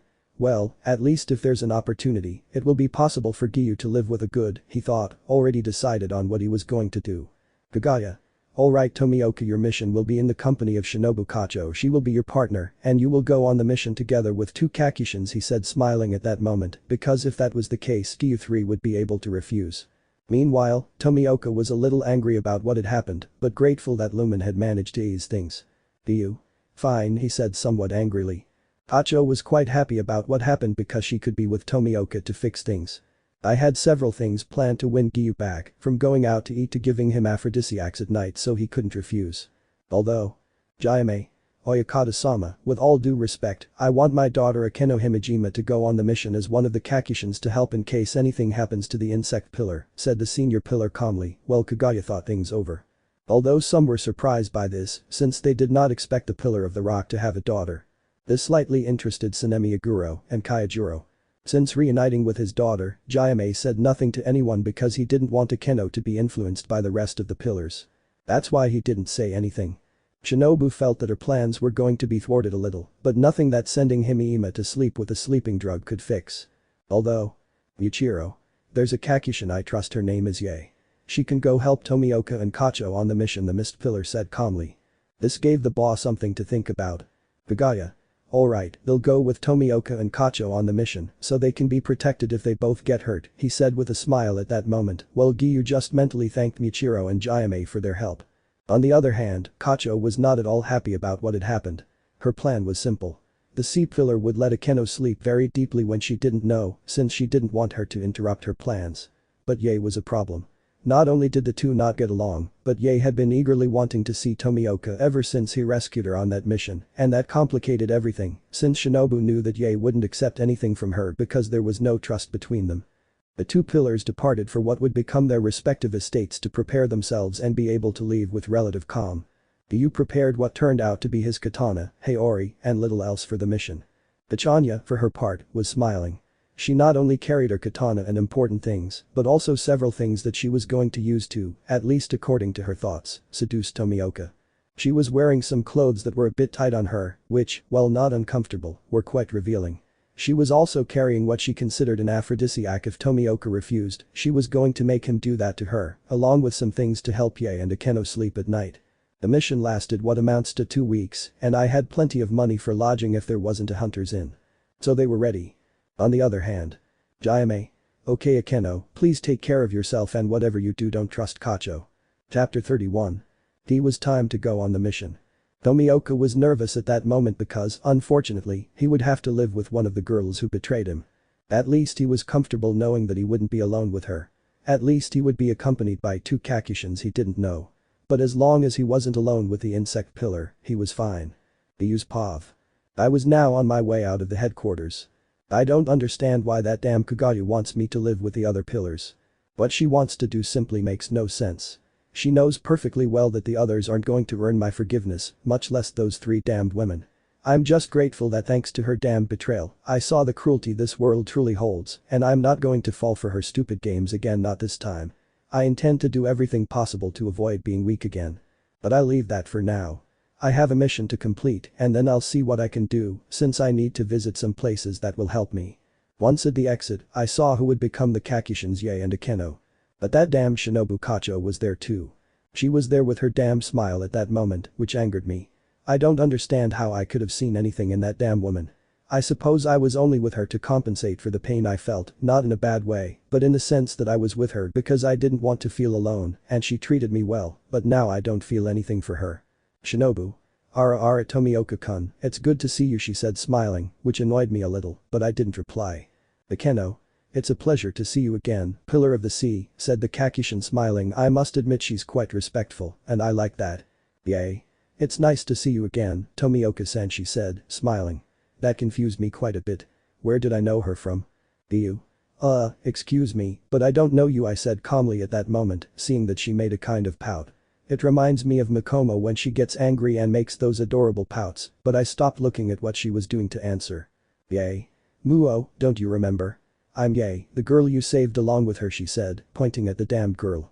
This made me think about those moments, and I just remembered that girl who had a dog and whose father was a demon. That brought back some bad memories, but I don't care anymore, now I remembered who she was. Giyuu. Excuse me, I said at that moment, giving a slight bow. She was smiling. Yae. Don't worry, it's okay Tomioka-san, but come on, we're going to be late for the mission, she said smiling, to which I nodded, but I felt the damn girl's gaze glaring at both of us, so I looked at her coldly. We set off on the mission calmly, or rather as calmly as we could, because the truth is that I felt quite uncomfortable with Kacho's gaze on me, so I tried to go as fast as possible, but I couldn't because Akeno and Yae had to stay with her, and something told me that wouldn't be a good thing, to be honest. Once we arrived in the village, we noticed it was getting late and we were quite bored, so we were looking for an inn where we could rest. Giyuu. I need to figure out what to do when the demon attacks to finish it quickly, I thought calmly as we went to a wisteria inn. Once at the inn, a lady attended to us and took us to the rooms. Luckily for me there were quite a few rooms, so we went to them. Although. Someone pushed me into my room and I saw it was Kacho. Shinobu. You know, a while ago I wanted to hurt you, but honestly, now that I see you, I'm really attracted to you, Giyuu-kun, that damn girl said with a smile and tone just like Lumen and Mikomo when we that. I won't dwell on it, but it really annoys me that she's acting like this out of nowhere. Shinobu. You know, there's still time before the mission, don't you want to have some fun, she said smiling as she tried to take my hand, which I quickly pulled away at that moment, looking at her coldly. Giyuu. I don't know what's wrong with you, but I refuse to do something like that with you, I said angrily, surprising her a little, but even so, she was smiling. Shinobu. Oh come on Giyuu-kun, don't you feel like enjoying yourself a little? Come on, I can even be better than Lumen if that's what you want, she said smiling, which was making me angry. Giyuu. First of all, don't drag my wife into this, I said angrily, seeing that she made a sort of angry face. Giyuu. Second, I'm not going to accept any of that since the trust I had in you disappeared the day you betrayed me. I don't want anything from you and I never will, because I already have someone who truly loves me, unlike you who only used me because of a stupid fit of anger, I said angrily at that moment while looking at her coldly, which surprised her at that moment since I noticed some anger in her gaze. Shinobu. No, I know I used you, I know what I did was wrong, but I want to fix everything that happened. I want us to have something serious this time, something lasting, something for life. I want us to be a real couple who can have a good life together. Please think about it. I really love you, and I want to come back, she said, trying to get closer and hug me, which only made me angrier. Giyuu. Get out of here, I never want to see you again, you're the worst thing that's ever happened to me, and the only thing I'm grateful for is that thanks to you and the others, I was able to learn about people who truly care about me, I said, kicking her out of my room and locking the door. I don't understand how that damn woman still wants to achieve anything. I didn't think much of it and was about to go to sleep when I heard something crying. I don't know, but I know it's not from that damn girl, so I was curious. Chapter 32. Gaze Pav. I was really wondering what was going on. A few moments ago at headquarters they mentioned that we were going to have a mission with the Pillars of the Sea and Insect. However, I noticed quite a bit of tension between the two of them. I don't understand. When they saved me from that demon, they both seemed somewhat close. I think I wouldn't know if I should say it like that, but something seemed different this time. Giyuu Tomioka, the sea pillar, wore an expression of disgust and discontent while standing next to Shinobu Kacho, the insect pillar. I honestly thought everything was going to be fine, but Giyuu always seems to want to distance himself from that girl. I don't understand why, but oh well, what can you do? Once we arrived at the inn's rooms, I went to rest a bit since the journey had been quite long and I didn't want to do anything else that day or for the rest of the day. Although I did hear what sounded like an argument between Giyuu and Shinobu. That did catch my attention, but I couldn't hear what was happening because I was alarmed by the cries of my companion named Akeno. I was worried about her because she was my friend. When I joined the hunters, I had almost no one to spend time with and Akeno was the only friend I could hang out with. So we had a friendship that turned into a sisterhood since we looked like sisters. Although she is the oldest, but that doesn't matter, I had never heard or even seen her cry, that worried me quite a bit, so I carefully went to her room to see what was wrong and see if I could do something. When I entered I saw her in the fetal position, she was crying about something, but all I could see was that she had a slightly empty look at that moment. Hey Akeno-ni-san, what's wrong? I asked worriedly, approaching and noticing a photo of her as a child with other children in the rock pillar. Akeno. And nothing's wrong, please leave, she said, trying to convince me to leave, but I wasn't going to let that happen. I'm actually quite worried about her. Yay. Don't pretend nothing's wrong, come on, tell me what happened, why are you crying? I asked, giving her a hug at that moment, noticing how she started to cry even more. I feel really bad about what happened to him. What's going on? Asked someone who suddenly entered the room. We both turned to look and it was Giyuu, who had a somewhat expressionless face, but at the same time, it was one of concern. So I was wondering if it would be a good idea for Giyuu to help Akeno. Yay. I don't know what's wrong with Akemo-ni-san, I said worriedly at that moment as Giyuu nodded, approaching and crouching down to be at our level. I thought I was going to ask her what was wrong, but… Giyuu. Tell me something, are you ready to talk about the problem? He asked calmly at that moment. I don't understand what he meant by talking about the problem, doesn't he see that it's wrong, or is he blind? Akeno was looking at Giyuu at that moment, still with tears in her eyes. She wanted to yell at Giyuu for asking such a thing, but what happened next surprised me. Giyuu. If you feel ready to talk about the problem you're having, you can count on Ye and me, but if you're still unsure about talking about it, I'm not going to force you to speak, since you'll need time to recover, he said calmly, as if he already understood. He didn't want to be mean by forcing her to speak if she wasn't ready. It would hurt her more if she spoke while unsure. Akeno. Really, can I join you? She asked, still with tears in her eyes at that moment, while I remained calm. Giyuu. Of course, as long as you feel ready for it, you have to be sure, otherwise you're going to hurt yourself more than you're already doing to yourself, he said calmly, at which point I saw Akeno, who stopped her tears at that moment, smiling. She always smiles, but I noticed that it was different, she was smiling now in a very sincere way that I liked quite a lot. Giyuu. I'll retire and you all get some rest, said Giyuu as he left, leaving us there watching him close the door. I was smiling about what happened, but I saw Akeno, who was with her cheeks a little red. I don't know the truth, but well, there's nothing else to do and I just left the room to go rest. Today had been a pretty tiring day, to be honest. End of Ye's Pav. Tomioka was currently in his room, thinking about what to do at that moment. He was looking at one of his hands, which he then clenched into a fist. Giyuu. I need to get back to training, and while I'm at it, I think I'll train someone. You can never be sure, he thought calmly as he turned to a window at that moment, seeing that it was already getting dark. Giyuu.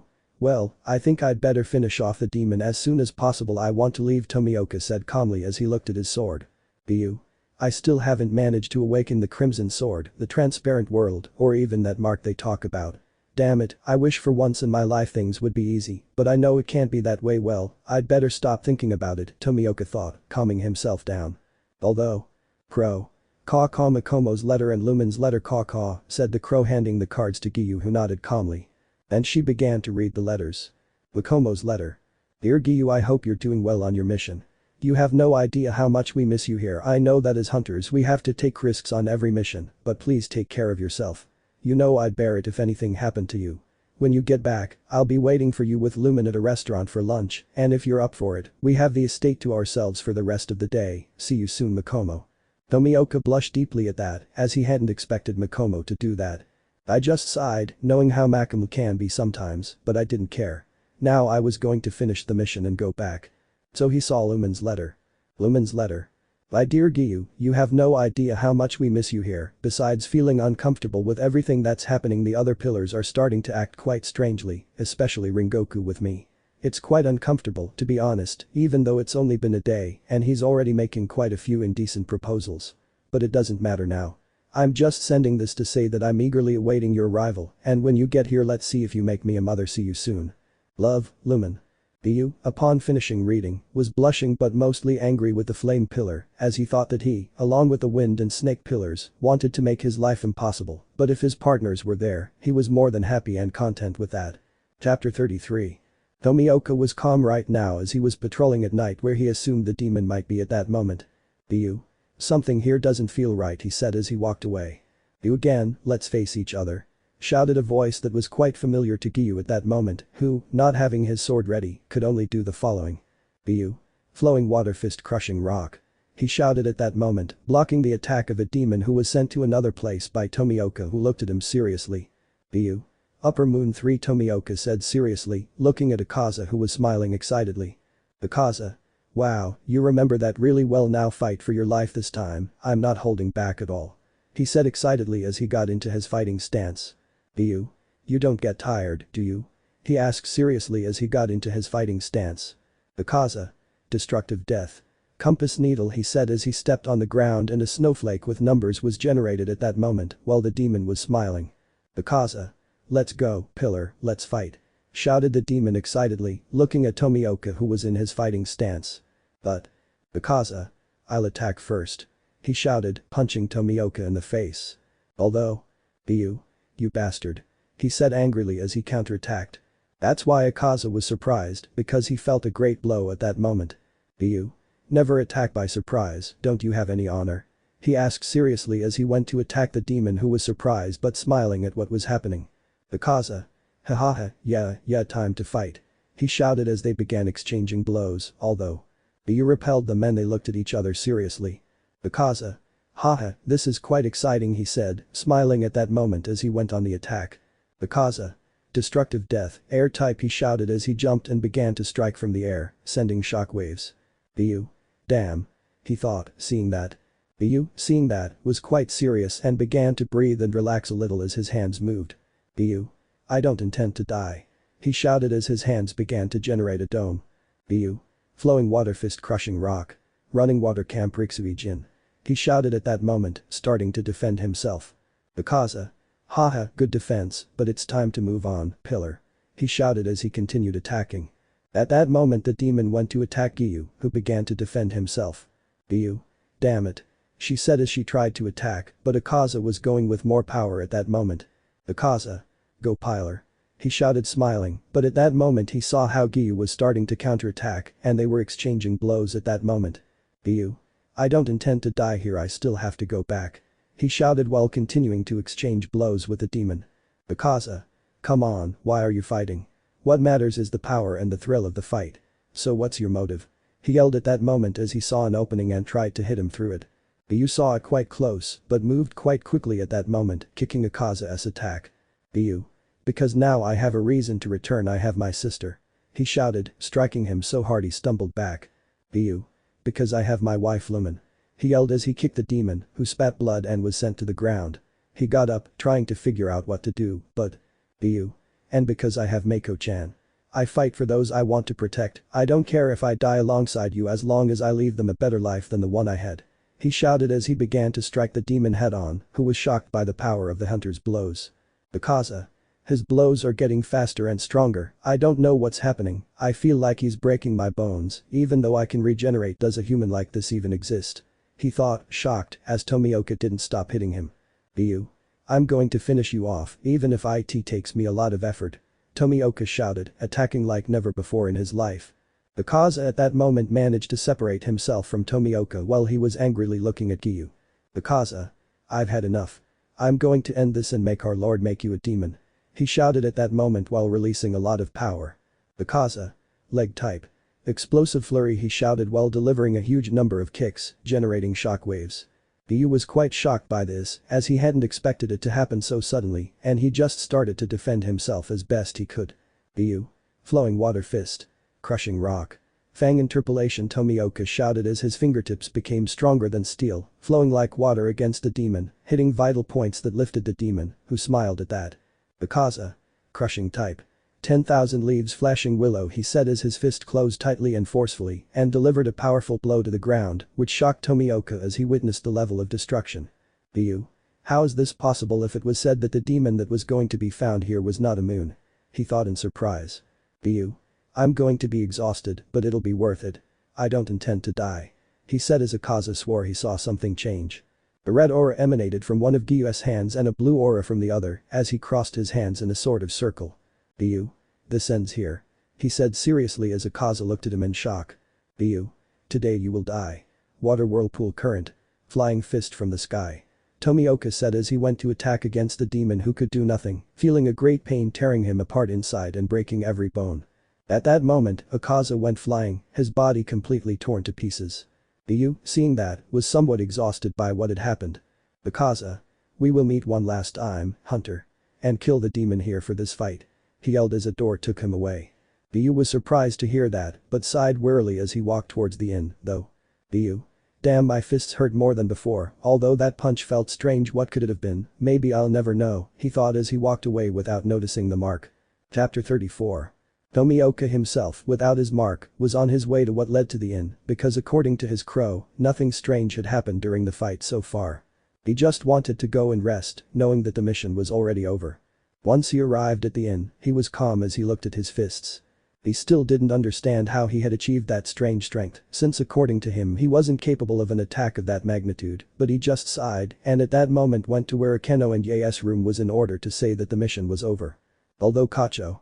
She was a little angry because she thought that maybe on the mission she would be able to spend time with Tomioka to fix things, but the truth is that she couldn't because he had finished her off ahead of schedule, and that frustrated her quite a bit.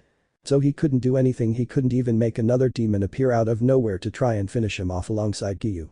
So all that was left for him was to rest before heading back to the hunter's headquarters. The trip was more uncomfortable than anything for Kacho. Reason?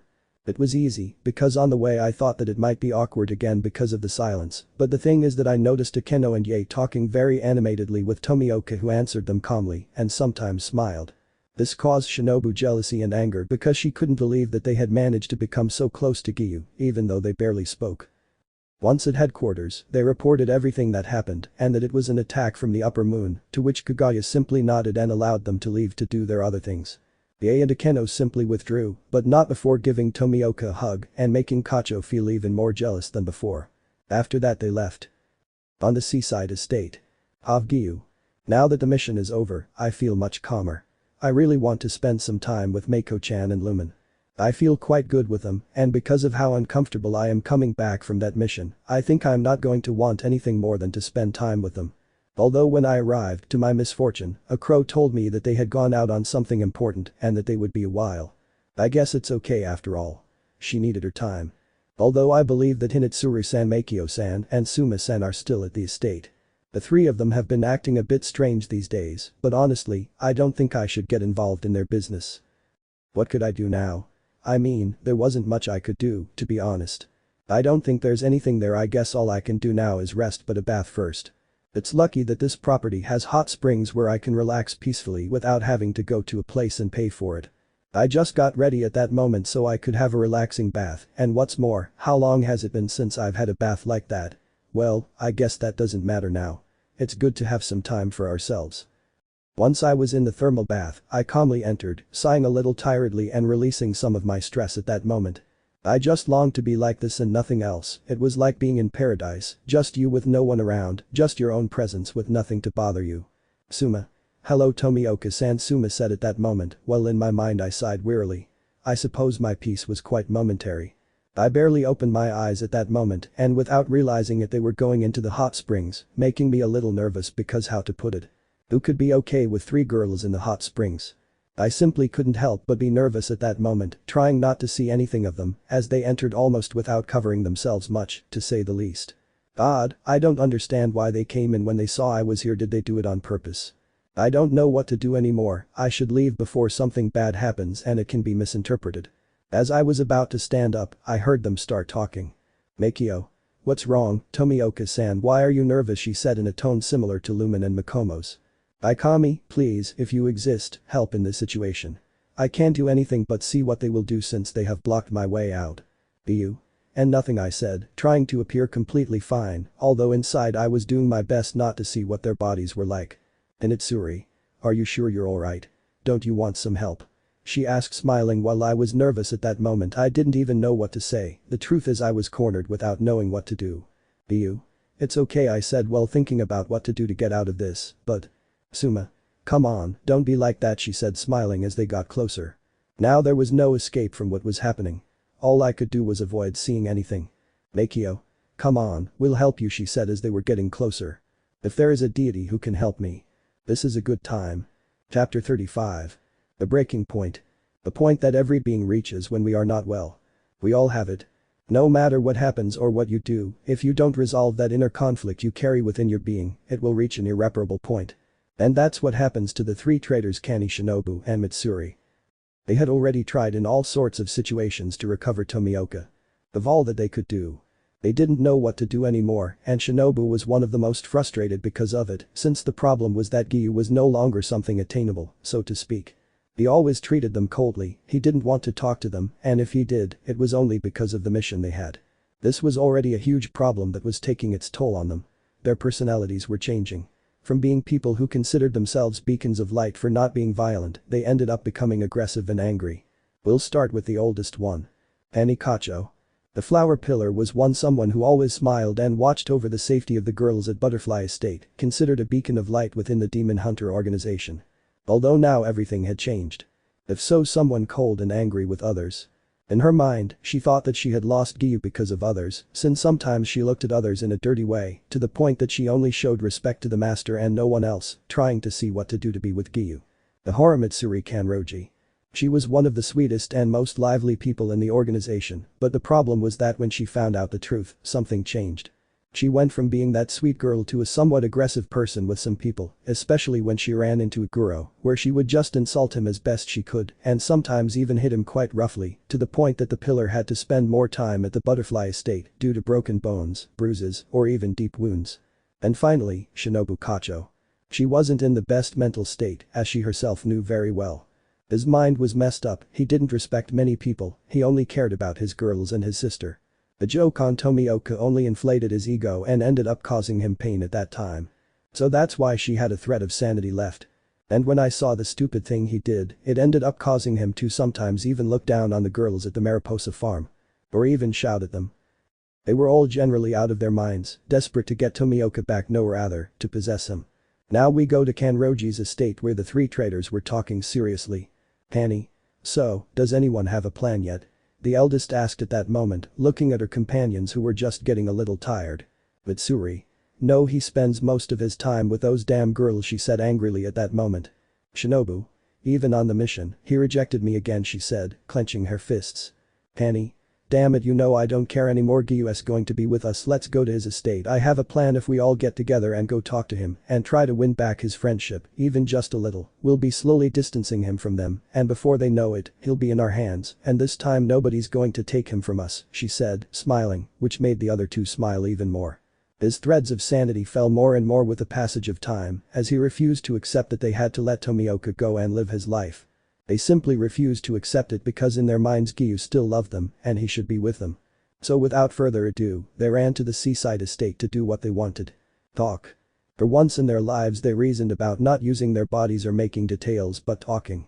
The words offered 1,000 options, and if one of them was being with Giyuu, according to them it was going to work no matter what. Although they had a bad feeling. Once at the seaside estate, they knocked on the door but received no answer. They thought perhaps he had gone out somewhere, but then they heard a faint sound and a few chuckles. That gave them an even worse feeling about the three of them. And when they went to the back and noticed a wall, they just decided to jump onto the roof to see what was going on. Their minds were not prepared for what they saw there. They were Giyuu, Hinetsuru, Makio and Suma. The four of them with absolutely nothing to cover them, absolutely nothing at all. Since they noticed how Hinetsuru was kissing Tomioka shockingly, he was reciprocating the Kunoichi's display of affection at that moment. But they weren't the only ones, as they saw Makomo and Lumen enter the hot springs at that moment, also smiling. What was happening? Because that's why. That's why their threads were already on the verge. Chapter 36. Where did we leave off last time? So. Tomioka was in the baths with 5 women. Who is it? Nothing more and nothing less than. Hinetsuru. Makio. Addition. Mountains. Light. They were at the hot springs with Tomioka, who was currently kissing Hinetsuru, who was smiling quite a bit. The Kunoichi was quite happy as she continued kissing Giyuu, who was now hugging her by the waist at that moment. Makio, for his part, was kissing what turned out to be Tomioka's neck, which is why he was blushing, to the point that he was getting an erection. Suma was kissing and licking the other side of Tomioka's neck. Lemon skipped. They were having some pretty good action, both of them. Although. Hani. Mitsuri. Why Shinobu? They didn't know what to think at that moment. They saw Giyuu, whom they loved, having relations with another woman. And then with Makio. Then added up. And then again at 3. Makomo and Lumen also had their turn. But it hurt them quite a bit to see that. Hani. Why is this happening to me? I just want to fix things and I have to see this. She thought at that moment, shedding many tears. Mitsuri Shinobu. Why I can't take it anymore, why is this happening? They thought, already quite angry. They were definitely going to break. Chapter 37. A month had already passed. Since Tomioka committed the act with Hinetsuru, Makio and Suma. He, for his part, had 1 or 2 mental conflicts because of that. Since she didn't know what to say about what ended up happening, although she didn't complain. Since he ended up accepting the 3 of them as his partners as well, because the truth is that quite a lot happened between them. The truth is that he did develop feelings for them, but he was quite blind and he was even afraid of having a partner. So it was difficult for him to accept a woman because he was afraid of getting hurt again. So all he could do was carry on as best he could. Right now, Tomioka was in what amounts to a training camp, practicing his sea breathing technique. Giyuu. I feel like I'm improving the last few stances, at this rate I'll get stronger, he thought with a smile as he finished his exercises. Until someone hugged him from behind. "That's who I am," said one of his partners at that moment while covering Tomioka's eyes, who had a smile because of it, to grab her hands. Giyuu. I'd say you're Suma-chan, he said calmly and with a smile, as he turned to see who Suma was, who was happy, since she kissed Tomioka with some passion, who calmly accepted it. Suma. You guessed right, Giyuu-kun, she said smiling as Giyuu just calmly hugged her and stroked her head. Giyuu. Do you need something? He asked calmly. Suma. I just wanted to be like this for a moment before you have to go on another mission, she said happily as Tomioka smiled, although he gave Suma a slap on the butt, who blushed and let out a moan of pleasure. It should be said that in the month of relationship that Giyuu had with the 3 Kunoichi, he discovered that the 3 were on the same level. In 3rd place was Makio. She was already perverted, but there were times when she got nervous, despite being the most aggressive of the 3. In 2nd place was Hinetsuru. She was one of the most perverted since she would go to Giyuu's bed without any clothes on, and in 10 days she had rounds of hex with Tomioka. And in 1st place was the same Suma. As the saying goes, appearances can be deceiving, since she was actually quite daring. In just 20 days she had been naked in Giyuu's bed, licking his member, having quickies in the mornings with him, in the bathroom, or even when there was no one else but her and Giyuu. Suma would come to cook wearing only an apron that only covered the front part, but she took advantage of Giyuu being behind her to tempt him quite a bit to have that. Besides being a case of masochism, a case that Giyuu managed to see, it didn't bother him, to be honest. In fact, that side of Suma excited him quite a bit. Returning to the present. Suma was blushing but smiling because of what Giyuu had done. Suma. A little won't hurt, don't you think, Giyuu-kun? She asked, smiling as Tomioka kissed her. Giyuu.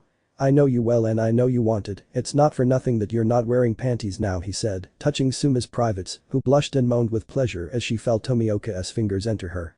Giyuu simply kissed her, silencing her moans as she was happy, feeling Giyuu pull out his member. And then he brought her into his private life. Suma let out a muffled moan that was louder because of that as he thrust. The sum was only lost in the pleasure of the moment. About 3 hours later. Giyuu had already filled both of Suma's holes with his sperm, leaving Suma completely satisfied. Suma. Thank you Giyuu-kun, she said, smiling as Giyuu carried her, already dressed, and left her in a room to rest. Giyuu was currently at what happened to be the boss's estate at that moment because for some reason the boss had called him. Giyuu had already forgiven his master, and the master was grateful for that, but he wondered what he would need now, since according to a report given to Giyuu, he shouldn't have any missions for about 5 hours. When he arrived at the aforementioned place, he saw 3 people he did not wish to see. There were 3 pillars. Tsunemi Shinazagawa. Iguro Abanai. Taijiro Rengoku. They were looking at him with a hateful expression at that moment without the boss noticing. Giyuu. I've arrived, Oyakata-sama. What is the reason for your sudden summons? He asked, looking at Kaguya. Kaguya. You see, Giyuu, the reason I summoned you is because the flame, snake, and wind pillars requested a fight against you. I wouldn't authorize this, but the thing is, they want to see if you're strong enough to be a pillar, since according to their reports, they believe you're stealing credit for something, although I doubt that, he said calmly, leaving Tomioka calm, since he understood that the master was trying to be fair to everyone, but couldn't abandon his kindness. Giyuu. I accept the fight, and I want to ask who I will fight first, he said calmly. Kaguya. The fight will be first against Kaijiro, he said as in the courtyard, what turned out to be a battle zone where only the pillars could be seen. Giyuu. I understand, he said calmly as he went to the area where he was going to fight against Rengoku. And also with Iguro and Tsunemi in the following battles. Chapter 38. Right now, Tomioka was looking at the one who was to become the flame pillar in front of him. Giyuu had no expression whatsoever, analyzing his opponent with relative calm, since although Giyuu was strong, he was not overconfident about anything. He knew that if he became too confident, it could end badly for him. Giyuu. He's angry, I can use that to my advantage, he won't think about anything but attacking, he thought with relative calm, watching Rengoku at that moment. Kaguya. Alright, the fight begins now, he said seriously while thinking about the reason for this fight. Since the pillars that were also there saw the fight. Since Rengoku was the first to attack Tomioka with a downward cut, Tomioka simply stepped aside, staring seriously at Rengoku as he quickly tried to deliver another cut, which Giyuu saw and calmly drew his ninchurin, blocking the cut. Giyuu. Won't he use his breathing technique? He thought, confused, watching Rengoku attack again, but… Kaijiro. Flame breathing, first form. Sea of fire. He shouted at that moment as he charged at Tomioka at great speed to end the fight immediately. Giyuu, seeing this, remained calm while dodging Rengoku's attack, who was furious about it, although Giyuu sighed. Giyuu. Slowly, he said calmly as he continued to dodge the cuts. Kaijiro. Shut up. He shouted angrily as he continued attacking under the gaze of the pillars that supported him, at least Tomioka. Lumen was the only one who supported him. The traitors supported Giyuu, but he didn't even pay attention to them. Giyuu. Breath of the sea. Fury of the whirlpool sea, he said, spinning around Rengoku at enormous speed, who was surprised, especially when he heard the clash of swords and the sound of slicing meat. Tomioka was already making cuts all around him, simulating a whirlpool that was killing Rengoku. But he didn't stay behind and tried to attack again. Kaijiro. Flame breathing, second form. Ascending sky flames. He shouted as the katana's power increased considerably, since the upward moving cut aimed to slice Tomioka in two. This was achieved as Rengoku smiled maliciously at it and some pillars did too, but others saw it with horror, except for Lumen who was smiling. Suddenly, Rengoku felt 3 more cuts. Giyuu. Breath of the sea, third form. Bermuda Triangle illusion, he said, appearing out of nowhere, shocking several people with that movement, but he didn't stop there since Tomioka was just serious now. Giyuu. Breath of the sea. 8th form. Nightmare of the seas, he said as he made several copies of himself. In what way? Assel was circling Rengoku with all his speed, it seemed like there were 20 Tomiokas in the arena of the fight, impacting several and scaring Rengoku a little. Giyuu. Breath of the sea, 5th form. Siren's song, he said while everyone was scared upon remembering that technique, especially Yuzui upon learning what he was capable of. And they saw that the 20 Giyuu seemed quite relaxed at that moment and made a quick cut near Rengoku, who was surprised, feeling like his ears were going to explode. Giyuu. Surrender, he said calmly. Kaijuro. Ha, never, he shouted at that moment, quite angry while tightly gripping his sword. Kaijuro. Ninth form. Purgatory. He shouted with considerable anger at that moment as a kind of fire dragon surrounded him while he went at enormous speed towards Tomioka. Although. Giyuu. Stupid 10th form. Living nightmare of the sea, he said while he was in the same form as Rengoku. As a kind of monster surrounded him and went directly to where Rengoku was. These two beings collided. Those who witnessed the impact of those two attacks swore they were seeing those two creatures taking over territory. Although they noticed that the attack ended at that moment, showing Rengoku with a sword at his neck from Tomioka. Giyuu. Anger, rage, and despair, you let yourself be guided by that, and look at you now. Your defense is gone, and everything about you no longer seems worthy of a pillar. Tell me, what did you do? You only focused on finishing me off instead of seeing a break in my defense, Tomioka said seriously, looking at Rengoku, who was clenching his fists. Giyuu. Oyakata-sama, I am not in a position to demand anything, but I request that the flame pillar Kaijuro Rengoku be removed from his rank until he returns to his previous level or better and abandons this stupid revenge, he said seriously, shocking everyone since they did not expect him to say that. Jaime. You're not exaggerating, Tomioka the rock pillar asked seriously. Giyuu.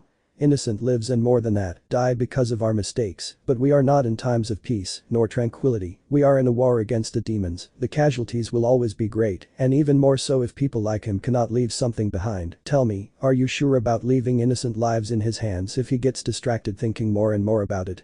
He asked seriously, as he remained silent. Kagaya. Giyuu, your request is granted, said this seriously, shocking everyone. Kagaya. Listen, I've noticed more casualties among the hunters and villagers, and this has been happening since what happened with Tomioka. Everyone has dropped in rank except for Michiro and Jaime. Today, everyone will be evaluated by the sea pillar, who seems to be the one taking his job seriously. Anyone who isn't performing as well as before will be demoted until they reach their previous level, or better. Tomioka is right, we can't afford to think about these things anymore with this war going on, he said for the first time seriously, acting like a leader. What will happen? Chapter 39. The tests. It was a huge humiliation for the pillars themselves. Giyuu not only faced the three who made his life a living hell, but also the three traitors and the other pillars themselves. Since the level of several of these was disappointing according to him and Kagaya, thanks to his wife Amain, he managed to understand that the level of pillars was quite low. The only ones who managed to get through safely were the following. Jaime, who showed a high level when fighting against Tomioka, resulting in a draw mostly because time should not be wasted. Michiro Takedo, despite his young age, had a great capacity to adapt to the environment. Of course, he lost, but the point is that he managed to withstand Tomioka quite well. Yuzui Tenjin, according to Giyuu, seemed immature in every sense of the word, always wanting to show off, wanting it to seem like a great spectacle, which angered Tomioka, but he managed to get through thanks to his strength, speed, and strategy. Giyuu didn't like Sanemi Shinazagawa either, a guy who got angry and acted on instinct and anger, didn't seem like a good fit for a pillar, but he made up for it with his brute strength and breath control. The others? They failed in essence. Giyuu noticed quite large details that made them weak. To begin with, Iguro Abanai, despite having his own breathing technique, couldn't concentrate because of his hatred for Tomioka. Furthermore, he spent his time insulting Giyuu during the fight, his only strategy being to anger him. That didn't make him a good pillar. But Suri Kanroji, Kanikacho and Shinobu Kacho were a lost case according to Giyuu. There was no way they could even improve. Why? They simply still believed that Tomioka still loved them. Thinking that maybe he was going to be a little gentler with them, but no, Giyuu didn't have the slightest mercy on them, to the point that he even gave each of them a list of 10 things they were failing at. And Kaijuro, don't even get me started, he was completely humiliated in the previous chapter. Lumen herself passed the test. Despite having a relationship with Tomioka, she did not neglect her training, giving Tomioka a great fight, who only smiled internally at his wife's demonstration of power. Those were the demonstrations of the pillars. Kagaya was already somewhat disappointed.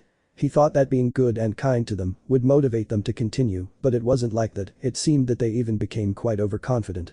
Giyuu was just leaving the area while Kagaya was scolding the hunters for their low skill level. Giyuu was walking calmly to his estate. He was already bored, now he didn't know what to do.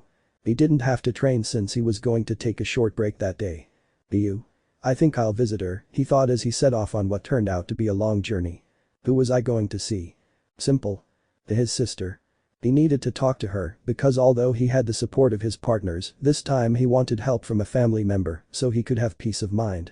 Once he arrived, he was greeted with a hug from her, who was happy. Sutako. How are you little brother, she asked, smiling at Giyuu, who was happy. Giyuu? I'm fine, Ni-san, how are you? He asked, smiling at the older woman who just smiled even more. Sutako. Everything's fine, but tell me something, is something wrong? I've noticed you seem quite tired these days, she said, sounding a little worried. Giyuu? That's what I wanted to talk about, Ni-san, the truth is I don't know how to continue, he said, confusing the older woman. Sutako. Continue as Giyuu, she asked, confused. Giyuu. Continue as a demon hunter. Look, I've been a demon hunter for quite some time now, but the truth is, I don't know how to continue. Whenever I think about it, I wonder if it's really worth it for me to stay here with comrades who want to see me dead or something like that, he said, lowering his head, and Sutako alone. He placed Giyuu's head in his lap, confusing him. Sutako. Nothing ever seems good, Giyuu. There will always be people trying to bring you down. You've seen that life isn't all sunshine and rainbows. There are setbacks, some quite significant. But that's just how unfair life is. But no matter how hard life hits, Giyuu, what matters is how well you can withstand those blows and whether you'll get back up and keep going. Once you can't take it anymore, that's when your limit will be revealed. But not yet. I've seen you and I've noticed you've made progress. Look at everything you have. A family with women who love you, friends like two of your coworkers, and others. No matter how much you think about it, Giyuu, just keep going for those who truly matter to you. She said, stroking Tomioka's head, who was simply happy, though he was falling asleep. His mind truly needed rest. Chapter 40. A month had passed. Giyuu was more than recovered now. But we won't focus on that now. But in a demon. We are talking about Muzan Kibutsuji, who was in his fortress. And he was quite angry and worried, to be honest. Why? He was simply scared. Muzan Kibutsuji, the demon king, was frightened by the thought that another nightmare had appeared. He already had enough to deal with, having found Kamado, the one who had those earrings from that monster that generated so much fear in him, and now there was another one. And this nightmare was that Giyuu Tomioka had that breathing of the one who also almost cut off his head. Of Muzan. Damn it, what should I do now? That monster Yoriichi was supposed to be the only problem I was going to have with that damned successor I have. And now I have to take care of the sea pillar again. Damn it, I knew I had to do something, but now I don't know what to do. This one advanced further and, on top of that, without a damn sword, he's able to face one of my moons and also awaken that damn mark. Damn, if this continues, I don't know what will happen. My plans are being destroyed more and more. It's clear that Akaza is no longer a rival for him with that mark already active. All he needs is that red katana and the transparent world. Now I must send someone else to kill him for good. I know. I can send Gyutaro and Daki. They need both of their heads cut off to die. That might give him an advantage, but the thing is, they won't be able to kill him completely, so one more will have to come by surprise to manage to kill him. Maybe Dama or Kakishibo. Akaza is no longer an option, he has a damn code of honor to fight one-on-one. Sometimes I hate that, but it still works for me for the time being. Although now I was thinking about other things. That demon that is not under my control is a problem, so she must be killed. Ugh, I seriously hate this. Muzan. Nakamai only said that when the sound of a biwa transported me to the room where she was, and I spoke seriously. Muzan. Bring me Gyutaro, Daki Dama, and Kakishibo, I said seriously, and she obeyed my words, touching her biwa again. And the four of them appeared there. Gyutaro. What do you need, Master Muzan? He said, the upper moon 6 at that moment while I watched them, it's the first time I've spoken to them so seriously. Muzan. Look, there's a hunter who's becoming a real problem, he was able to stand up to Akaza, and I need Gyutaro, Daki Dama and Kakishibo to kill him, I said seriously, getting straight to the point, I didn't like to beat around the bush. Dama. Don't you think you're exaggerating, Lord Muzan? I mean, Akaza Dono is strong, I'm sure he's just playing around, he said with his disgusting fake smile. Seriously, despite this being, Upper Moon 2 is quite irritating and annoying, especially because he doesn't obey my orders. Muzan. Akaza has failed twice, and I don't like that, so I want you to go and kill him in the nearest territory, I said while just looking at the others. Kakishibo. Muzan-sama, don't you think it's excessive to have 4 moons to kill a mere human? He asked, looking at me while I was serious. Muzan. Kakishibo, believe me, this is necessary. This is going to be necessary, and if you don't want to go, I don't care, you're going. And even if it's the last thing you do, I want him killed at all costs, no matter what happens. I said seriously as he just lowered his head in a sign of respecting my decision. Soon I would be able to free myself from another problem. Vinpov Muzan. Now at the hunter's headquarters. Giyuu can be seen training with what leads to Makamel attacking non-stop, although of course Giyuu wasn't going all out because Makamel still lacked training. Giyuu. You've improved, Mako-chan, but you still have a long way to go, he said as he made Makamel drop her katana. Lakomo. Muo, you're a little mean, Giyuu-kun, she said with a pout that, to be honest, Tomioka found quite adorable. Giyuu. I'm sorry, but you know I want you to get better, he said as he went to help her. She surprised Tomioka with a kiss, and he gladly accepted it. Lakomo. Hey Giyuu, do you think we could go on a date one of these days? She asked smiling while Giyuu just stroked her head. Giyuu. Of course, Mako-chan, he said, smiling as they went to take a bath because of the sweat they had at that moment. Giyuu. Everything is quite calm at the moment, to be honest. Right now I'm happy to be able to have a more or less normal life, he thought, smiling happily at that moment. On the boss's farm. Giyuu was serious at that moment while coughing up some blood into his palm. Amain. Are you okay? She asked, worried about it. Giyuu. I'm fine, Amain, just thinking about some things, he said seriously while he was thinking of plans to be able to finish off Muzan. Amain. Giyuu, tell me one thing, do you think we can finally finish him off? She asked seriously. Giyuu. I'm not sure, Amain. Nothing is ever confirmed or denied. I only know that this generation will be able to do what others couldn't, and that is to get closer to the end, he said as Amain nodded. Giyuu. A war is about to begin.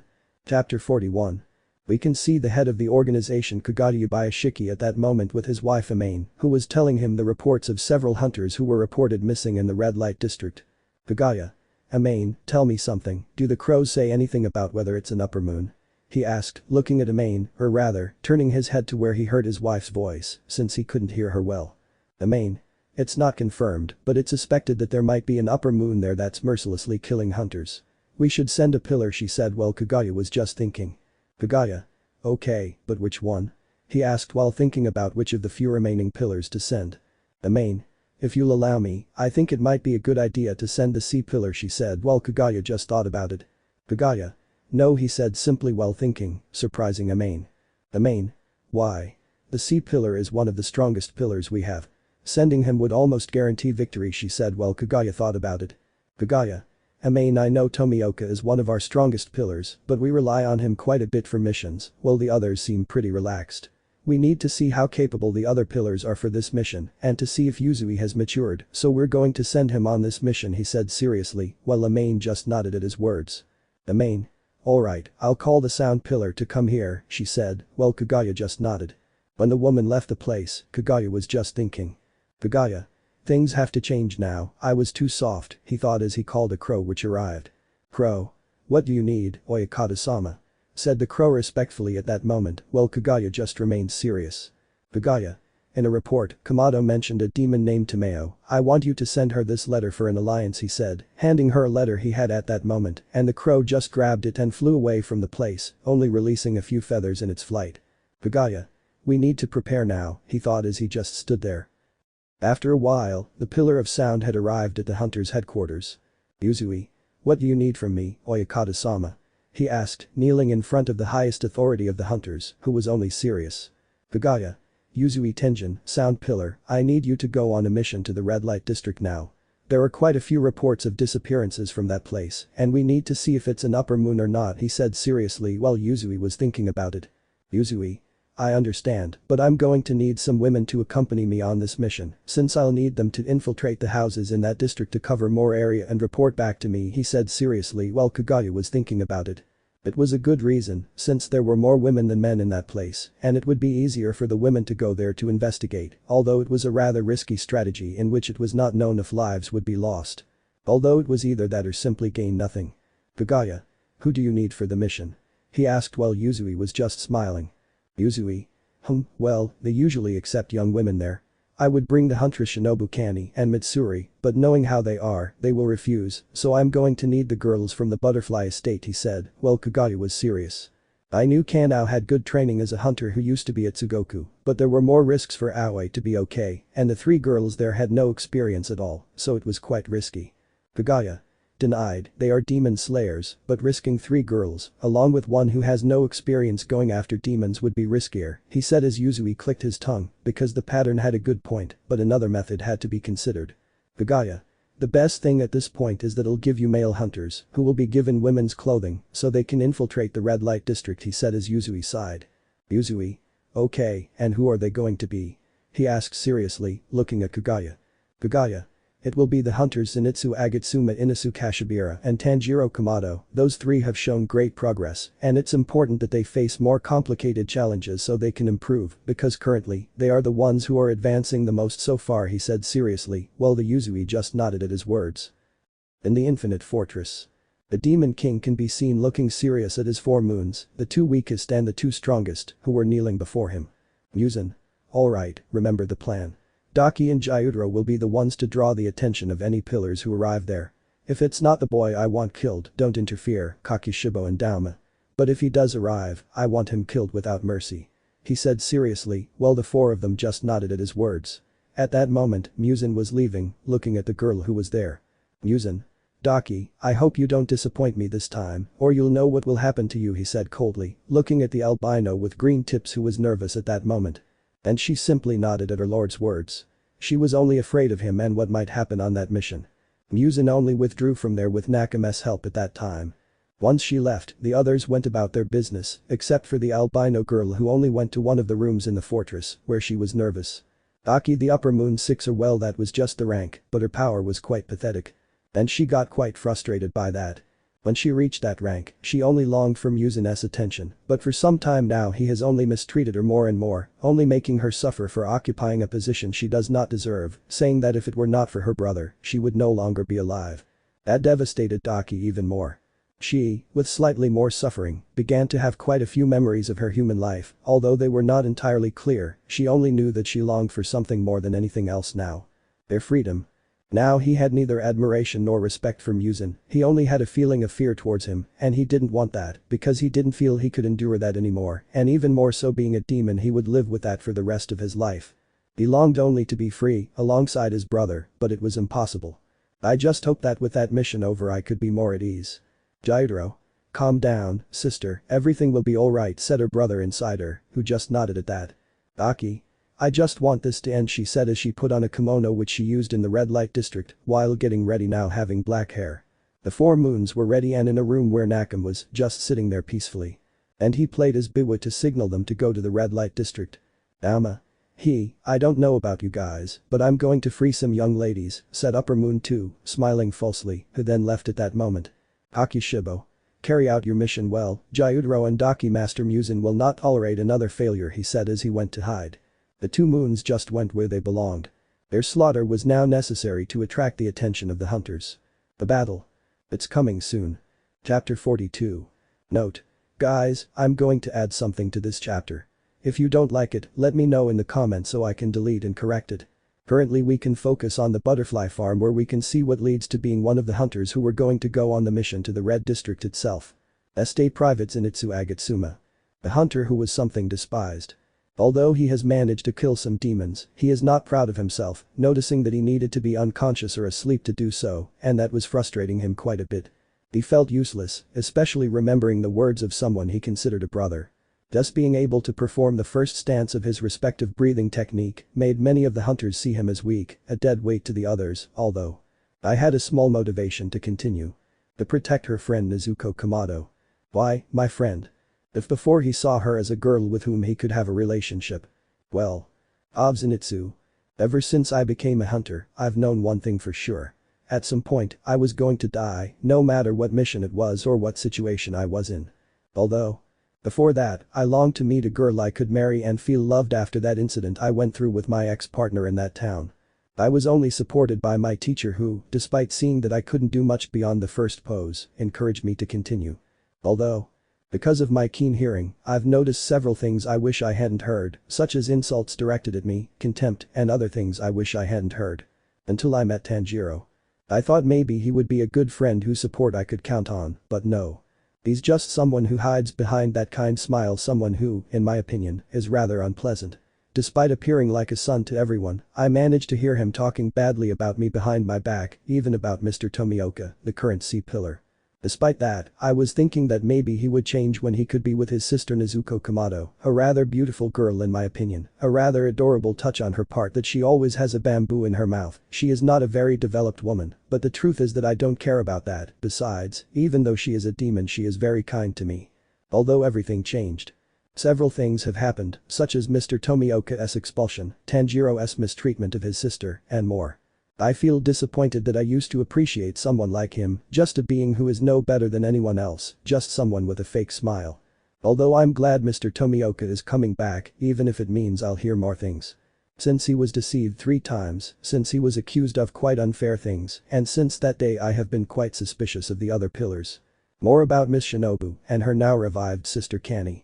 I can't trust them after hearing what they've done. I don't even want to think about what would happen if I became their enemy. I just hope things go well, honestly. Although. Since he returned, I've noticed Nezuko is happier. I don't know if she has feelings for him or if she just wants a friendship, but I understood something. In this world I have to mature for everything to go well. If I want to survive, I have to leave behind fear and even emotions. Also, I've noticed that Nezuko doesn't love me the way I love her, since she only treats me like everyone else. With Giyuu, she changes a bit, becoming more affectionate. I just hope they're okay. Right now I'm at the butterfly farm thinking about what to do for the time being. Should I train more? But what? My physical condition. My breathing. What should I do? My thoughts were interrupted by the sudden entrance of another pillar into the room itself, which I was looking at confused. Yuzui. Yuzinitsu Agatsuma, right? Asked the sound pillar. When I saw him, I wasn't paying much attention, although I was a little scared because he was serious. The truth is, after hearing everything they did, I don't know if I can trust him, but oh well, I have no choice but to answer. Zenitsu? Yeah, I just said that, I didn't know what else to say. Should I even talk to him? The truth is I don't even know or care about this anymore. I feel like I'm not myself anymore. I just hope nothing bad happens. Yuzui. Come with me to find your friends for a mission, he said. Well, I was confused about what he meant until I heard mission and I was surprised. I already knew that if it was a pillar mission, it meant the risk was considerable, and the truth is that it scared me, but I want to improve and not fall behind. I've endured enough for the first time, I want to be better than I was, and this is an opportunity. Although I didn't like something. The mission was going to be a joint effort between Tanjiro and Inosuke. I like Inosuke, but I get angry with him quickly, mainly because he acts very impulsively, as if he were rushing headlong into death. Although, well, it wasn't the time to complain. Vinpov Zenitsu. Red light district, empty alleyways. A hunter can be seen walking around the area at that moment. Looking for a demon who was said to kill people in a rather peculiar way. Well, no trace of blood was ever found at the locations.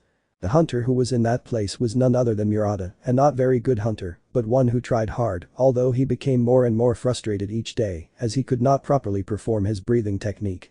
However, when he reached a certain part, he saw something that seemed strange to him. The homeless man was standing in front of a person who was lying on the ground, quite scared at that moment. Please, don't hurt me." The man cried out in fear as he looked at that human.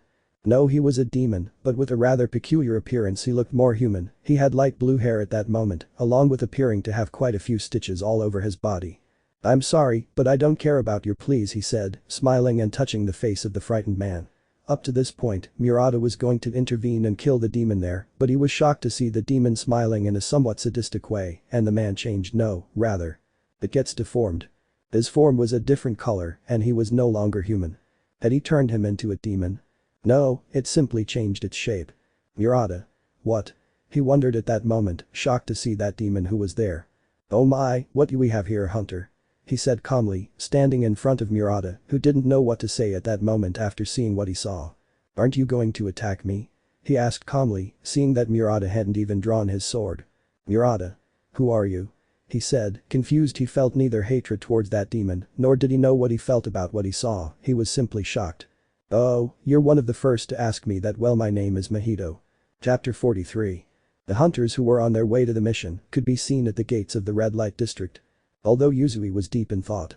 There had been many disappearances according to reports from the area, so he had to be alert to anything that might happen, because despite knowing all the information, he doubted that it was just a higher moon responsible, since now he was just thinking, although.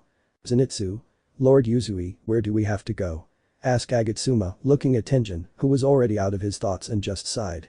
He knew what he would have to do now, but the truth is that even he disliked the idea. Tenjin. We'll have to, or rather, you and your friends must infiltrate the houses here. I need information to see which houses the demon might be in, but the problem is there's only one way in, he said seriously, while Zenitsu just nodded at his words. Zenitsu? And what would those forms be? He asked curiously, looking at the older man who only gave a tired sigh. Tenjin. Easy, either we're clients of one of the houses, but we'd have to ask Anwarin from the place, and that limits us to only being able to go to certain parts, and the second option, he said, remaining silent while he thought things through. Zenitsu? The second one? He asked, somewhat nervously, as something didn't sit right with him. Tenjin.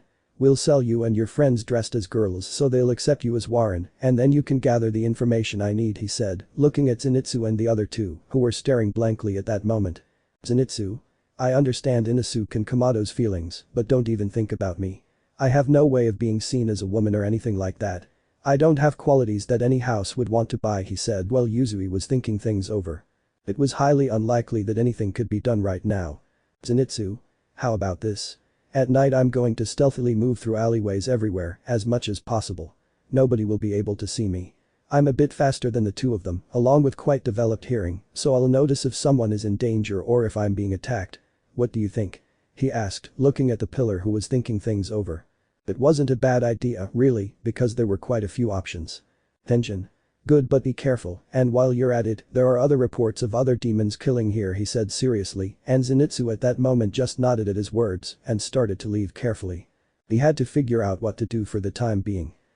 Meanwhile, the demon and Murata could be seen in an area far from the red light district, walking towards an area, or rather, some underground areas with little lighting.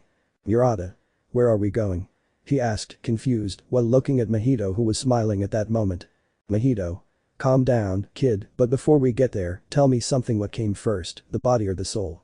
He asked, smiling, while Murata was thinking about things. Murata. Well, not the body? He asked, confused at that moment, looking at Mahito who was smiling. Mahito. The most important thing above all was the soul, do you remember the person I killed before? He asked smiling while Murata was remembering that scene quite nervously. Murata. Why yes, he replied somewhat nervously, looking at Mahito who was calm. Mahito. Don't modify their body, modify their soul. I'll be honest with you, I am capable of modifying anyone's soul just by touching them, he said calmly at that moment. Murata. I understand, but why are you doing this?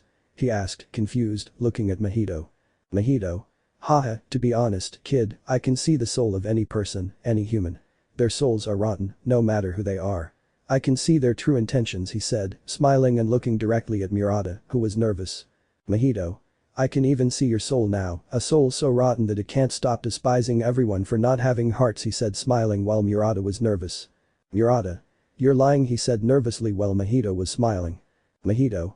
Come on, tell me the truth, do you really want to help the hunters? Really? Because I see someone quite angry, desperate, eager to see the hunters finally fall and do what they want. Have you forgotten how humans always make fun of everyone? How they mock the weak? How they mock you? He asked, smiling at Murata, who was in shock at that moment, not knowing what to do, while looking at Mahito. It was true. Teasing. Contempt and more are what he has seen every moment of his life spent among the hunters. Not being able to choose what else to do besides give his life frustrated him, as he practically had to be saved several times because of his weakness. And that others see it as wrong. Actually. He was tired of it. Mahito. I'll just tell you one thing for me, humans have no heart. They are beings who, although they seem kind, hide within them a soul as rotten as any person. Help me finish them off, starting with the first hunters who come here, he said, smiling and looking at Murata, who at that moment had a lost look. Murata. I accept, he said while Mahito was smiling about it and at that moment took Murata away. Chapter 44. We can see Yuzui running across the rooftops at that moment while trying to listen to some things. I thought that maybe he could hear something somewhere, although I thought there was something bad, all I could hear was one or two screams, but from the ground. If, strangely, the pillar of sound was hearing noises of agony from what led to the ground, PER9 was not understanding the reason for that in itself. Tenjin. That's quite strange, that shouldn't even be possible, he thought as he ran further across the rooftops, looking for an explanation for it. His hearing had never failed him, and besides, it was impossible that he was going crazy at that moment. Tenjin. Damn, I hope the others are doing their jobs well, he thought as he was running. Meanwhile. Agatsuma can be seen at that moment cautiously walking around the houses trying to listen to things at that time while he was thinking about various things. Everything seemed strange to him at that moment, although. Murata. Zenitsu? The hunter suddenly asked, seeing Zenitsu, who was surprised at that moment. He hadn't heard from him in quite some time, and he even thought he might be away on missions, which worried him, but seeing him there left him astonished. Zenitsu? Murata. What are you doing here? Zenitsu asked, seeing what Murata, who was calm, had become. Murata. According to reports, there's a strange demon here and I came to investigate, he said calmly, looking at Zenitsu, who was deep in thought at that moment. Zenitsu? Did you manage to find anything out? He asked, looking at Murata, who just shook his head at that moment. Murata. No, nothing so far since there is no trace of victims, he said while Zenitsu clicked his tongue at that moment. Now he was taking his job seriously and knew that the longer they delayed, the more victims there would be that he would have to carry on his conscience that he couldn't save. It was a horrible feeling just thinking that he could have done something and didn't. He only thought about a few things until suddenly he thought of something. Zenitsu? Hey Murata, tell me something, are there any suspects inside the houses at the moment? He asked at that moment looking at the hunter who was just calm. Murata.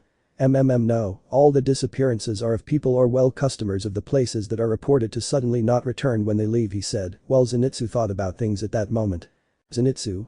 Nothing inside the houses, this is getting stranger and stranger, he said while thinking about things. Zenitsu? There are hardly any places to hide from the sun here apart from the alleys, God, what the hell is going on here? He thought confused at that moment. Murata. Who are you with?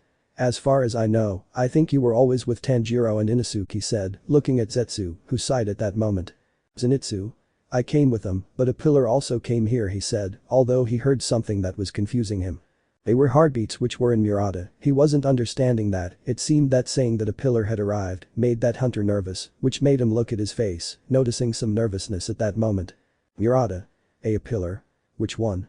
He asked, looking at Zenitsu, who was just confused by that. Zenitsu? Well, the sound pillar came with us, he said, while Murata was a little calmer at that moment. Murata. It seems he's not the sea pillar, what luck, he thought while looking away, while Zenitsu was thinking about Murata's strange behavior at that moment. Zenitsu? Hey, are you feeling okay? He asked, while Murata, seeing him, was just smiling. Murata. Don't worry, it's nothing, it's just that the missions have been a bit more complicated lately. Well, see you later, I'm going to keep looking, he said smiling while Zenitsu, seeing him, left alone, confused by that. Zenitsu? That's strange, but oh well, I think I'd better keep looking anyway, he thought as he began to search. About 2 hours had passed while Zenitsu and Yuzui were searching. But nothing. As night was drawing to a close, they both resigned themselves to the fact that they weren't going to find anything. Until they heard sudden screams in one of the lower areas of the red light district. Meanwhile, in that area, one could see some rather deformed beings. Some had deformed faces next to enormous bodies, without arms, just one eye and more. This terrified those who were in those places. They were just running away as fast as they could. Person 1. Run. Shouted one of them while trying to leave at that moment, although his head was crushed by one of those beings who were running all over the place at that moment. Person 2. They're monsters. He shouted while shocked by the deaths that were happening at the place. Although one of those beings was cut down. Some weren't understanding any of it, but they saw a rather striking fellow who was holding 2 swords and looking at those beings.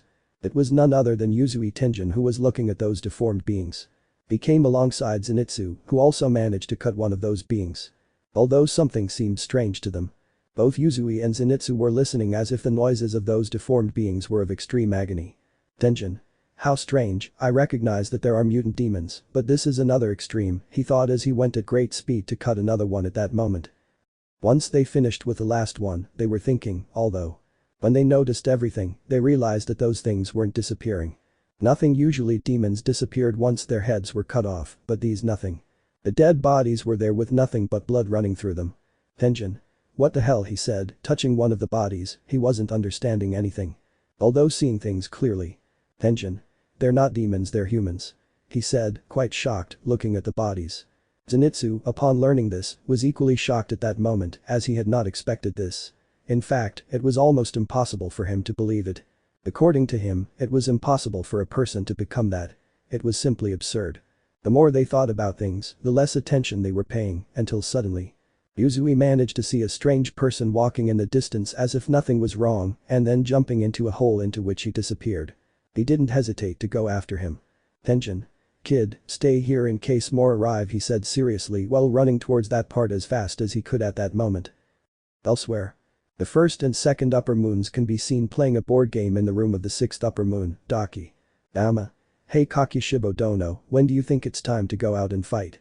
He asked, moving a piece on the board while the first upper moon Kakishibo had his eyes closed while thinking about some things. Kakishibo.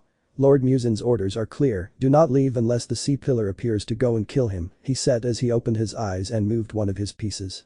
Oh, but waiting is so boring, don't you think? He asked while looking at the board and grabbing one of his pieces. Besides, I think Master Muzan is exaggerating things. Sending us both to kill a mere human. I doubt he'll even do anything to us, he said as he placed his piece on a part of the board. Kakishibo. If he were to hear you now, you know that the only thing you're going to receive from him is punishment, he said while just staring at the board. Kakishibo. Patience may be the best weapon currently. If we act recklessly, we are most likely to fail, he said while just looking at all his cards. Kakishibo. The key is to corner him with no way out, once he has nothing to do, game over, he said as he moved a piece to stand up. It was noticeable that Kakishibo had won on the board, causing a sigh of boredom from Dauma. Puma. He's so patient, but I want to go out and play a little, Kakishibo Dono, she said smiling as her hair covered her eyes, catching Kakishibo's attention. Kakishibo. By going out to play, you mean? Dauma. That's right, I want to be the first to go and kill that human, I'll give him the honor of joining my being, and he'll see that facing me wasn't a good move, he said smiling, showing his eyes in an empty smile. Kakishibo. You speak with great confidence, but I won't stop you, we'll see if you deserve your upper moon 2 position, he said as he sat down to look out one of the windows. Oh, you'll see that it will be so, he said smiling as he just left at that moment, his appearance was the most normal, and nobody was going to suspect him. Chapter 45. The pillar of sound can be seen at that moment searching for that suspicious person he saw when he had perhaps transformed those humans into those deformities. Although he wasn't exactly in the best of moods right now. The pillar of sound, since his separation from his wives, was in a deplorable emotional state. From then on, he always tried to blame Tomioka, always, because his mind wasn't in the best state, since he himself was equally mentally exhausted. He constantly wondered what he had done wrong, what he had failed at, and other things that had happened in his life, from his childhood, and for the rest of his life. He sometimes saw no point in continuing to live, since he considered that his life now had no meaning, so to speak. Well. Before doing something crazy, he managed to reconsider. I unfairly blame a colleague just because of the whim of 3 of his former friends who only wanted to see Tomioka suffer. Yuzui understood that his behavior wasn't the best and that's why his wives divorced him when they could. The truth is, even though he loved them, he now understood that they deserved their happiness, even if that meant being with the one he had unjustly betrayed. He knew there was no going back, he couldn't go back in time and change things, the memories would still be present in his head no matter what happened, and the guilt would haunt him until the end of his days. Tension. I wonder what would have happened if I hadn't done such a stupid thing. He thought as he continued searching for that guy. Right now I was in a part that seemed underground until now. And he was confused as he walked, alert to everything. Although. Oh, so you're a hunter, but not the sea pillar, how lucky I am, said a voice that caused Yuzui to have a chill down his spine to turn around and notice the same person. This was Mahito. He was smiling calmly while walking slowly towards where the Yuzui was. Tenjin. Who are you? He shouted, looking at Mahito who was smiling with relative calm. Mahito. Oh, the second time someone's asked me who I am, that makes me happy, haha, he said, while starting to laugh at the situation, which seemed quite childish to Yuzui, who was looking at that demon who was smiling. Mahito. Well, I'll just tell you that my name is Mahito, and this will be your grave, he said, while his hands were in a strange shape, and to everyone's surprise, they extended and quickly became quite sharp, which were going to cut the Yuzui, who reacted quickly to draw his 2 swords and block it. He was looking at Mahito quite seriously, while he barely managed to cut off Mahito's arms, who was just smiling about it and began to regenerate his arms. Mahito. It was true that the pillars had good strength against normal demons like me, but I wonder how much more they'll withstand against several, he said as he took out a kind of stone from his pockets, which was confusing the Yuzui, but he suddenly had to move away when he saw how Mahito was at that moment modifying that stone and creating a kind of enormous worm which went directly against the pillar who jumped to run over the body of that being and only used his 2 swords. Trying to make a clean cut, he was in front of Mahito while he was breathing heavily. Tension. Breath of sound, second stance. Symphony of cuts, he said as suddenly a sound of cuts became present at that moment in Mahito's body, which were in such a specific order similar to a sudden symphony. At the same time, the demon's body tore to pieces. Mahito. Amazing. He shouted, smiling as his severed pieces were scattered on the ground and the demon himself began to regenerate while he looked at the shocked Yuzui. Tenjin. What? That stance is supposed to cut everything down to the neck, he thought while looking at Mahito's neck, which was intact at that moment. Mahito. If I hadn't modified my body, I surely would have died, he said while he was already fully regenerated, looking at Yuzui who was confused. Tenjin. What technique does he have to modify his body? He thought while in a defensive pose looking at the demon who was smiling while just taking more stones out of his pockets. Therefore, it only began to change more and more. Since many deformed demons began to attack against Yuzui, who at that moment was only beginning to breathe. Tenjin. Breath of sound, 5th form. Symphony of thunderous strings, he shouted while holding one of his swords in reverse and spinning the other, generating a chain reaction, while only releasing 1 or 2 bombs at those moments, which generated explosions, causing Mahito to just watch with a huge smile as he eliminated his creations. Mahito. You're amazing, pillar. I could have died if I hadn't used your race, he said with a huge smile at that moment, looking at the pillar who was confused and somewhat shocked. Tenjin. What do you mean, my race? Those are demons. He shouted, looking at the demon who was smiling. Mahito. No, pillar, they're not demons, they're humans, you just killed people. He shouted, smiling and looking macabrely at the sound pillar, who was shocked. Although he now had a cold look. Tenjin. I killed people. So? He asked, looking at the demon who was a little surprised by that at that moment.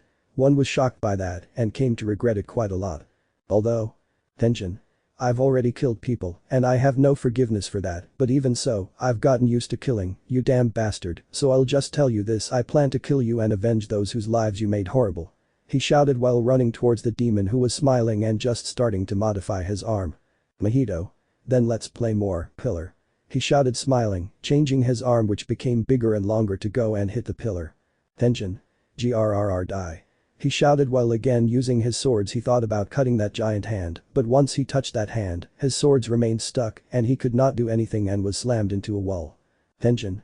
Gwa, he screamed as a little blood came out of his mouth as he felt that huge hand pressing him against a wall. Mahito. Let's play a little longer. He shouted smiling as he returned to normal and at that moment began to transform back into a human. Mahito. This one costs more, but against human trash like you it'll be very useful. He shouted smiling while a rather well-formed human-like creature stood in front of the demon. The Yuzui was confused and when he tried to do something, he could only place his swords in front of him, trying to defend himself, but their swords at that moment suffered a few cracks. And this shocked man only tried to kick that thing, but it grabbed him with great force, squeezing the pillar's foot, which groaned in pain and was slammed to the ground.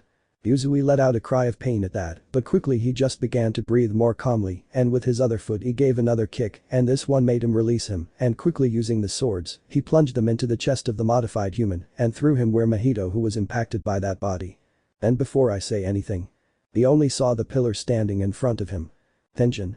Breath of sound, 1st form. Roar. He shouted as he began to raise his swords and quickly lowered them, making an X-shaped cut.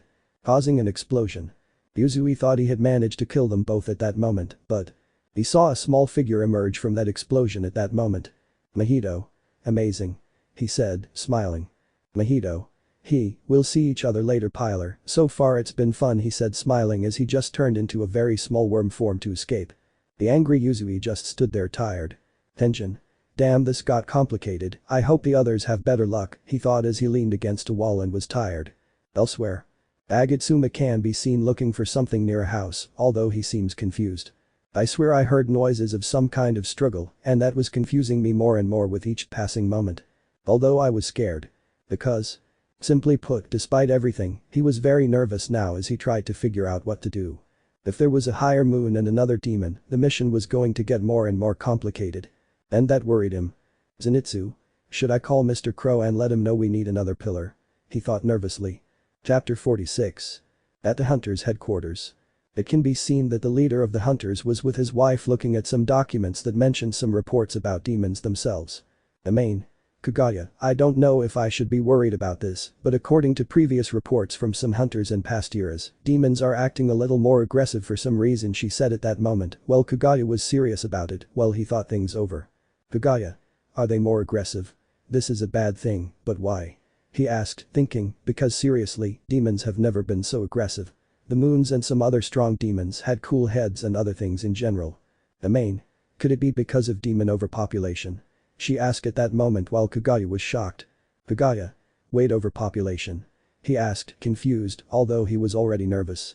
Despite everything that was happening, he knew that an overpopulation of demons was quite dangerous in general.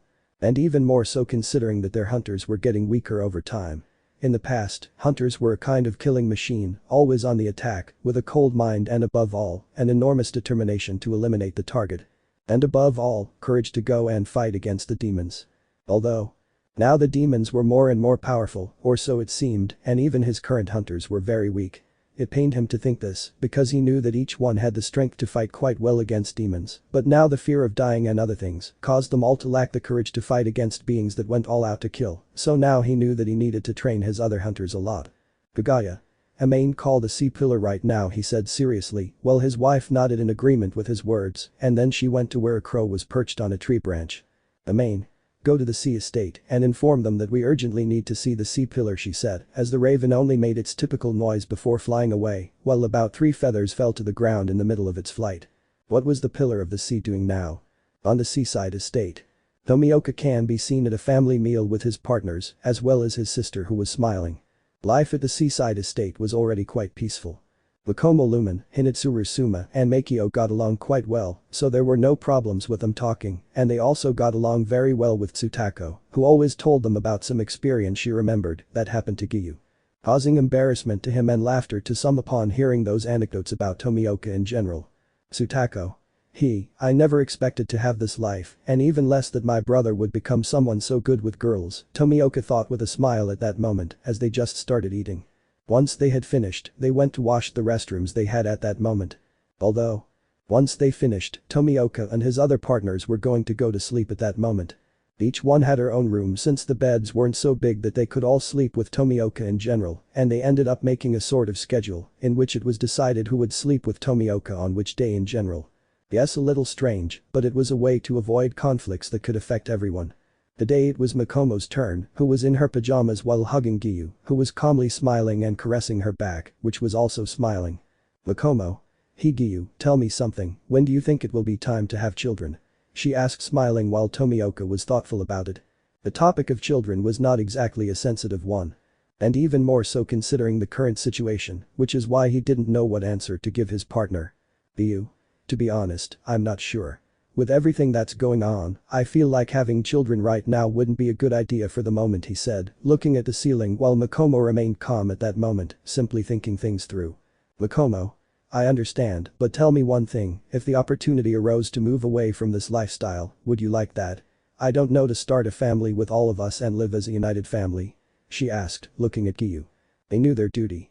They knew that upon entering this organization, there were only 2 things they had in mind. Trying to survive. And kill all the demons possible, no matter what. The chances of having a normal family. Living peacefully in a village. Having children and more. These were goals far beyond their reach, despite everything, because they knew very well that one of these days their lives would end without being able to do anything about it. They were afraid of death and leaving this world without experiencing the things they wished they had lived. Giyuu simply kissed Makomo's forehead, who was looking at Giyuu, who had a slight smile on his face. Giyuu. Makomo, you, like the others, are what matters most to me right now. You are the reason why I didn't fall into the mentality of revenge or anything like that. If you wish, or if the opportunity arises, I will take it upon myself to make you and the others happy, no matter what it takes, he said, smiling while Makomo was quite happy, hugging Tomioka tightly and shedding a few tears. She didn't hesitate to kiss Giyuu in that moment in a somewhat passionate way, while Giyuu just accepted, hugging Makomo, who was very happy. Makomo. I love you, Giyuu, I really love you, she said while hugging Giyuu, letting out a few tears of happiness at that moment. It was such a touching moment between them that they didn't want anyone to ruin it now. But. Crow. Caw-caw, pillar of the sea, present yourselves before the patron as soon as possible, caw-caw, he shouted while they only let out a small sigh of anger and went to change, or rather Giyuu, while Makomo was sad about it. Sometimes I hated when that happened. Once Tomioka was in front of the door, he simply knocked calmly, only hearing a come in from Kaguya's wife who was standing next to him. Once he entered, he knelt in front of both of them just to say. Giyuu. What requires my presence, Oyakata-sama? He asked seriously, looking at what turned out to be Kaguya, who was quite serious, looking at what to do. Kaguya. Thank you for coming, Sea Pillar. You see, we need you to do us a favor, not only for me, but for the entire Demon Slayer Corps, he said seriously, while Tomioka just stared at Kaguya, looking quite serious. Giyuu? What is this favor about, Oyakata-sama? He asked, looking at the leader who was serious with his eyes closed, while he let out a heavy sigh. Kaguya. You see, lately I've noticed the level of all the hunters and pillars. You're currently the strongest, and we're depending on you for missions. So, I'm asking you to please train all the hunters, but not with the usual training. I want you to train them the way you trained to reach your current level, the level to be able to defeat all the pillars. He said seriously, surprising Tomioka, who was taken aback by this while he thought things through. Giyuu? Are you sure about this? Do you think it's wise to do this? He asked seriously, looking at Kaguya, who was quite serious, while Lemane held his hand to help him calm down a little. Kaguya. Yes, the number of demons is increasing over time, and with the current demon slayers, it pains me to say it, but they're completely useless when it comes to breathing techniques, he said seriously, while Tomioka didn't expect the leader of the organization to say such words. He was known as someone quite calm, who understood everything and more, but now he was seeing a leader who was processing his current situation. He was willing to do anything to help his family improve, and more. And Giyuu sighed, wanting to test the new and sudden change of his now leader only spoke. Giyuu? Are you sure about that? My training consists of basic exercises, like a simple warm-up, staying in the sun as long as possible, training non-stop, trying to carry the heaviest rocks you can on your back and climb mountains with them, and even if your bones break, continuing to train without stopping at any point, and on top of that, doing 100 or even more repetitions without stopping.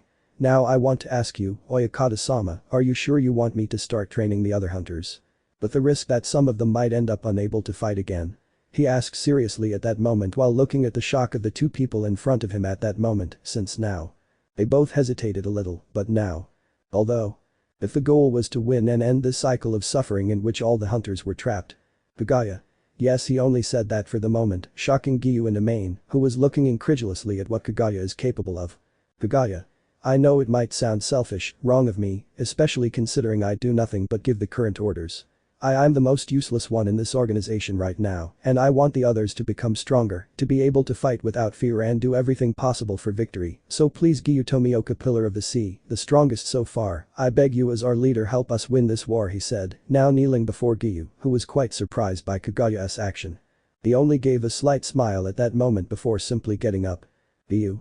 Raise your head, Oyakata-sama, he said, while only looking at Kaguya, who was looking at him, or rather, his gaze was in the direction of Giyuu. Giyuu. I'm going to train the hunters now, but I request that the hunters who recently went on a mission return, and if I'm allowed, I want to go to the mission where there's a pillar to help end it quickly, so I await orders, he said while the leader of the hunters only spoke. Kaguya.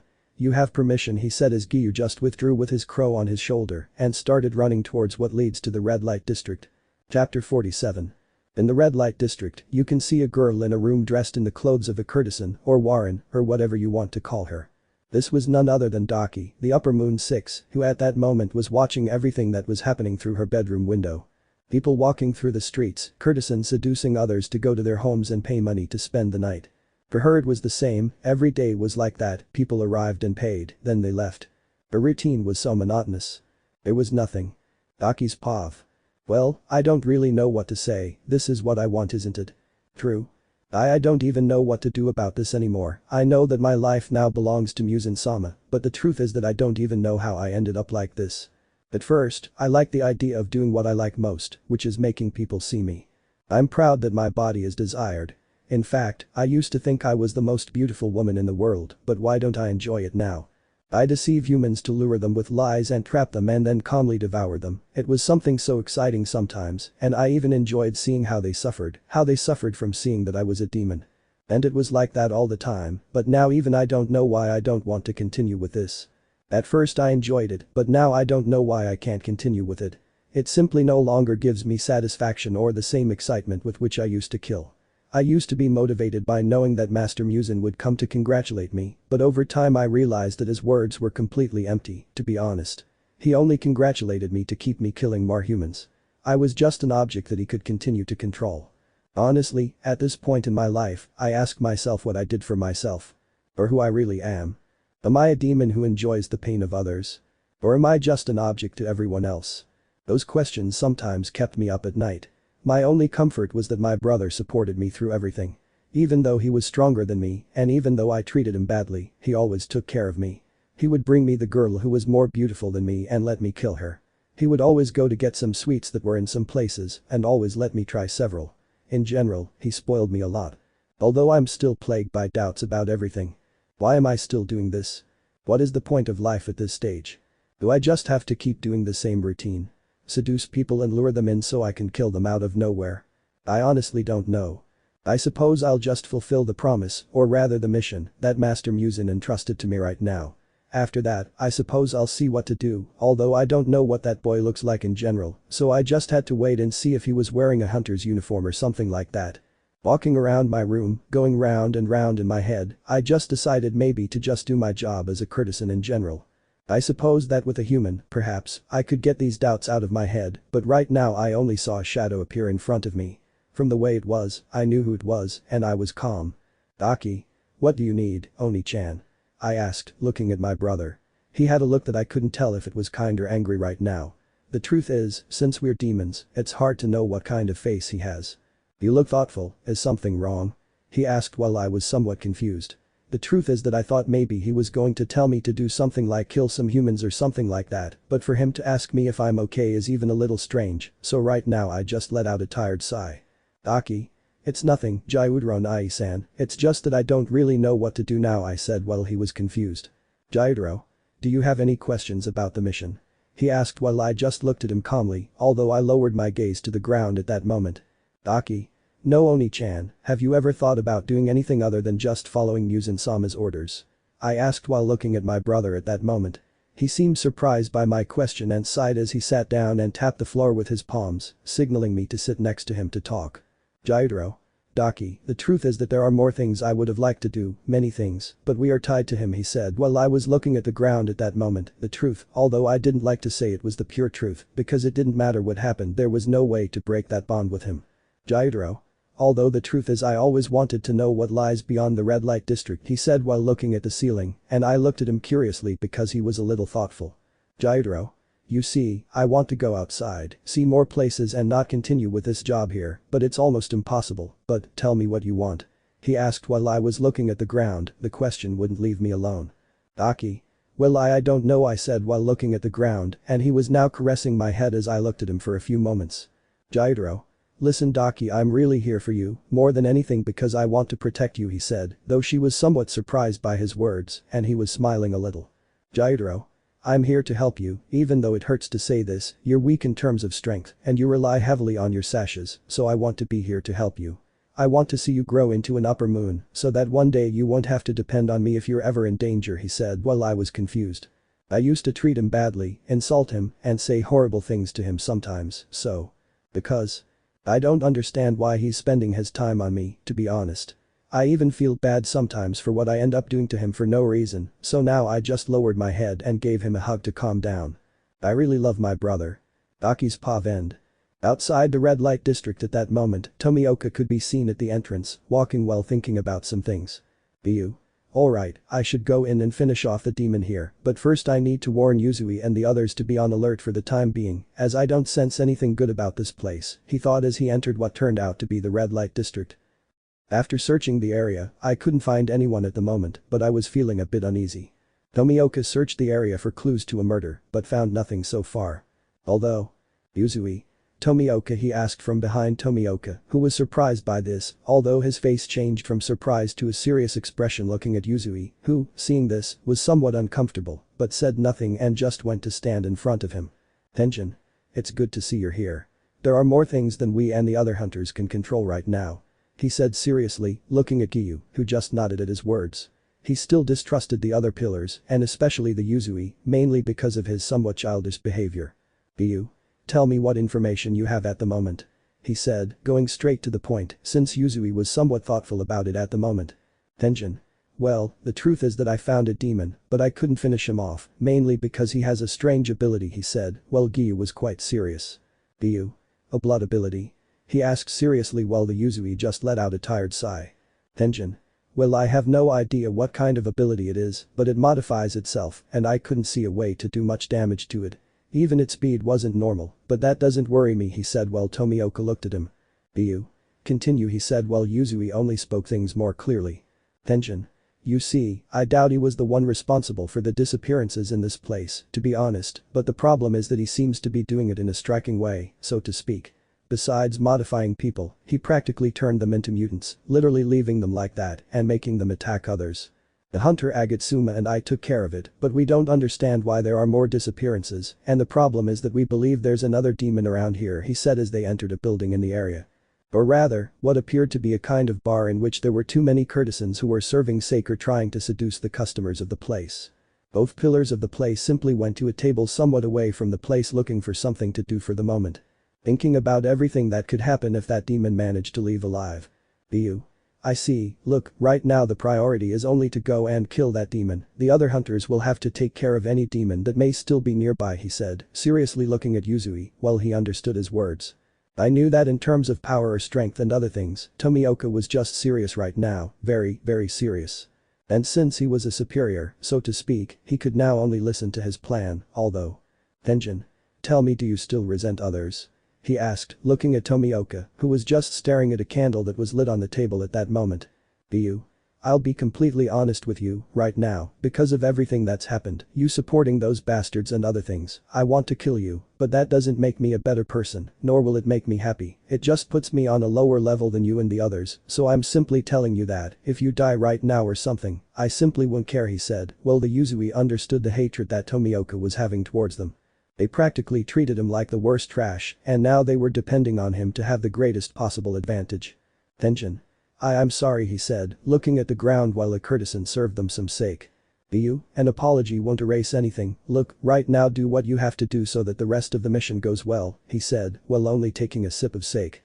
Chapter 48. A few hours have passed since Tomioka encountered the sound pillar, and right now we can see the sea pillar stealthily walking through the red light district, wanting to quickly find the demon, so he can begin Kagaya's order. Although the problem now was finding the demon, the fact that it was such a public place made everything very complicated. Giyuu was walking peacefully, but out of nowhere he was getting a bad feeling about things right now. His instincts were warning him that something wasn't right at the moment. And he was right. He was now walking more attentively, although suddenly he jumped, dodging an attack from a kind of humanoid which Giyuu did not hesitate to cut down, but apparently it was something that did not disappear in general, so Tomioka was somewhat surprised by that, looking at the dead body of that thing. Giyuu. How strange, he thought, looking at the body as he resumed walking, searching for information. Frustration. That was exactly what Tomioka was feeling right now, noticing that there was nothing there. In fact, he was currently in a bar having a drink because he was somewhat angry. A special moment with Makomo had been interrupted, he'd been called on a complicated mission, and on top of that, things weren't working out since he couldn't find any information at all. Giyuu. Damn it, I really hate it when demons hide so much, Giyuu thought as he started drinking some sake at the shop. He asked the other hunters to keep searching a little longer, as he was feeling a bit stressed right now. Giyuu. What should I do now? I wish I could leave here and not continue doing this kind of thing, but it's an order and I can't refuse. How I wish I could go home, he thought while he just kept drinking more and more sake, starting to lose consciousness a little. Although. What he didn't know was that someone, or rather a demon, was approaching the place nearby. She had black hair and wore the clothes of an Warren. And what was happening? Well. She was trying to do something entertaining, you know. What exactly? Nothing more and nothing less than having relations with any human being. Because. She simply wanted to feel something to distract herself. She didn't have an appetite to devour humans.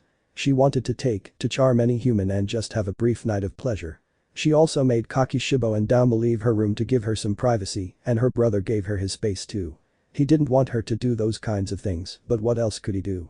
She was his sister, and he wanted to support her in every way possible, and that was that. So he left her and went in search of humans to devour as well.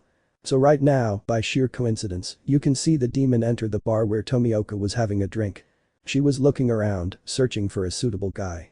There were many, some who were overeating, causing their bellies to grow a bit larger, others older, and one or two who thought they were something special just from drinking. That disgusted her somewhat, so she continued searching until she noticed Tomioka at a solitary table, having a drink. He was quite acceptable to her. Young, with a good body and more, a handsome face and more, and since he was a little drunk, it wouldn't be long before he agreed.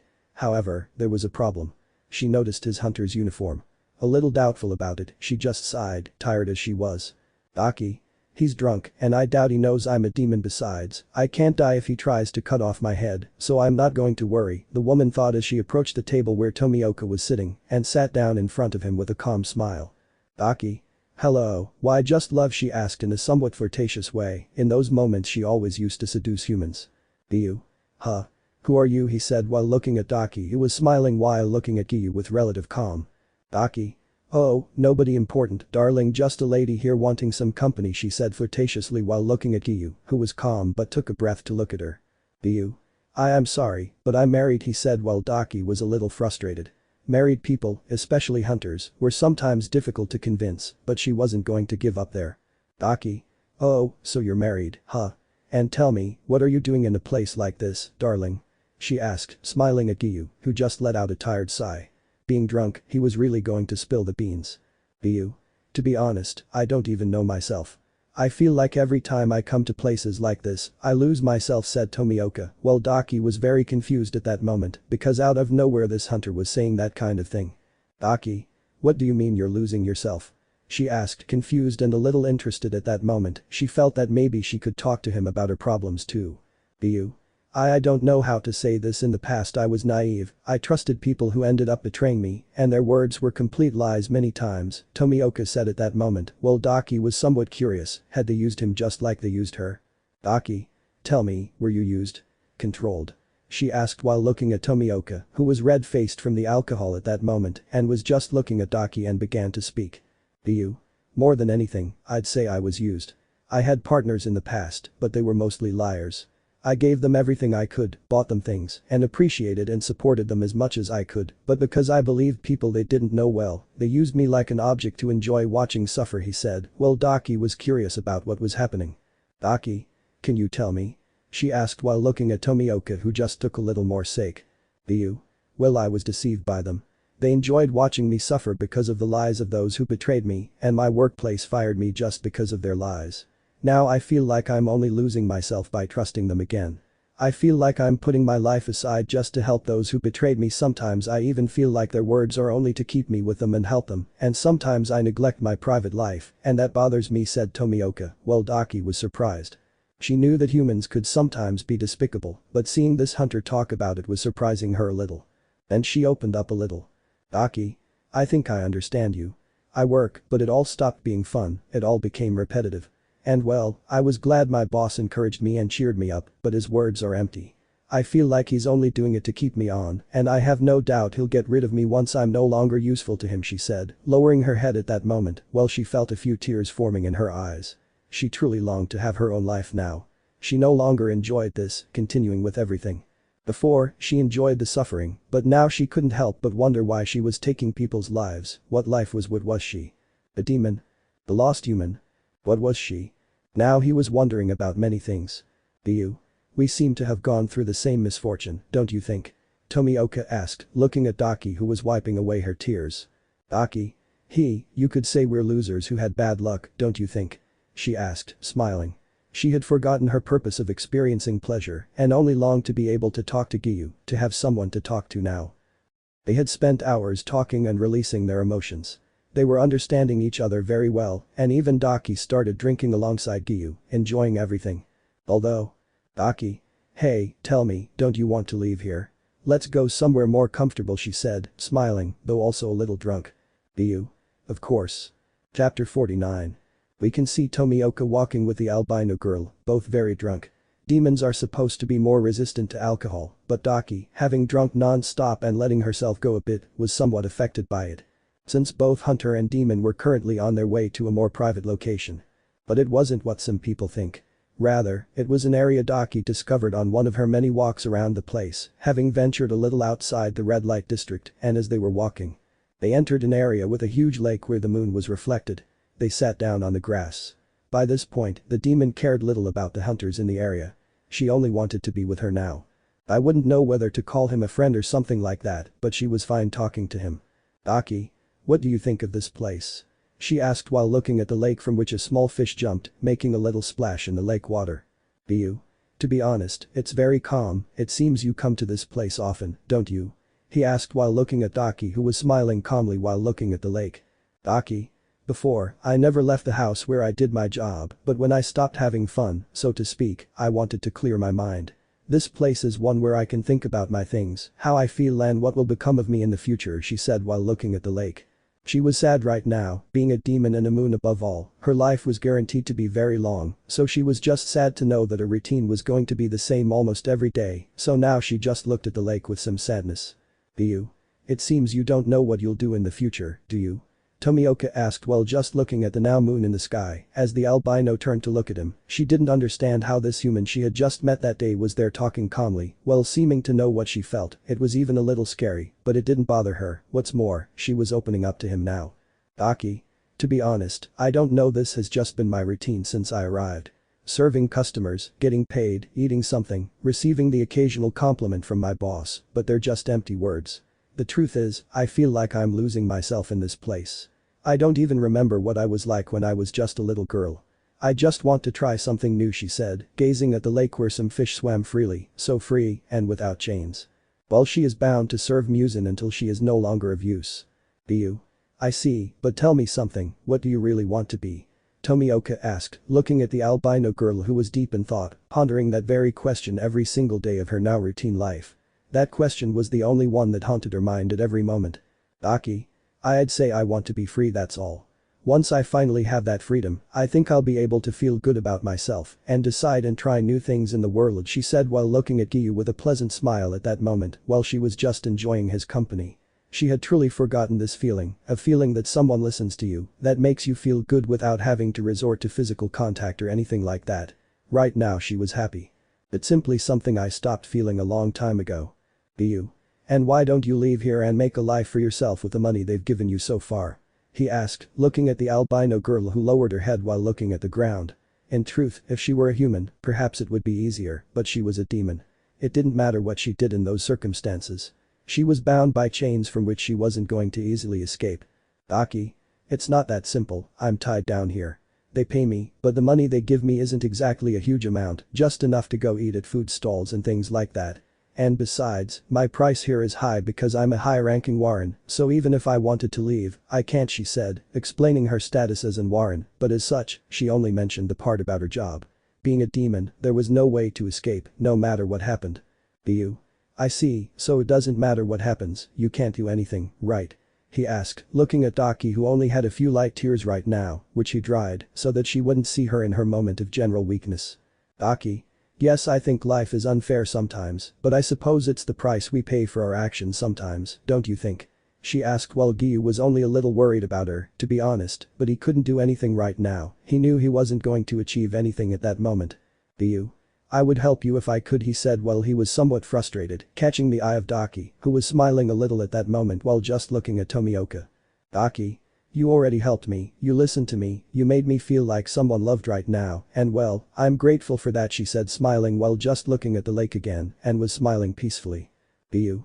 If there's anything I can help you with, I hope you'll tell me, he said as he stood up, and the girl just smiled as she began to stand up and help Giyuu a little, and they both started to leave. Daki. Thank you, see you, she said as she left, leaving Giyuu there who was worried about her but just stayed there. Giyuu. I hope I can help her, he thought as he left there to go somewhere else to look for information right now. Right now you can see Yuzui walking through alleys looking for something to do right now, he just wanted to find that demon he faced that day when he discovered that some were modified humans. Tenjin, where are you? He thought as he clenched his fists, though at that moment he noticed something. A rather enormous and powerful presence.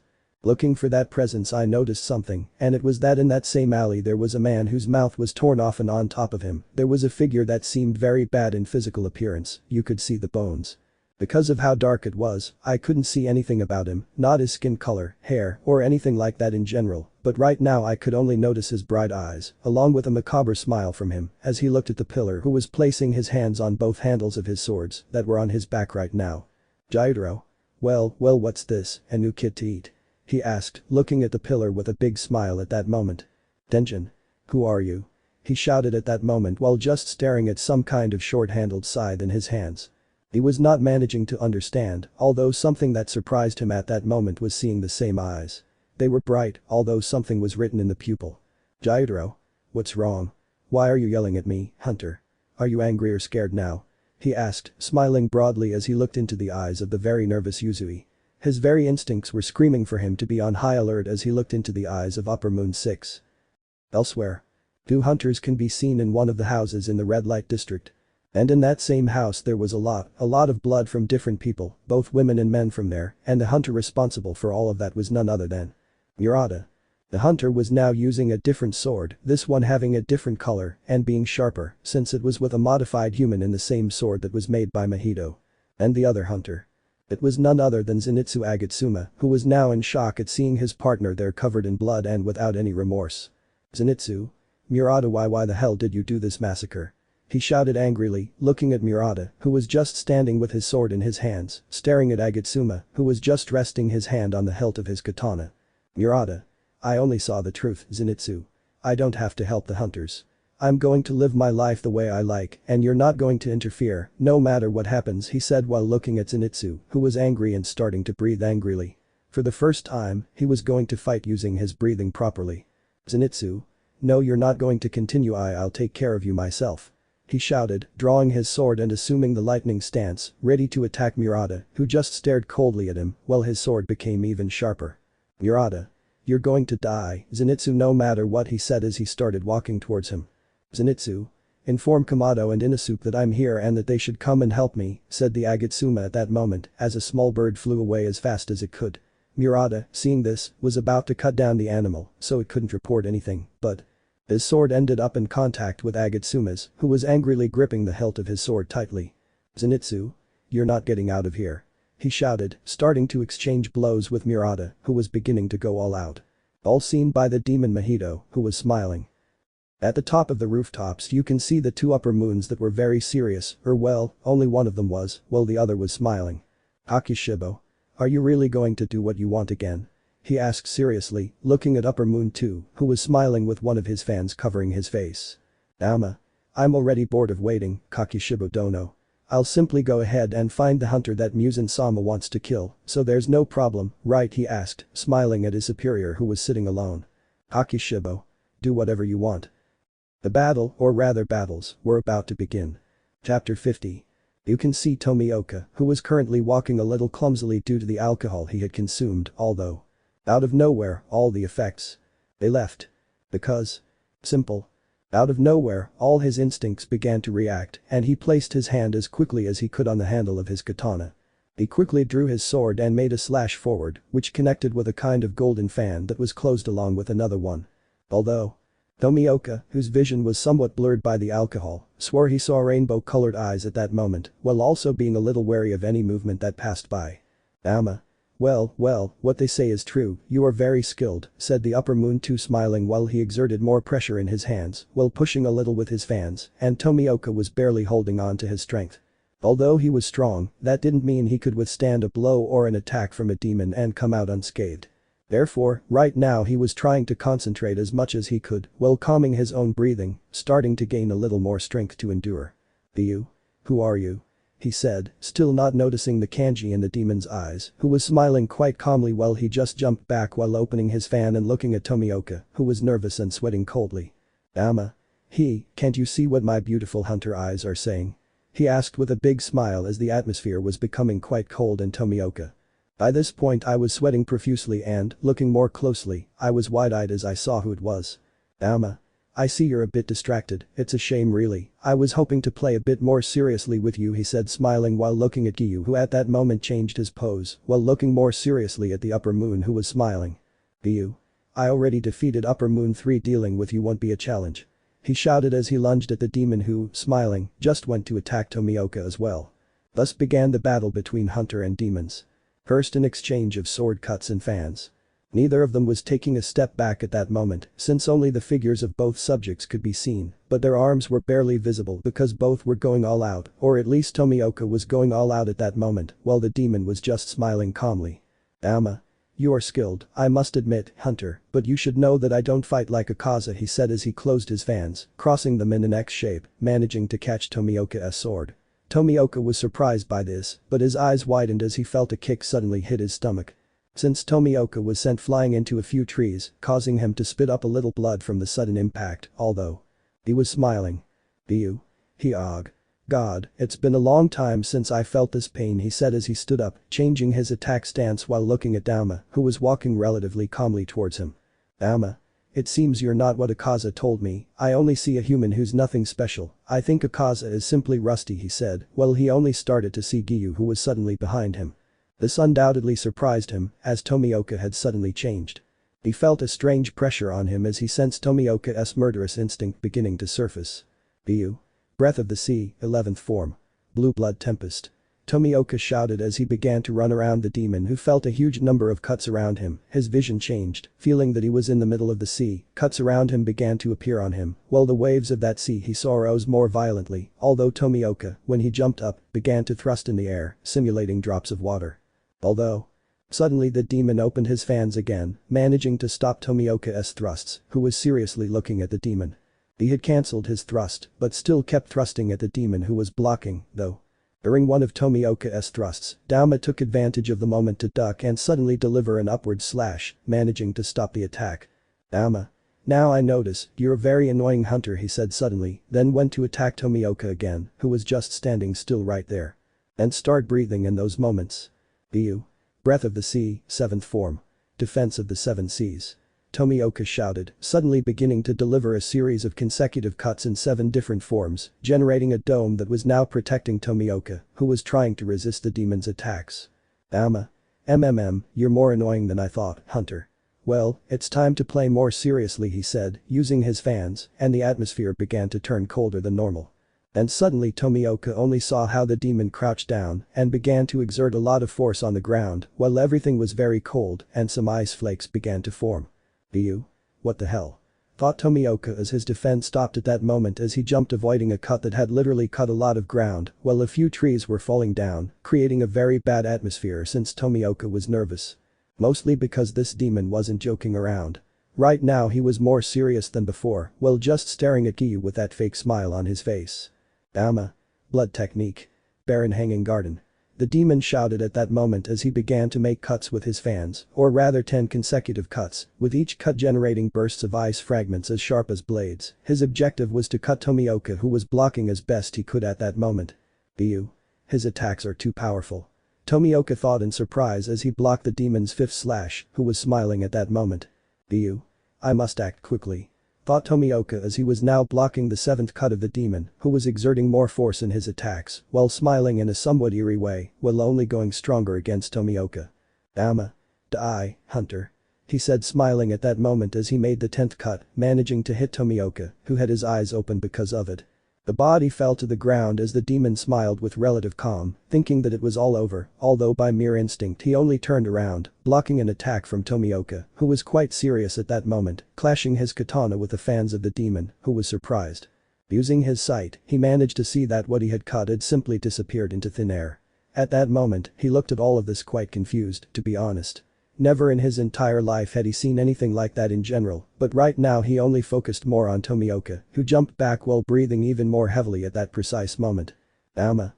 How annoying you are, without a doubt you are one of the hunters who has caused me the most problems so far, he said, while only a colder atmosphere could be felt. And suddenly he just started creating ice, although suddenly they were taking the form of human women. Dama. Blood Technique. Cold White Princesses. Said the demon while smiling relatively calmly while 2 female figures made completely of ice stood beside him. Dama. Hey ladies, please give our hunter friend a refreshing breeze, he said as they suddenly released from his lips a kind of icy cloud that was going against Tomioka, who was surprised but also confused. But despite that, he simply took a deep breath and jumped, managing to slightly avoid that icy fog while looking at the demon, who was smiling at that while he was smiling again. Dama. Blood Technique. Winter icicles, he said while only shaking his fans at that moment, while Tomioka looked at that confused, although suddenly a sensation of a cut appeared in one of his arms, so he turned to see what was happening, and looked surprised that a large number of ice stakes were in the sky, and these began to fall. Tomioka was at a point where he was not going to be able to avoid the attacks. He was falling in the air while watching as the stakes fell above him. Dama. You're in trouble, hunter. It seems things aren't going to go well this time. He said, smiling as he looked on with satisfaction at how Tomioka was going to die, even though. Giyuu? Who said I was going to avoid this? He shouted at that moment while only breathing very hard because he had to take advantage of the air he had before falling into the icy cloud. And this one only. I attack. Giyuu. Breath of the sea, 4th form. High tide. He said while taking advantage of his own weight and falling speed to deliver a vertical downward slash. Dauma simply stepped aside, not understanding the attack. To be honest, he thought even the hunter was desperate. Dauma. Are you that scared now? He asked, smiling slightly mockingly, although of course his expressions were completely fake, although. Suddenly he felt the sword completely cut across his face, but there were no scratches or anything. It had literally ripped the demon's entire face out of his head at that moment. Well, Tomioka had made a vertical cut upwards. Giyuu. Never underestimate me, you wretch. He said while only seeing the demon's body taking steps backwards because it had no vision of what was happening. It regenerated quickly, but it was with great difficulty because suddenly Tomioka went on the attack against the demon with a great thrust at that moment.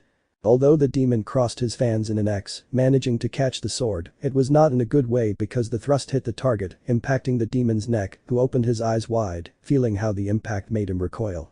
His feet, which were firmly planted on the ground, generated a puff of smoke. And luckily the icy smoke had disappeared. Giyuu. I hope you can still hold out. He shouted, then charged at the demon who was surprised by it, although he had to act quickly to use another of his techniques. Dauma. Blood technique. Lotus vines, he said as he suddenly made 2 cuts and a large number of lotuses appeared around him, while from these they began to generate ice vines that went against the hunter, who suddenly had to retreat as some tried to catch him while trying to pierce Tomioka. Since he was more serious because of that. Giyuu. Damn it, I need time to use the 12th form and at a precise moment, otherwise I'll end up even more exhausted. He thought, managing to cut one of the vines that came for him as he began to try to breathe. This fight was getting more complicated than he expected right now. Giyuu. I have no choice. He thought as he went on the attack against the demon who was confused by that act on the part of Tomioka who was just quite serious. Giyuu. Breath of the sea, 9th form. Kraken's sinking Tomioka shouted at that moment as he went on the attack with a leap. Suddenly the demon felt an imposing figure forming beneath his feet. I was no longer seeing Tomioka, only that figure terrifying. And when he was looking up, he only saw enormous tentacles descending rapidly towards him. He felt one of his arms being severed at that moment, and in shock, he regenerated his arm and was about to attack, but a cut on his back made him fall to the ground. He then saw another cut trying to sever his head, but he simply began to use his powers to defend himself. Dauma. Blood technique. Frozen lotus. He shouted while with one of his fans, he managed to make a cut at that moment, generating some ice lotuses that caused better distance in his attack. Managing to avoid that cut at that moment, saving his head. Since both fighters distanced themselves from each other when they were already somewhat recovered. They were both looking at each other with enormous seriousness at that moment, with only one clear objective. Kill the other. Chapter 51. Red Light District Alley. Moments before Giyuu and Dauma's battle. There you can see the pillar of sound who was blocking attacks from the upper moon 6. The demon was looking at that pillar with too much anger because of what is his good form, looking like one of those typical handsome boys, that angered him. Jairo. Die. He said as he leaped and plummeted down with his scythes in hand, ready to finish off the Yuzui, who before that took a small jump back while crossing his swords in an X to protect himself in case the demon attacked him again. Although. Yuzui, realizing this, noticed that the demon was below him, with one of the scythes pointing upwards. Before he could do anything, the scythe began to rise, leaving the sound pillar no choice but to counterattack. Tenjin. Breath of sound, 1st form. Roar. Yuzui shouted, raising his weapons into the air and suddenly slamming them down with too much force. His swords collided with the demon's scythe, causing a slight explosion in the alley and alerting the people nearby. The walls were completely destroyed, revealing some people who were terrified by the imposing figure of that demon. They had no choice but to start running away to get to safety. Yuzui, seeing this, was on high alert. He didn't know what this demon was capable of, but his attention was drawn to the blades of its scythes, which were beginning to glow slightly and drip blood. Yuzui was even more alert to the demon's technique. Jairo. Hahaha blood demon art.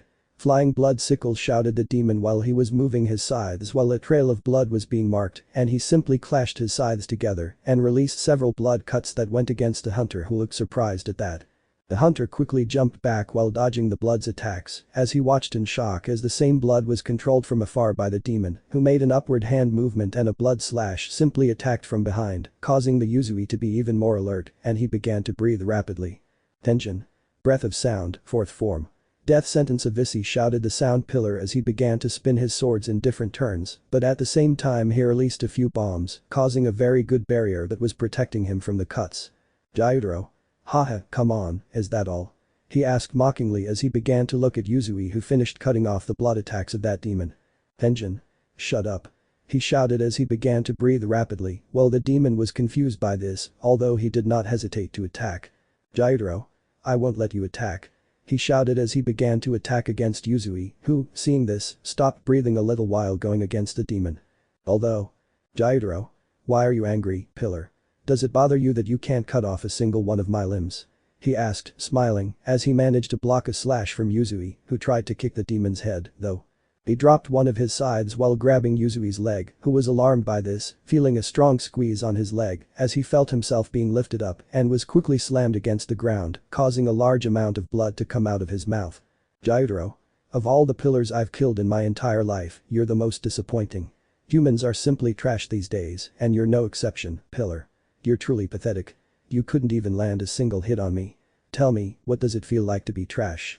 He yelled, still lifting Yuzui and slamming him repeatedly against the ground. Blood began to flow from his head from the repeated shocks, and at the same time, he felt his whole body begin to ache considerably. Tenjin. What am I trash? He thought as everything began to slow down considerably in his vision, his thought surfaced, he was floating, he noticed nothing, he felt nothing, and he was simply focused on those thoughts. What does it feel like to be trash? That question kept running through his head, over and over again. Everything seemed to stop before him as he released a little blood from his mouth. Tenjin. You're right, I'm trash, someone who perhaps shouldn't deserve to live in this world. Despite everything, I made more mistakes than I helped, he thought as he suddenly felt all his memories flooding back to him. Tenjin. My own actions caused the girls to distance themselves from me. I ended up alone and ruined everything I had built with them. All those moments are gone because of my actions, he thought as the image of Hinetsuru Makio and Suma flashed through his mind. He never denied them the opportunity to meet someone else and pursue another relationship, but they left because of him, because of his own actions. All those moments with them when they went to visit their families. How they enjoyed dinner at the Sound Farm. The laughter, smiles, and other things I experienced with them. He simply caused everything to go to waste. Or he was simply trash. Tenjin. My own comrades made me do something I promised myself I wouldn't do, betray them for no reason, he thought, while in his mind, he saw how his comrades, whom he initially saw as the best people. But everything ended badly when he trusted them and didn't truly see their true colors. Everything went wrong. Tenjin. Do I really deserve to live? He thought as he was slammed against the ground, releasing a huge amount of blood from his mouth. Gyutaro. You're pathetic, you're not even trying to get away, do you really want to fight? Or do you just want to die knowing there's no one waiting for you? He yelled, smiling, leaving Yuzui bleeding on the ground while he didn't say anything. Did anyone expect this? The friend? No, hardly anyone besides the boss. Jaime Himejima. And nobody else. Almost everyone else was someone he didn't know. As such, he didn't even have any friends anymore after seeing the true faces of Sanemi, Iguro, and Kaijuro. So. Did he really want to live? Tenjin. Someone waiting for me at home. He thought as he began to faintly remember. Flashback. Yuzui could be seen walking through a somewhat run-down village, trying to figure out what to do. She wasn't in the mood for anything in general, she just walked with her head down, not looking ahead, although out of nowhere, she ended up bumping into a female figure.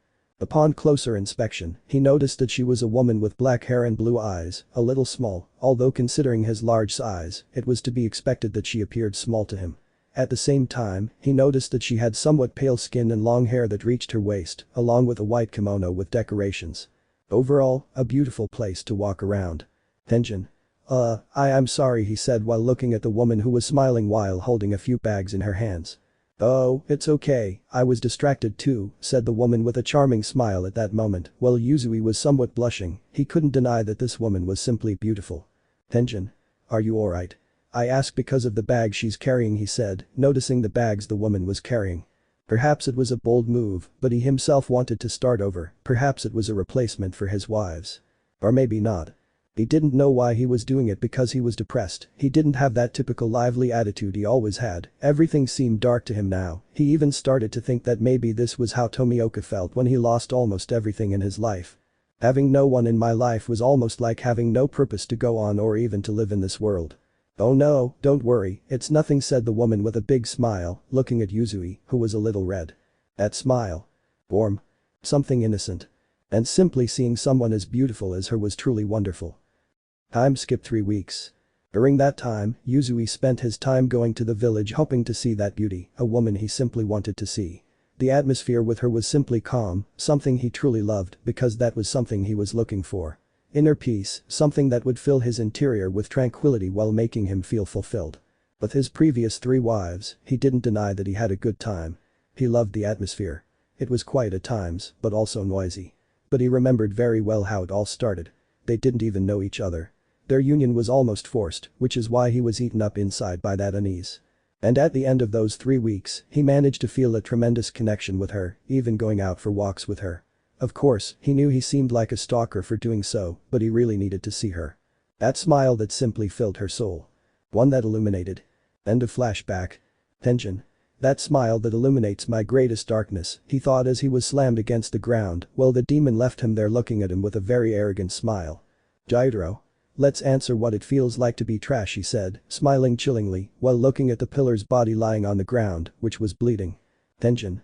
You're right, I'm trash and it feels horrible, having almost no hope, waiting for death itself to take you, cough cough, he said, while spitting blood at that moment as he slowly stood up looking at the demon who was smiling arrogantly at Yuzui. Tension. But even so, a piece of trash like me is capable of having hope in life, and even though I know I have to pay for my actions, I want that selfish desire to go home to see someone, my greatest hope. He shouted to go against the demon who was surprised by that, feeling as if out of nowhere the pillar of sound was behind him and feeling a sword blade close to him. Tension. Breath of sound, second form. Symphony of cuts. A shout followed by a series of very specific cuts. The clashes were so intense that a melody of death could be heard. The demon was surprised by this, feeling as if several parts of his body were cut off and separated from him. But now, seeing the pillar who was smiling with great determination, that's what he needed. Courage. Something like that to fight for, something necessary, and above all, the great motivation of wanting to go home. Tension. And this trash will be the one to finish you off. He shouted as he went on the attack against the demon who was surprised but smiling as he went to attack quickly. Jairo. Tension. I am going to win. Chapter 52. Unwanted battle. That was something Agatsuma didn't want, he knew it himself. He knew that his partner Murata was a good person, a righteous demon slayer willing to give his all to fight against the demons. So, why were they fighting? He didn't want this, but the anger of seeing how his partner had murdered innocent people caused a spark of emotions to explode within him, and he didn't hesitate to attack Murata, who was now staring blankly, blocking an attack from Agatsuma with his new sword made from humans modified by the demon Mahito. Murata. Surrender, Zenitsu. There's no point in fighting when you can't even breathe properly, he said as he stepped aside, avoiding a slash coming from above by Agatsuma, which he used to his advantage, kicking him against a wall. Now that Zenitsu noticed, the force he used to attack was astonishing. It was as if his strength will suddenly improve. Murata. You're just wasting time, Zenitsu, accept death, said the traitorous hunter as he walked towards Zenitsu and punched him in the face, breaking Agatsuma's nose. Without a doubt, Murata's strength was superhuman. It was different from the times he remembered training with him. He had changed, and he couldn't understand how he had suddenly changed like that. Zenitsu? You Murata, why are you doing this? He asked confused while he was bleeding, his hand gripping his sword only by willpower, but he didn't have enough strength now to continue, in fact he felt that he was starting to faint a little from the lack of air and Murata's sudden blow. Murata. Tell me Zenitsu, if you're hungry you eat, right? But if you're full of hate you kill, he said while looking at Agatsuma who was surprised by those words, not knowing what to say, he was trying to find some logic or something in those words, it was simply illogical. Murata. I've opened my eyes. The world has been cruel ever since I learned about demons. I knew I wasn't going to have a normal life, and yet I accepted this job just to help. But to what end? To give my life for people I don't even know if they're good or bad. I simply don't see the point in fighting for people who aren't worth it anymore. What guarantees that I won't save a potential rapist, a murderer, or something worse? Demons are at least merciful in that they lend a life just to eat, something so natural in any living being. But humans are selfish beings. There's no reason to help them. They're worse than scum, and I think you've already seen one, haven't you? He asked while looking at Agatsuma, who was now trying to get up. He wanted to keep fighting, but not kill his partner.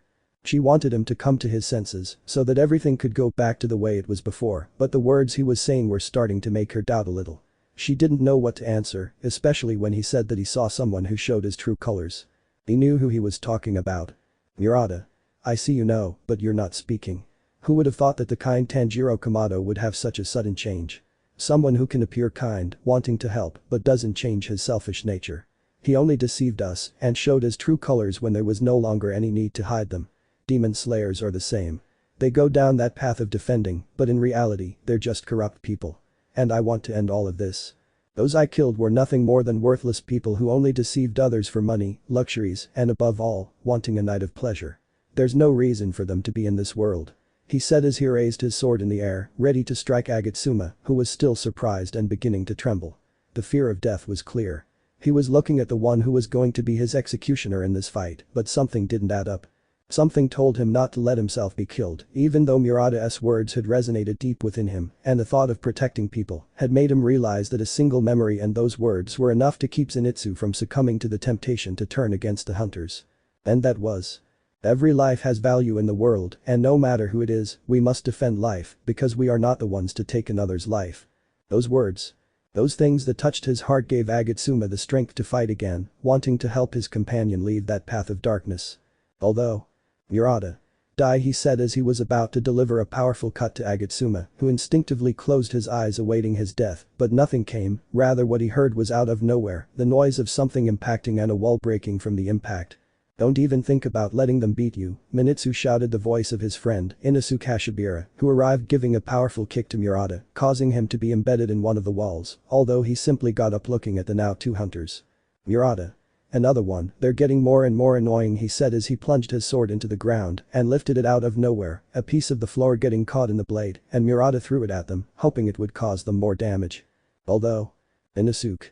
Beast breathing. Second fang. Tear and rip. Hashibira shouted, and at that moment he made an X-shaped cut with his two swords, managing to split that piece of the ground. Although in front of him was suddenly Murata, already with his sword ready to plunge into the hunter, his attack was stopped out of nowhere by Zenitsu, who, gathering strength, managed to get in front to make a cut that made Murata retreat at that moment. He now glared angrily at both hunters, while he pulled out of his pocket a kind of dagger, although instead of being made of metal or something similar, it was made of human flesh, and in the handle there was an eye. This dagger was a modified human created by Mahito. Murata. They must die, he said while looking at them with great hostility. At that moment he was in a defensive stance watching the two hunters who were preparing to attack. Inosuke. I don't know what the hell is wrong with you, Moroto, but let me tell you something, the king of the mountain, Inosuke Hashibira, is going to defeat you. Shouted the boar-headed boy as he launched himself at Murata, who simply watched him, waiting for his attack. Murata. My name is Murata, you brainless idiot, he yelled, using his long sword to block one of Inosuke's swords, but out of nowhere, Inosuke's other sword slashed Murata's arm, causing some blood to trickle out, which brought a smile to Inosuke's face. That smile vanished as Murata's dagger plunged into his leg, causing him to wince in pain as his leg began to tremble. Zenitsu. Lightning breathing, first form. Flash of lightning. Shouted Agatsuma, who was surprisingly awake and with a serious look as he went in a straight line attack, managing to cause a cut in Murata, from whom blood came out while behind him was Zenitsu in a strange pose, although with his sword kept in its sheath, while he released a large amount of air. Inosuke. Zenitsu. Hashibira asked in surprise when he saw that Zenitsu dared to hurt Murata without any remorse as such. Zenitsu. I was already finding it strange that Inosuke's cut didn't do anything to you, Murata. You're not just carrying weapons, but armor, he said coldly as Murata's clothes, or part of them, fell away, revealing a considerable number of modified humans on his body, some bleeding and others still intact, while Zenitsu watched with utter hatred. Zenitsu. Not only them, how many more are you going to make suffer just because of your current ideology? Agatsuma shouted furiously, showing the immense hatred he felt for Murata, who was just staring at him. Murata. As many as necessary, you are becoming a huge problem now, and you must die, he said while at that moment he looked at Zenitsu and Inosuke who were now serious. Zenitsu stood in front of Murata while Hashibira stood behind him, looking at him with absolute seriousness. Murata took a deep breath at that moment to throw the dagger at Zenitsu, who blocked it. Suddenly, Murata was in front of him, confused because he had suddenly jumped. The Agatsuma didn't understand why, but his answer became clearer when he had to block Inosuke's swords, and he was hit. Murata wasn't stupid. He knew that the fast and aggressive style of those two wasn't compatible, so if he managed to make them fight each other by accident, he would have the advantage. Therefore, when he jumped, he knew that Inosuke was going to attack him with his sword to try to hurt him, and he ended up attacking his own partner. Murata. I see my theory was true, he said as from the air, gripping his sword tightly, he slashed down to kill them both at once. But out of nowhere his attack was stopped again because he felt a kick hit him in the stomach. It was Inosuke who took advantage of the situation to support himself on the ground with his hands as he dropped his swords and propel himself to kick Murata, who moved away because of that but did not stop there as he suddenly felt two cuts hit him. Seeing how Zenitsu was recovered, but again in that strange pose, and noticing slight traces of a few rays, more blood came out of his modified human armor. The battle was far from over. Chapter 53. Tomioka Giyuu. You can see how Tomioka was exchanging blows with the upper moon too, who was smiling while only going even stronger against Giyuu. Dama. Stop trying and just die, he said as he gave a strong kick to Tomioka, who simply tried to stop that kick with his own leg, but the force was so great that he had to back away so as not to hurt himself more. Giyuu was now breathing heavily as he stared at the demon who was simply smiling as he walked over to look at Giyuu. Dama. Come on, Hunter, accept defeat. Unlike demons, you can get tired and exhausted every time you try to fight more. It's only a matter of time before you die and I'm victorious with your corpse in hand, he said while looking at Giyuu, who just held his breath for a little while looking at that demon with some hatred. He simply rose slowly, assuming a defensive stance to watch the demon who, at great speed, was planning to finish off Giyuu. But suddenly, a kind of sash had caught the demon's arm, who looked at it somewhat surprised to learn who the sash belonged to. Leave him, said the voice of a woman who at that moment was revealed thanks to the brightness of the moon, her hair totally white with green tips, along with eyes that were shining, revealing writing in them that said, Upper Moon 6. That shocked Tomioka, who was now staring at the new upper moon. Although he knew that thanks to his training he could defeat it, being a weaker moon, he wouldn't be able to take them both on at once, but he was confused, to be honest, because that demon had helped him in his fight by preventing the upper moon too. Dama. What do you think you're doing, Daki-chan? You know it's a mission to kill him, don't you? The demon asked with a huge smile as he looked at the new moon who was trembling.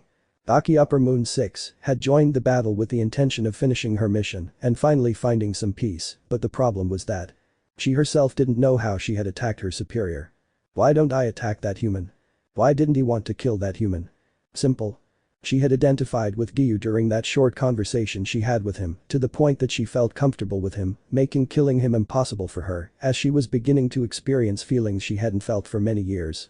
And she didn't want to know what it felt like to lose him again and return to a loneliness where she only felt empty with almost no one by her side. Daki. I said to leave him alone, she said, gathering courage within herself to try and push the demon away from Tomioka, who was now shocked to see her. The similarities. There was no doubt. It was the same girl I had talked to and drunk with. And it was a demon who was helping him fight, or so it seemed at the moment. Dama. You're rebelling against your superior, Daki-chan. You know very well that you owe me a lot for including you in the group of demons. If it weren't for me, I'd already be dead, he said, smiling as he grabbed a sash that was holding him at that moment and, with more force, pulled her roughly, causing the demon to fall to the ground and be dragged in front of Dama. Dama. Are you betraying our king? He asked as he opened one of his fans, while looking at the expression of fear that was marked on the demon's face. She knew very well that her chance of doing anything to Dama was simply impossible, given that she wasn't even at the level of a higher moon. In years past, she refused to believe she was weak, for her pride was so great that she simply refused to think she couldn't be a moon, and when she finally achieved it, she thought it was through her own strength, but in reality, it was thanks to her brother. That was a heavy blow to her, but overall she knew that sooner or later the truth would become clear, and that's why she knew she couldn't stand up to Dama. She was weak no matter what she did to improve, now she only looked at the one who would become her possible executioner who was looking at her. Dama. I think I'll use you first, Daki-chan. As such, I can appreciate that you have a nice body, and killing you now would be a total waste, to be honest, he said, smiling disgustingly, according to the albino girl who was just watching Dama open his fan. Daki. Rot in hell, she said while just looking at Dama who was just smiling, albeit out of nowhere. Giyuu. Don't come any closer. He yelled, then slashed at high speed in anger. Although he knew Daki was on the enemy side, something told him he could trust her, and if he could, he was going to trust that. Dama turned slightly to see how Giyuu hadn't hesitated to slash him, leaving his defense unguarded, but a sudden greater force appeared. Giyuu's presence had increased, along with his strength and speed being greater than before. Dama. What the hell? A few moments ago he wasn't well, and now he's even stronger, what's going on? He thought in surprise, feeling one of his arms being cut while a part of his abdomen was cut, but not very deeply. The demon had simply moved away from Tomioka while regenerating quickly, only to see Tomioka with his head down, his hair covering his eyes, but Giyuu let out a little of the breath he was holding and just raised his gaze, revealing something surprising. The mark on his cheek while his eyes showed a great killer instinct. Now the demon felt that he was sinking. Mostly because of Tomioka's sudden killing instinct, who at that precise moment was only holding his katana with great force, while his gaze showed that he was willing to kill him. Giyuu. "You're going to die," he said, starting to breathe and moving at great speed to attack the demon, who was quickly beginning to create some ice, although. Giyuu. Breath of the Sea, 12th form. God of the Sea. He shouted, then made 3 cuts at great speed, giving the illusion that his sword was changing into a trident. The demon was surprised by that. Although. All of this was being observed by someone who now wore a look of surprise upon realizing that he was about to do the Tomioka. Hakushibo. No, it's impossible, this is like those golden times, he thought with his eyes wide open as the figure of a great sea was forming on the ground while he watched Tomioka simply jump up while in the air. Faced with that, Dauma didn't hesitate for a single moment to make his attack stronger. He had already lost enough time. Therefore, without saying a word, he summoned a powerful ice statue in the shape of Buddha that was ready to attack Giyuu. Whoever is breathing. Giyuu. Breath of the Sea, 14th form. Divine lightning lashing the seas. At great speed, Tomioka began to unleash a huge number of thrusts towards the Buddha and the demon, who was doing his best to defend himself and trying to find a way to escape the attack.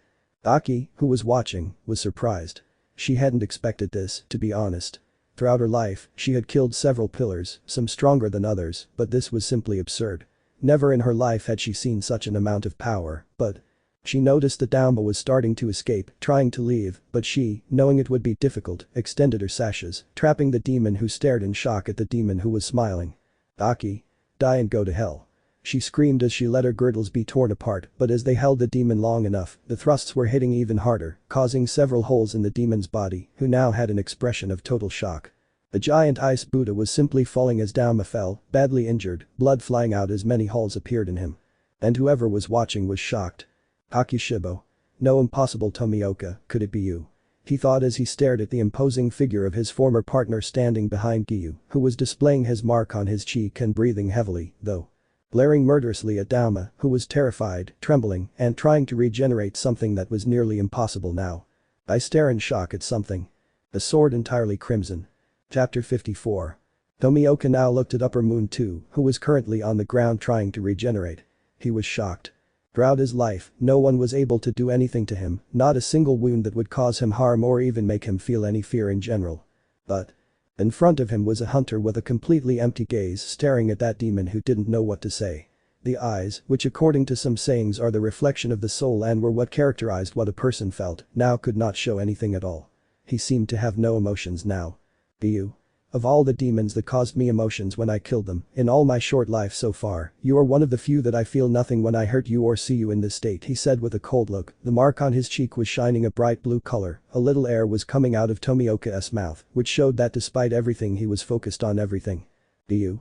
Perhaps I would have killed you sooner, or perhaps I would be injured killing you, but one thing is clear, I am going to kill you, he said very seriously at that moment, while raising his sword as a sign to end the life of that demon. Dauma was terrified by this, his eyes wide open as tears began to stream down his face. He crawled backwards, trying to escape. He got up, but his leg was caught by some kind of fabric that came from the Upper Moon 6. She had a serious look on her face as she held the demon captive. The demon, trying to break free, created fans to cut away what was holding him, but suddenly his arm was cut by a sword. Blood splattered his face, and he looked scared at Tomioka, who was walking slowly towards him. Giyuu. It seems not even your own people are helping you, he said as his fist clenched tightly, revealing a few veins. Giyuu. Die, he said as he brought his sword down with considerable force against the demon, who closed his eyes and screamed in fear at the realization that he was going to die at the hands of the same hunter he had once tried to kill. I was going to die. And fear was getting the better of him. Hakushibo. Breath of the Moon, 1st form. Dark Moon. Shouted the first Upper Moon, who was suddenly in front of Tomioka, launching a cut from which a few lunar-shaped blades emerged. Tomioka simply reacted by slashing his sword out of nowhere against Hakushibo, who was using his demonic strength against Giyuu.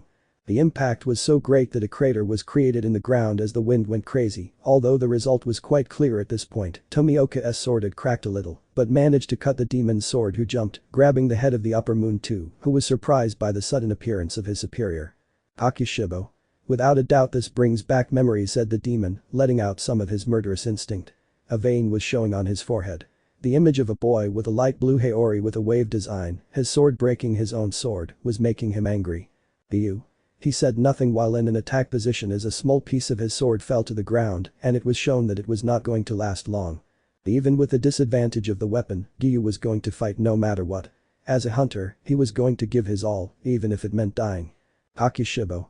We will not fight now, your sword is almost destroyed, and despite everything, I have enough honor to fight against someone at a total disadvantage, he said, coldly looking at Giyuu, who was angry and breathing a little. Giyuu. Is interrupting a fight honorable? He asked seriously, looking at the demon who was simply regenerating his sword while he stood up to jump, grabbing Dauma, and a door appeared in the sky. Although. Akushibo. We will fight again, but not this time, and you demonic wretch, our lord will make you pay, he said, disappearing out of nowhere along with Dauma. Daki, despite being on Giyuu's side, was scared. She knew that no matter what happened, she would pay the price for her actions and betraying her own, but she truly knew it had been worth it, since she knew she had helped the one who helped her clear up her doubts. Now, if he killed her, she didn't know what she would do. Maybe she would be lucky and he would spare her life, or maybe he would do something worse than death. She didn't know what would happen and just watched as Giyuu knelt down from exhaustion and the mark was slowly disappearing. Aki, scared that he was in pretty bad shape, approached him trying to calm him down a little, while at the same time using her sashes, she cleaned the blood that Tomioka was coughing up and cleaned his mouth, since he was coughing up blood. Giyuu. Thank you, he said as he tried to get up at that moment, even if he was injured he wanted to go help his companions. He heard an explosion out of nowhere coming from what was the Red District. Upon hearing that explosion, Daki was looking in that direction. She knew what it was about and was also worried. It was one thing to betray her own people, but she could never betray her brother who had taken such good care of her during those difficult times. Giyuu? What demon is in the battle? He asked seriously while Daki was hesitating whether to tell him the truth or lie about who was there, he was afraid of losing his brother. Meanwhile. You can see how Gyutaro was fighting against a sound pillar who was currently trying to do something against the demon. Tenjin was making relentless cuts, trying to avoid damage, although it was clear that he was gradually becoming exhausted with each passing second of the battle. Tenjin. I can't cut him, he thought, having drops of sweat on his forehead. The veins in his arms were becoming quite prominent as he watched a few cuts coming close to giving him. It was almost impossible to cut that demon because of its absurd speed in general, while at the same time its strength, despite its appearance, was too great. Gyutaro. Hahaha, what happened to your confidence? He shouted while standing in front of the demon trying to slash the pillar with his scythe, who reacted in time, clashing his sword against the demon's weapon, who had a terrifying smile. Tenjin. Bah bastard, he said, trying to slash Gyutaro, who, smiling, just jumped while slashing and letting out bloody cuts that went against the Yuzui, who started running, trying to dodge the cuts. Gyutaro. Running is useless, nothing matters now, just accept your death, he said as he ran again, easily reaching the hunter who was frightened by it. Tenjin could only see that demon trying to cut his abdomen, but out of nowhere the demon was shocked to see how the hunter approached him, accepting that the impact was going to hit him, with the scythe burying itself inside the hunter's abdomen, but this was taken advantage of by the Yuzui who without thinking twice cut off that arm. This greatly shocked Gyutaro, who didn't know what the hunter was thinking. Suddenly, he saw the hunter pull out his scythe and sever the demon's severed arm, and without waiting any longer.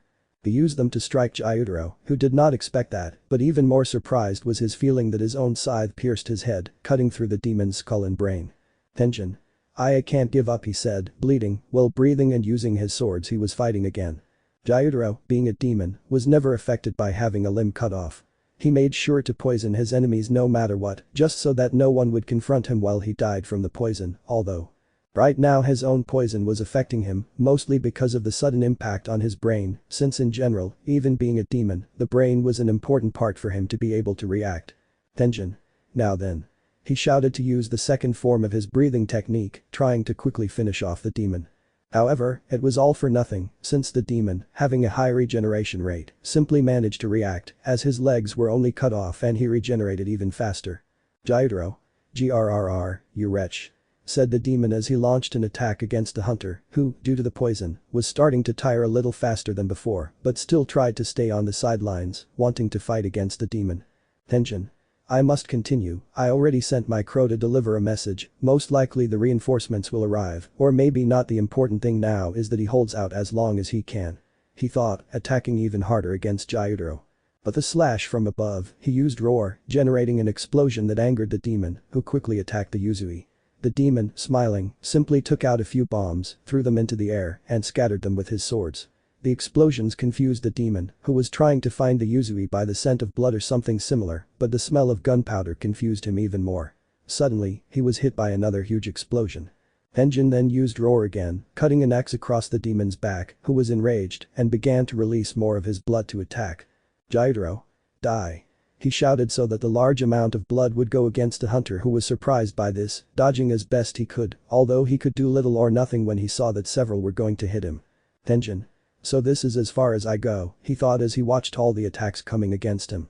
But some belts appeared out of nowhere in the way of the attack, to the shock of the pillar, who was not expecting that. Gyutaro was also surprised by that, but even more so was his surprise when out of nowhere his arms were cut off, although he clearly heard the sound of a sword breaking until nothing remained but a part of the sword. Aki. Oni-chan, that's it, there's no need to fight, said the albino girl, looking at her brother, who did not expect that action from his sister. Just looking ahead, a hunter now without a sword. Chapter 55. The battle was currently between two commands.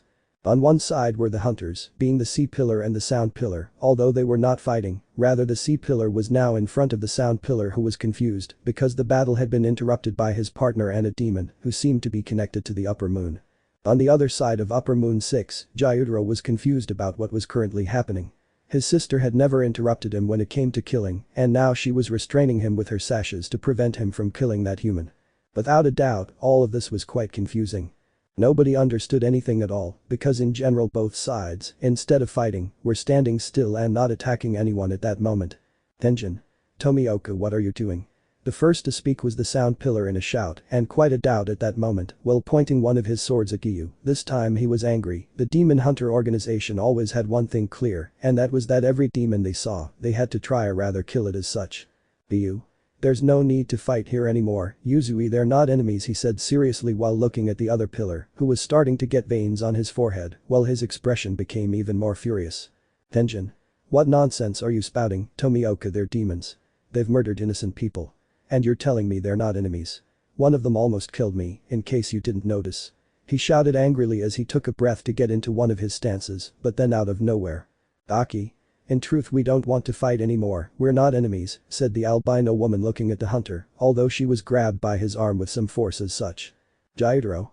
What do you think you're doing, Daki? Maybe you don't want to, but tell me, why are you changing? You know very well what will happen to us if he finds out we didn't kill these humans. He shouted angrily, desperate. Above all, he was that woman's older brother, and if anything happened to him for disobeying Muzan's orders, they would face far greater dangers than they had before becoming Upper Moon 6. Aki. Please, brother. There's no reason to fight anymore, we can change everything, we can change our way of living and not continue in the shadows. She shouted as a few tears were coming out of her eyes as she tried to convince her brother that they could change. Everything could change now for those two brothers who were now between life and death if their master were to find out about their betrayal, but the desire of both brothers to get out alive and abandon that horrible life that they themselves gave themselves because of their past mistakes, for having tried to have a luxurious life that was really a lie to escape that horrible reality that they didn't want to know. Tenjin. Tomioka, step aside. I'll finish them off. Get out of the way. He shouted angrily as he prepared his swords. He knew he couldn't fight against Giyuu because he was too powerful, but he was going to do what he had to do. Total. In that organization, it didn't matter if a demon seemed repentant. They had to be killed. Nezuko Kamado was an exception, having shown she wouldn't eat a single innocent human. But now they faced two upper moons who had lived for many years and hadn't hesitated to kill those who were demon slayers and innocent people alike. But, Giyuu. You know very well that you don't stand a chance against my Yuzui, but I'll let her live since she saved me from Upper Moon 2, he said seriously while Gyutaro, upon hearing those words that Tomioka had mentioned, was shocked to learn of that, given that Dauma, the former Upper Moon 6, who saved them from dying when they were human, they didn't know what to do and only owed him their lives at that time, although in general, in the present, he proved to be a very disgusting being. Since he himself witnessed how this man acted towards them, sometimes even in a very inappropriate way with his sister, he wanted to make him leave, but he couldn't. With it. They had to. So right now, what leads to being Upper Moon 6, Gyutaro was hesitating. The memories of Dauma that saved them so they could live. The fact that they had a good opportunity to be themselves and not have to follow orders as such, thanks to the pillar who practically no longer wanted to kill them. The truth made him doubt too much. What should he choose? It is said that life always gives you paths to choose from, no matter what will happen. But what if life only gives you one path, always? Only one? That was the case with Gyutaro. His face only showed me one way of living. Despised, disgusted by many, and disgusted. That's all he was to many, nothing more. Life taught him to live that way, and he could only take refuge in despising others. But when Daki arrived, only two paths presented themselves. One to blame her or to protect her. It was the only time the world offered him two paths. He chose to protect her, and even with all the contempt he received, he didn't care. He was always there, fighting to live with her, for her to be a good person, and to have what he couldn't. It's a shame that not everything lasts forever. The memories of what led to his near death. He saw his sister being burned, darkness could only take hold of him, he didn't care about anything, he only killed those who tried to take away his reason for living, but even so she was going to leave. Aoma gave them a chance, but it was a desperate act, one where he could only choose one path. To stay with his sister and give her the best. And yet life only offered him one path to live. And now this hunter. He had two options. Practically leave, go with his sister so they could both be free and not have to continue like this. He didn't know what to do and was so confused he clutched his head, but… Tenjin. I'm fed up. He yelled as he went to attack without caring what happened, but he was met by a palm strike from Giyuu, which hit his stomach, causing the Yuzui to back away with a pain in his stomach. Therefore, he was now looking at Giyuu who was very serious. Giyuu. Tenjin understands. We can seize this opportunity. Remember, they were once human too. He shouted. They were human. That phrase. Something I haven't heard in quite some time. He became human alongside his sister. I was doubting more. Chapter 56. Everything was too strange right now. Gyutaro didn't know how to act while he was looking at two humans, one wanting to kill him and his sister, while the other trying to save him by giving arguments. The world was extremely cruel to place a disturbed mind in this situation of doubt. Well, the oldest demons were nothing more than children, and no one could deny that. Even Muzan knew that perfectly well. Gyutaro and Daki, when they were saved by Dauma, didn't exactly have normal thoughts. They were small children desperate to live and learn more, children who longed to enjoy the pleasures of life that had been denied them on the day of that tragedy. It was quite difficult now to know what to do. Making a decision seemed impossible. Even though a demon slayer was defending him, it was unlikely that anything would come of it. So, at that moment, he just observed the whole situation. Tenjin. This is ridiculous, Tomioka, do you think the organization will accept this? That the boss will even let you get away with this whim of yours? Don't be naive, Tomioka, just because you're currently the strongest doesn't mean you can do whatever you want. Now get out of my way and let me kill him. He shouted angrily at that moment while looking at Giyuu, who was simply remaining serious in front of the sound pillar, who was only glaring angrily at Tomioka. This mission had made him seem like a comrade, but all of this seemed simply ridiculous to him. He couldn't believe that Upper Moon 6 was innocent. The human blood on his hands was quite clear. There was no reason to have mercy on them, no reason to help them. They had no right to receive a second chance when they had mercilessly taken them from thousands of people and hunters, possibly laughing in the graves of those victims. Giyuu. I proved to them that a demon couldn't kill one if it remained self-aware. They're all the same. He shouted angrily while glaring at Yuzui, who was even angrier. Veins were bulging on his arms and face, and now there was only hatred directed at Giyuu, who was keeping a straight face to be ready for any attack from Yuzui, who was only prepared to send a crow to the Demon Slayer Corps headquarters. This, despite it being a kind of blackmail, was going to say in his message that Tomioka, the Sea Pillar, was currently a traitor, now justified by his not wanting to kill a demon who was clearly a threat as he was part of the Demon King's major forces, so now he whistled and his crow was arriving at the place ready to listen to him. Tenjin. Tomioka, this isn't the same. The demon Nezuko resisted and proved she wouldn't harm anyone, despite having blood right in front of her, but the thing is, she didn't kill anyone, but they did. How many lives have they taken? How many innocent people with dreams do you think were snatched from this world?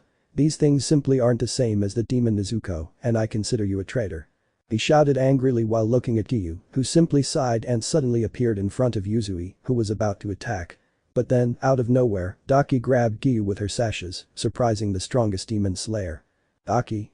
Eliminate me, she said seriously as she walked in front of the hunter who was against letting them live. This caused a shock to absolutely everyone present. There she was surrendering.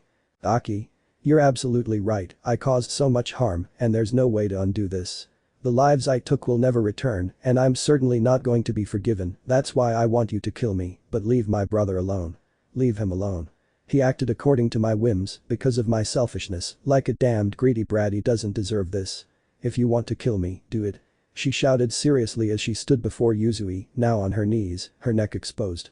Suddenly, marks began to appear on her neck, which truly frightened Gyutaro, who was about to approach and stop it, but his sister's own sashes appeared, halting him. For some reason, her strength was even greater than before, which was confusing him. His sister had never been strong enough to restrain him, but now she was there restraining him with an extremely superior strength, but the problem was that he was weak. Those marks were a technique Daki used in a selfish act. She had decided to be the strongest, so through their connection, she stole her brother's energy and strength to become even stronger than him. But at the same time, she had the disadvantage that they would no longer have that mutual decapitation condition. In short, neither of them would be able to regenerate their heads if only one of them was cut off, so now she just waited. Tenjin. He couldn't react to what that demon said. He didn't know what to say. It was the first time a demon had surrendered on his own, especially leaving his weak point exposed to everyone. Now he was even doubting what to do. He was ready to behead her. Noticing how she was holding Giyuu and his brother back. Jairo. Daki, what do you think you're doing? Stop this nonsense right now. He shouted, clearly agitated but terrified of losing his sister. He didn't want her to leave. She was everything to him, his reason for continuing to fight. Now she was willing to die for him. The tables had turned, leaving them unsure of what to do. Aki. Shut up. She shouted, leaving everything silent, while a few tears were noticeable on her pale face. Her gaze was currently determined, and she looked seriously at Yuzui. Aki. For years in which you protected me, I never repaid you properly, now it's my turn to save you, it's my turn Oni-chan, she said, while she was putting more force into those marks that made them uncomfortable, so that no one could do anything to prevent this cruel fate, so now she just waited for the sound pillar to cut off her head. Tenjin was in doubt. He'd never seen anything like this. It was something extravagant, as he would have said in his old days, but now he was just trembling, not knowing what to say. That determination made him see things from the past. His brothers. All of them. Determined, with honor to the end, and always with their heads held high. Tears welled up in her eyes as she remembered what she had. Tenjin. Lock them both up, we'll interrogate them. Chapter 57. Elsewhere, we see Agatsuma, who was looking at Murata, hearing some noise outside. But he didn't care now.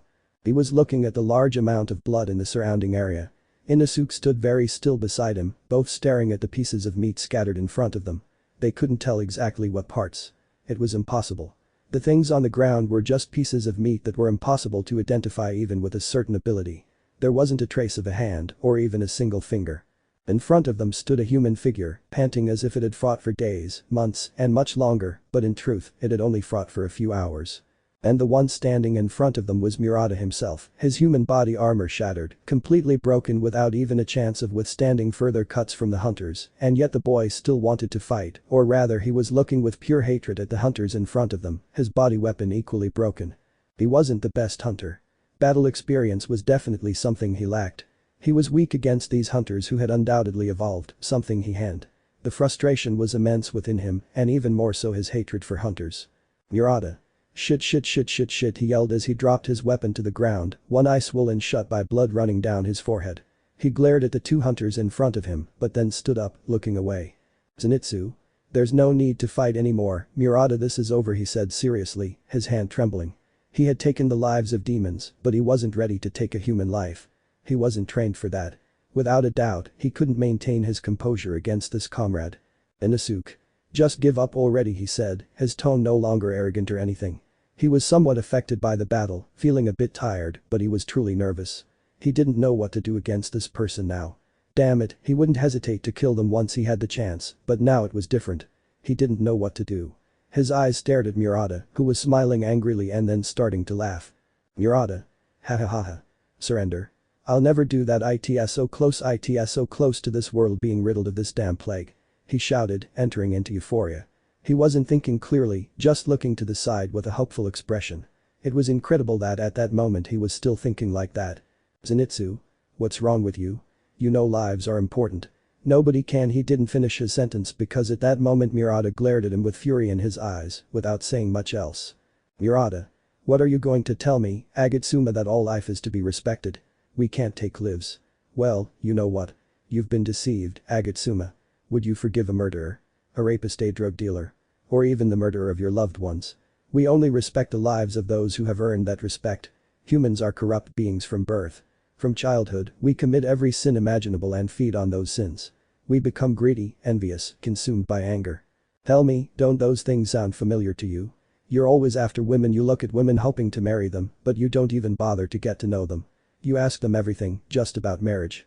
You act all right in front of them and then get angry when you see others have what you don't. You're just as corrupt. You're nothing more than a hypocrite who talks about respect for human life, but in reality, people don't do anything to earn that respect, and you're the same, he said, pointing at him with pure rage in his eyes, leaving Zenitsu speechless and unsure of what to say. Murata. Inosuke, maybe you don't know this, but tell me, do you think human lives should be respected? Well, let me tell you something, humans lie to survive, they betray to get ahead, and you know what's most ironic? That when they're repaid in kind, they call those people monsters. Very curious, don't you think? I opened my eyes with him, and I'm not going to allow the hunters to stop the demons from wiping out the plague that we are. He shouted as a figure appeared from the shadows, saying little and smiling calmly. Mahito. It seems you understood my point very well, Murata-san, he said, smiling maliciously as he slowly walked towards Murata, who, upon seeing Mahito, could only smile as if he were seeing a god or a deity, someone who had just shown him the truth. Hunters, we know the true nature of life, everything about you. You have souls so rotten that no one can see through them, but me, and now my good friend Murata-san, you are so rotten that you cannot atone for your sins, you deserve to die. We are the salvation of this world, and once humans no longer exist here, the world will be free of parasites, he shouted, smiling, although his words sounded more than false.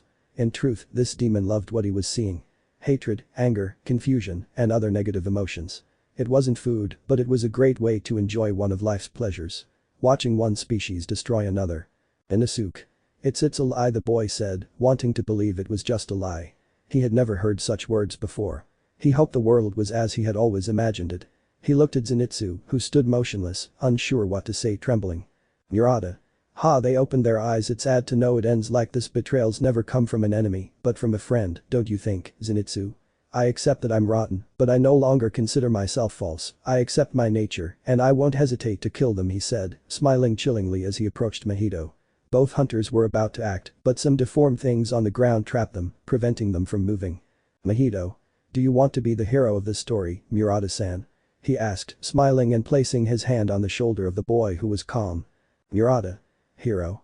Please, the word hero doesn't exist, it's just an excuse to have a figure to trust. That doesn't exist, it never will, and without a doubt if it did, it would be just as corrupt, remember Zenitsu, no matter how hard you try, you'll never escape your nature, that's all, you are a rotten soul, just like all humans in the world, and you'll never escape that, not even in death, he said as his body transformed into a small sphere.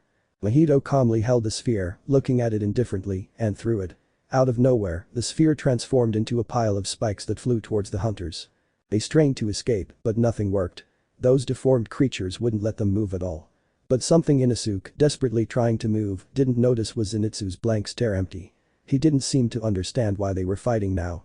It was like a dream he couldn't wake up from, a nightmare.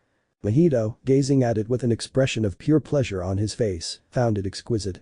It wasn't exactly a lower or upper moon, but it was powerful enough to make hunters fear him, and he manipulated people better than anyone. He saw a strange color in their bodies. He didn't see the people themselves, he saw what he called the soul, and he manipulated them as if it were the most precious thing in his life. It was his theater, simply to entertain himself. Zenitsu. Kaminari no Kakek, Ichi no Kata. Hekareki-isan was a whisper from Agatsuma as his sword remained sheathed. His flea finger managed to draw the blade out slightly, and like lightning, it was already behind Mahito, who was surprised to see this out of nowhere. The spikes that had previously attacked both hunters were stopping. It was impossible. He tried to look back, but his gaze was going to the ground, failing to see anything at all of the hunter who was no longer in front of him, but behind him. It sounded as if blood were starting to gush out, and when his head was finally on the ground, he turned slightly and saw that his neck was spurting blood, and he was falling to the ground. Mahito. PFF, that was the only sound that came from Mahito's lips. He was holding back laughter. It wasn't because he wasn't dying. In fact, his body was beginning to disintegrate. His head was going to be the last thing to disappear, but he was just laughing. Mahito. Heh, what happened? Did reality hurt you, Hunter? You know, in the end, it seems you don't know what to say, he said, starting to laugh on the ground. Inosuke, who was now free because the deformed things were also disappearing, wanted to attack the head in a fit of rage, but he couldn't. Something in his body, or rather his mind, was preventing him from even responding now. In the end, neither demons nor humans won this battle. Soon you'll know that your codes are a bad joke. Because you're incapable of fighting if you don't lie to yourselves. He shouted, smiling, while both hunters were truly trembling, and laughter was invading the entire atmosphere, as if this were the final judgment. Zenitsu turned to look at Mahito, who was smiling mockingly, but he was ecstatic in a way. He noticed Zenitsu's dead expression, and he was trembling as if he really wanted to find an excuse for what was happening, and because of Murata's words, now dead, and Mahito. Mahito. Just remember this, hunters, this is a war where no one will win, it's just a clash of ideals. Because no one believes in heroes, no one, as his head finally disappeared in that instant before the cold gaze of Zenitsu, who stood with his sword sheathed, with little left to say, just walking to where Inosuke was and beginning to help him stabilize himself, but then he walked away in silence. Before, he would have been crying, begging for his life, or lamenting things. Now there was only an empty look in his eyes. His footsteps echoed in the place, as if they were nothing more than the noise that silenced everything. Inosuke. Zenitsu, he said surprisingly well. He never managed to pronounce people's names correctly, giving them nicknames that didn't match at all. But in his concern for his teammate and friend, he was even a little afraid, remembering that look in the boy's eyes, one so full of life, now fearful for his life, and now like an empty shell. Agatsuma was walking along without saying much more when he encountered a larger group of hunters with their swords drawn, walking while surprisingly escorting two of the upper moons. Some were holding wisteria to weaken the demons, some were nervous in their steps. Now I look at the two pillars present, both walking with a completely serious expression. Zenitsu? What happened, he asked, confused. He would have been scared, but it was a really heavy day.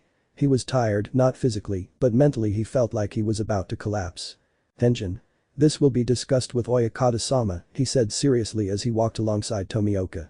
Amidst the group of hunters, the two upper moons were mostly calm, shocking to many. They had thought this was going to be complicated, that they were going to die out of nowhere, but the fact was that it was necessary to continue. Zenitsu? I understand, he said, continuing on his way. The wounds he had previously sustained were still present on his body, but the real problem was that Agatsuma himself couldn't feel them, and that was worrying until he finally began to fall to the ground. He was caught by Tomioka, who was staring at Zenitsu. He noticed his gaze before the collapse and recognized that look, devoid of motive, as if a truth had struck him quite hard. Giyuu? What could you have seen or heard to be like this? He thought, feeling a pang of sadness for the hunter. Then they found Inosuke, who was confused. His boar head wasn't on his head as usual, but in his hand, as if he weren't himself again. That day. The hunters won the battle. But in reality, the war was beginning with the internal destruction of the organization, with only a tiny shred of doubt. Whether the hunters gained an advantage over the demons would depend on how things unfolded. Chapter 58.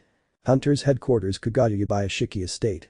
Several Kakushins could be seen pacing nervously, all of them surrounding a huge cage covered in various fabrics, the whole area also surrounded by wisteria vines. In front, the two pillars of the sea and sound were practically on high alert, though Tenjin Yuzui was more so, unsure whether to trust Tomioka's judgment and decision. Back in the red light district, they had witnessed how the demon, or rather Upper Moon 6 Daki, had risked her life for her brother. She had even risked her own life so that she would die and her brother could live. She allowed them to cut off her head, but now the sound pillar was trying to trust Giyuu Tomioka, as he was demonstrating that his judgment was sound. You must be calm, thought Yuzui as he continued on his way until he finally reached the place where the leader of the hunter organization was breathing deeply. He knocked on the door and was attended by Kagaya's wife, Yabashiki, who was confused by that cage wrapped to the point that it did not receive sunlight. It was all very confusing, to be honest. Sound pillar, what are you requesting and why are you bringing this? He asked seriously, while the sound pillar knelt down next to Giyuu, who was seriously waiting to hear what Yuzui was going to say. On the way, he mentioned that he was going to be the one to speak, which Tomioka accepted without saying much, to be honest. The main Sama, we need to discuss something extremely important with Oyakata-sama. This could be the key to defeating Muzan, he said, surprising Amain. The use of words like Muzan and defeat was hard to believe at that moment, and it wasn't a game. The Demon Guild's main objective was to eliminate him. They had searched for him for years, and for years demon slayers had died, some thinking their sacrifices would be in vain. But if this was real, then all this torment, all those deaths, would finally have meaning, all for one purpose. The death of the Demon King. You can come in, she said as the Kakushins nervously pushed the cage inside. On the bed, bandaged in some parts and with his typical purple mark across his upper face, he had that weak appearance, but he commanded respect instead of kindness. In truth, Kagaya had understood for quite some time that he needed to be somewhat tough. Every day could be his last, and they could even be key to a small or minuscule advantage against the demons. Both pillars, now standing before Kagaya, could only show their respect to this man as he tried to maintain his composure, standing up despite his weakness and looking towards both pillars, or at least trying to do so. He could not see, he could only hear. What's going on, Giyuu and Tenjin? He asked calmly and seriously, still unaware of what had been brought into the room he was in at that moment.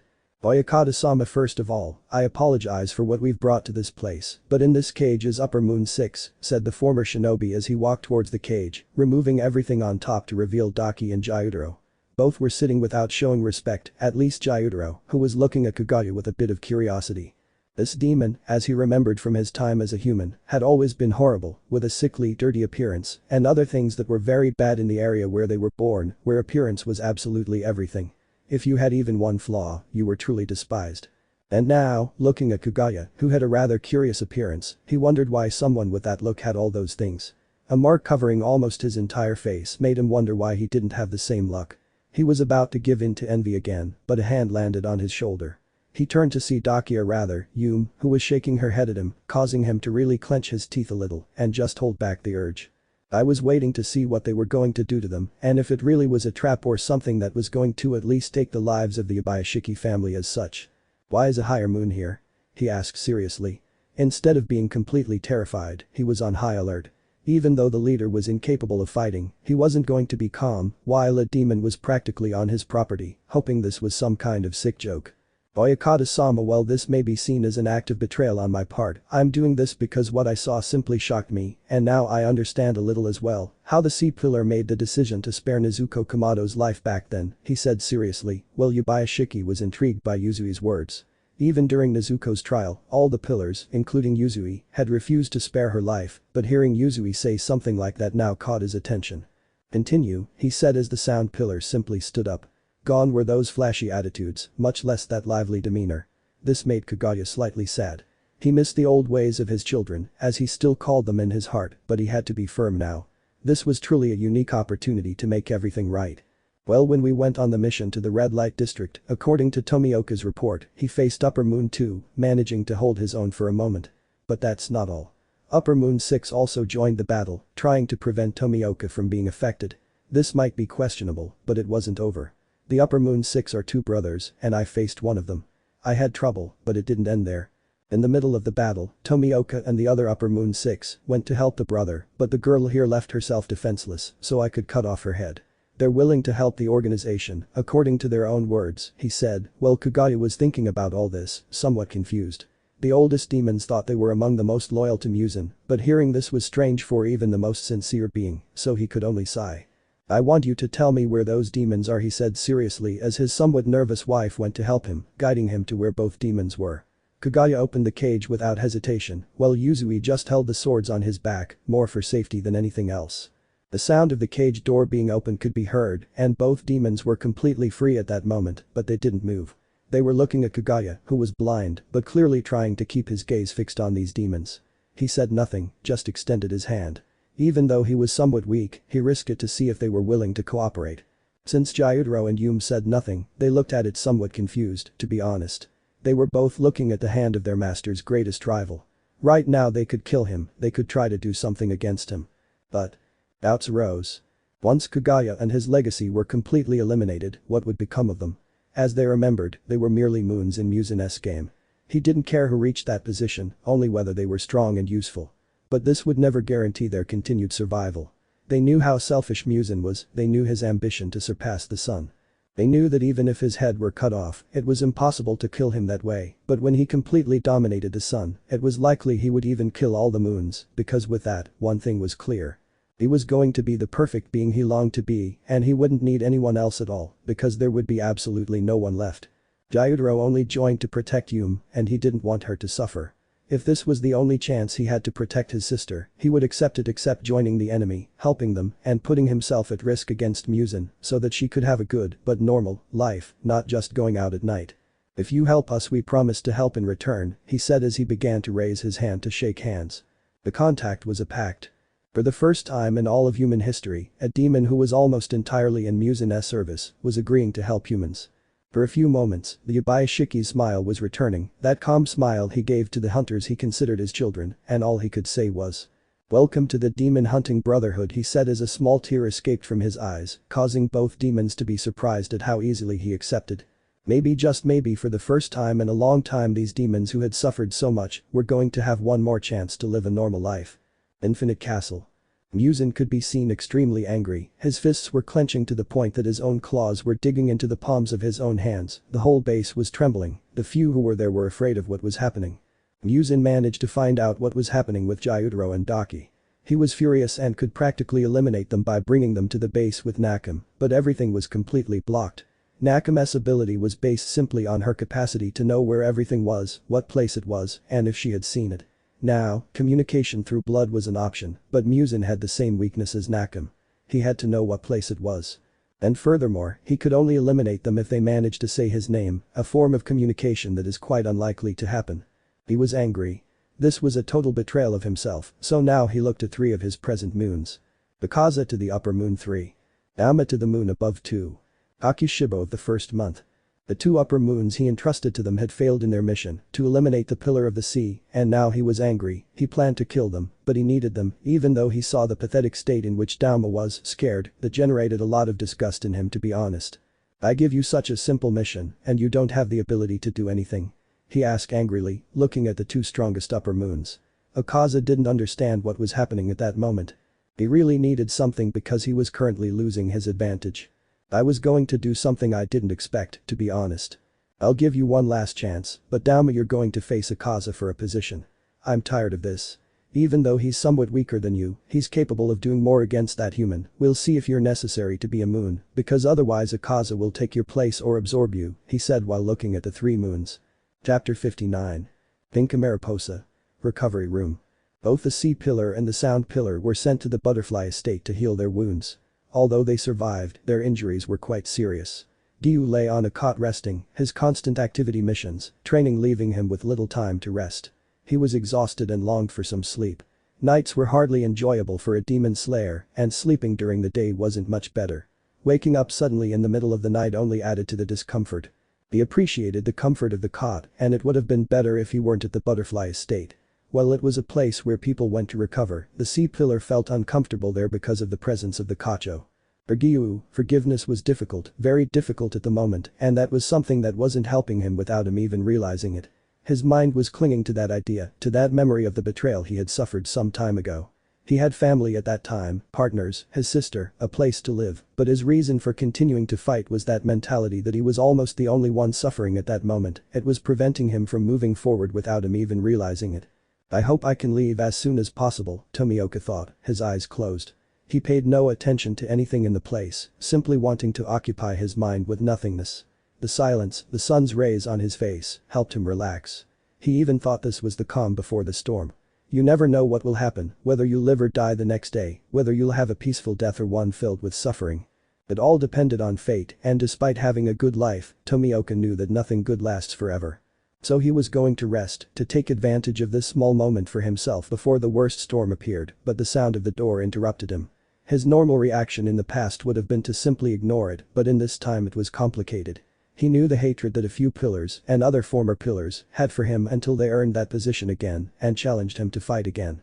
So his eyes slowly opened as he sat up a little and looked at the door, noticing that there stood what was known as Agatsuma, who seemed to have a lost look at that moment. He slowly closed the door and approached Giyuu to sit in one of the chairs that were there. Giyuu was clearly confused by that. The blonde had simply arrived out of nowhere without saying much and with his head down. Tomioka recognized that dead look, as if he wished he could change things, that everything were different, the feeling of guilt, and even more things, that he himself had simply gone through at the time. Is something wrong, Agatsuma? He asked, looking at the blonde boy. Agatsuma remained silent for a few more moments, seemingly wanting to speak, but finding it difficult, until he finally uttered a word. What? He said simply, while Giyuu was confused by it. He wasn't understanding what this hunter meant by that word. It was even a little confusing that he came looking so serious with such a lifeless expression, since he remembered that this hunter was always very scared, to the point of crying a lot.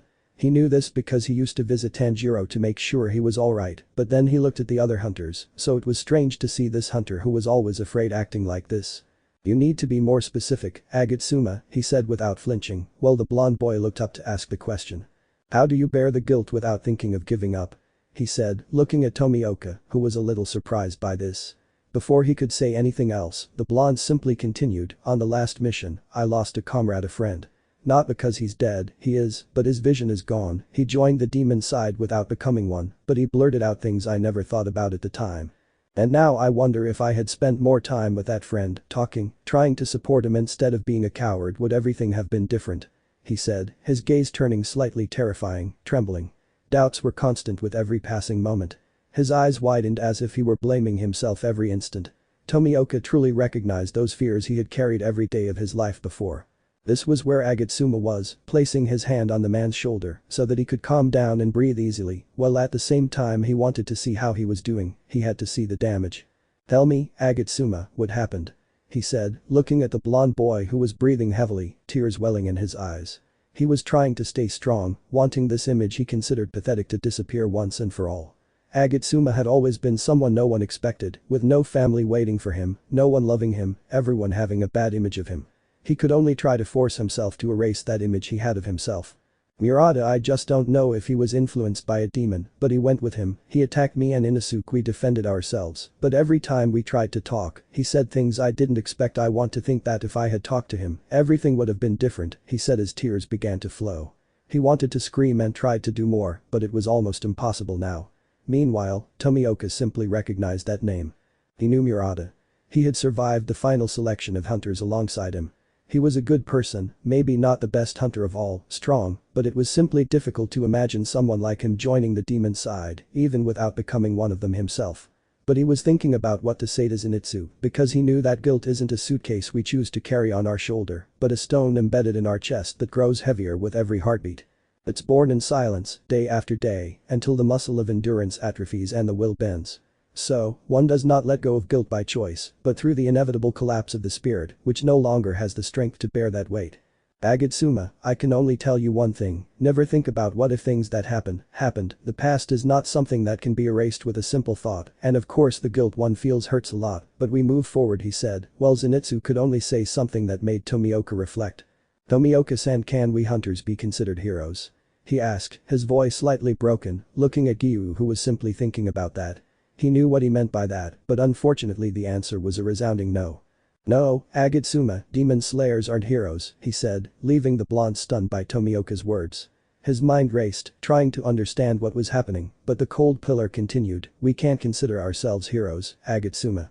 We can consider ourselves protectors of life, avengers for loved ones lost to demons, or simply followers of a family legacy, but heroes, never.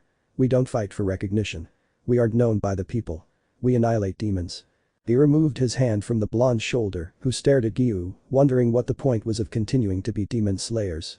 Tomioka took a breath before answering the following. "But protectors sometimes fail to protect, those seeking revenge stumble more and more with each step, and those of legacy end up losing their way. It's so complex, Agatsuma. Heroes are almost perfect in stories. We aren't. We are humans who wield swords against beings beyond our comprehension, beings that sometimes seem impossible to defeat," he said, looking at the blonde man who was surprised by those words, before continuing his conversation. "You wonder what you could have done differently, as if your friendship had to be the perfect shield protecting Murata from all the evil in the world. But you are not a god. You are a hunter. Your duty was to fight the demon, not to bear the responsibility for other people's decisions. He chose his path, and there is nothing we can do to change that," he said as he lay back on his cot to rest, staring at the ceiling and pondering a few things. In a way, Tomioka sometimes wondered what would have happened if he had taken a different path, perhaps leaving the demon guild, perhaps clearing things up with those 3 girls who had been unfaithful to him. So many possibilities that it was simply pointless to dwell on them because the past is the past and there's nothing more to be done, just move forward as best he can and leave everything behind. That thought was making Giyuu question many things. Although he was perhaps currently the strongest pillar of the Demon Slayer Corps, the problem was that he hadn't stopped to think. He defeated the third moon, not knowing if she was serious or just playing around. He defeated the second moon, but the first. He didn't know if this one would be easy or very difficult. In fact, he doubted he could even win. Now there was something else. If he were fighting this upper moon and had to cooperate with one of the pillars he disliked, would he let his hatred for them influence him, and would they end up losing? That was truly dangerous, now that the sea pillar thought about it. If he were to go against these demons alongside one of his exes, it would be detrimental if he let himself be influenced by the hatred he felt for them. Perhaps it was time to leave grudges behind, and it was time to simply move forward without letting his emotions harm him, his work, his missions, and even his personal life, along with all his current partners. But he regained his consciousness in the real world upon hearing some small sobs from the blonde who, upon fixing his gaze upon him, was trembling, looking at the ground. This was indeed a little like the one he had come to know at the time. "But if it's not my fault, why does it hurt so much?" he asked. Well, everything was so complicated to understand and he desperately wanted an answer or even for his grandfather to be there to give him some advice. Because pain is proof that you cared and regret is proof that you have a heart. Guilt is what paralyzes you and makes you weak. Don't dwell on what ifs because that only adds poison to your sword. Accept that your friend has chosen his path and you must focus on yours. Use that pain to make yourself stronger. It's all that's left for those of us who remain alive, he said. Well, Agatsuma was surprised by this and Tomioka finally stopped thinking and stood up, wanting to find something to eat and be at peace. Wait, Tomioka-san, how do I get stronger just by mastering a stance? He asked, looking at Giyuu, who was pondering an answer. Giyuu could train him and it would be a good idea since he had previously planned to train Tanjiro before the betrayal, but now he had no reason to be completely honest. However, he needed to know how much potential the Agatsuma had. Go train with Kacho's Tsuguko, her name is Kanao. Train for now, I'll be there in a moment. She can help you react better in some aspects, he said, leaving the room to find something to eat. He was hungry and after all, there was going to be a meeting soon to announce that the Upper Moon 6 were going to join the Demon Slayer Corps. Everything was going to be chaos in a moment. Let me know in the comments below if you guys want the next part. Also check out my other video that has been shown and left. Thank you for watching. If you enjoyed this video please like and share this video. And have a fantastic day. Bye.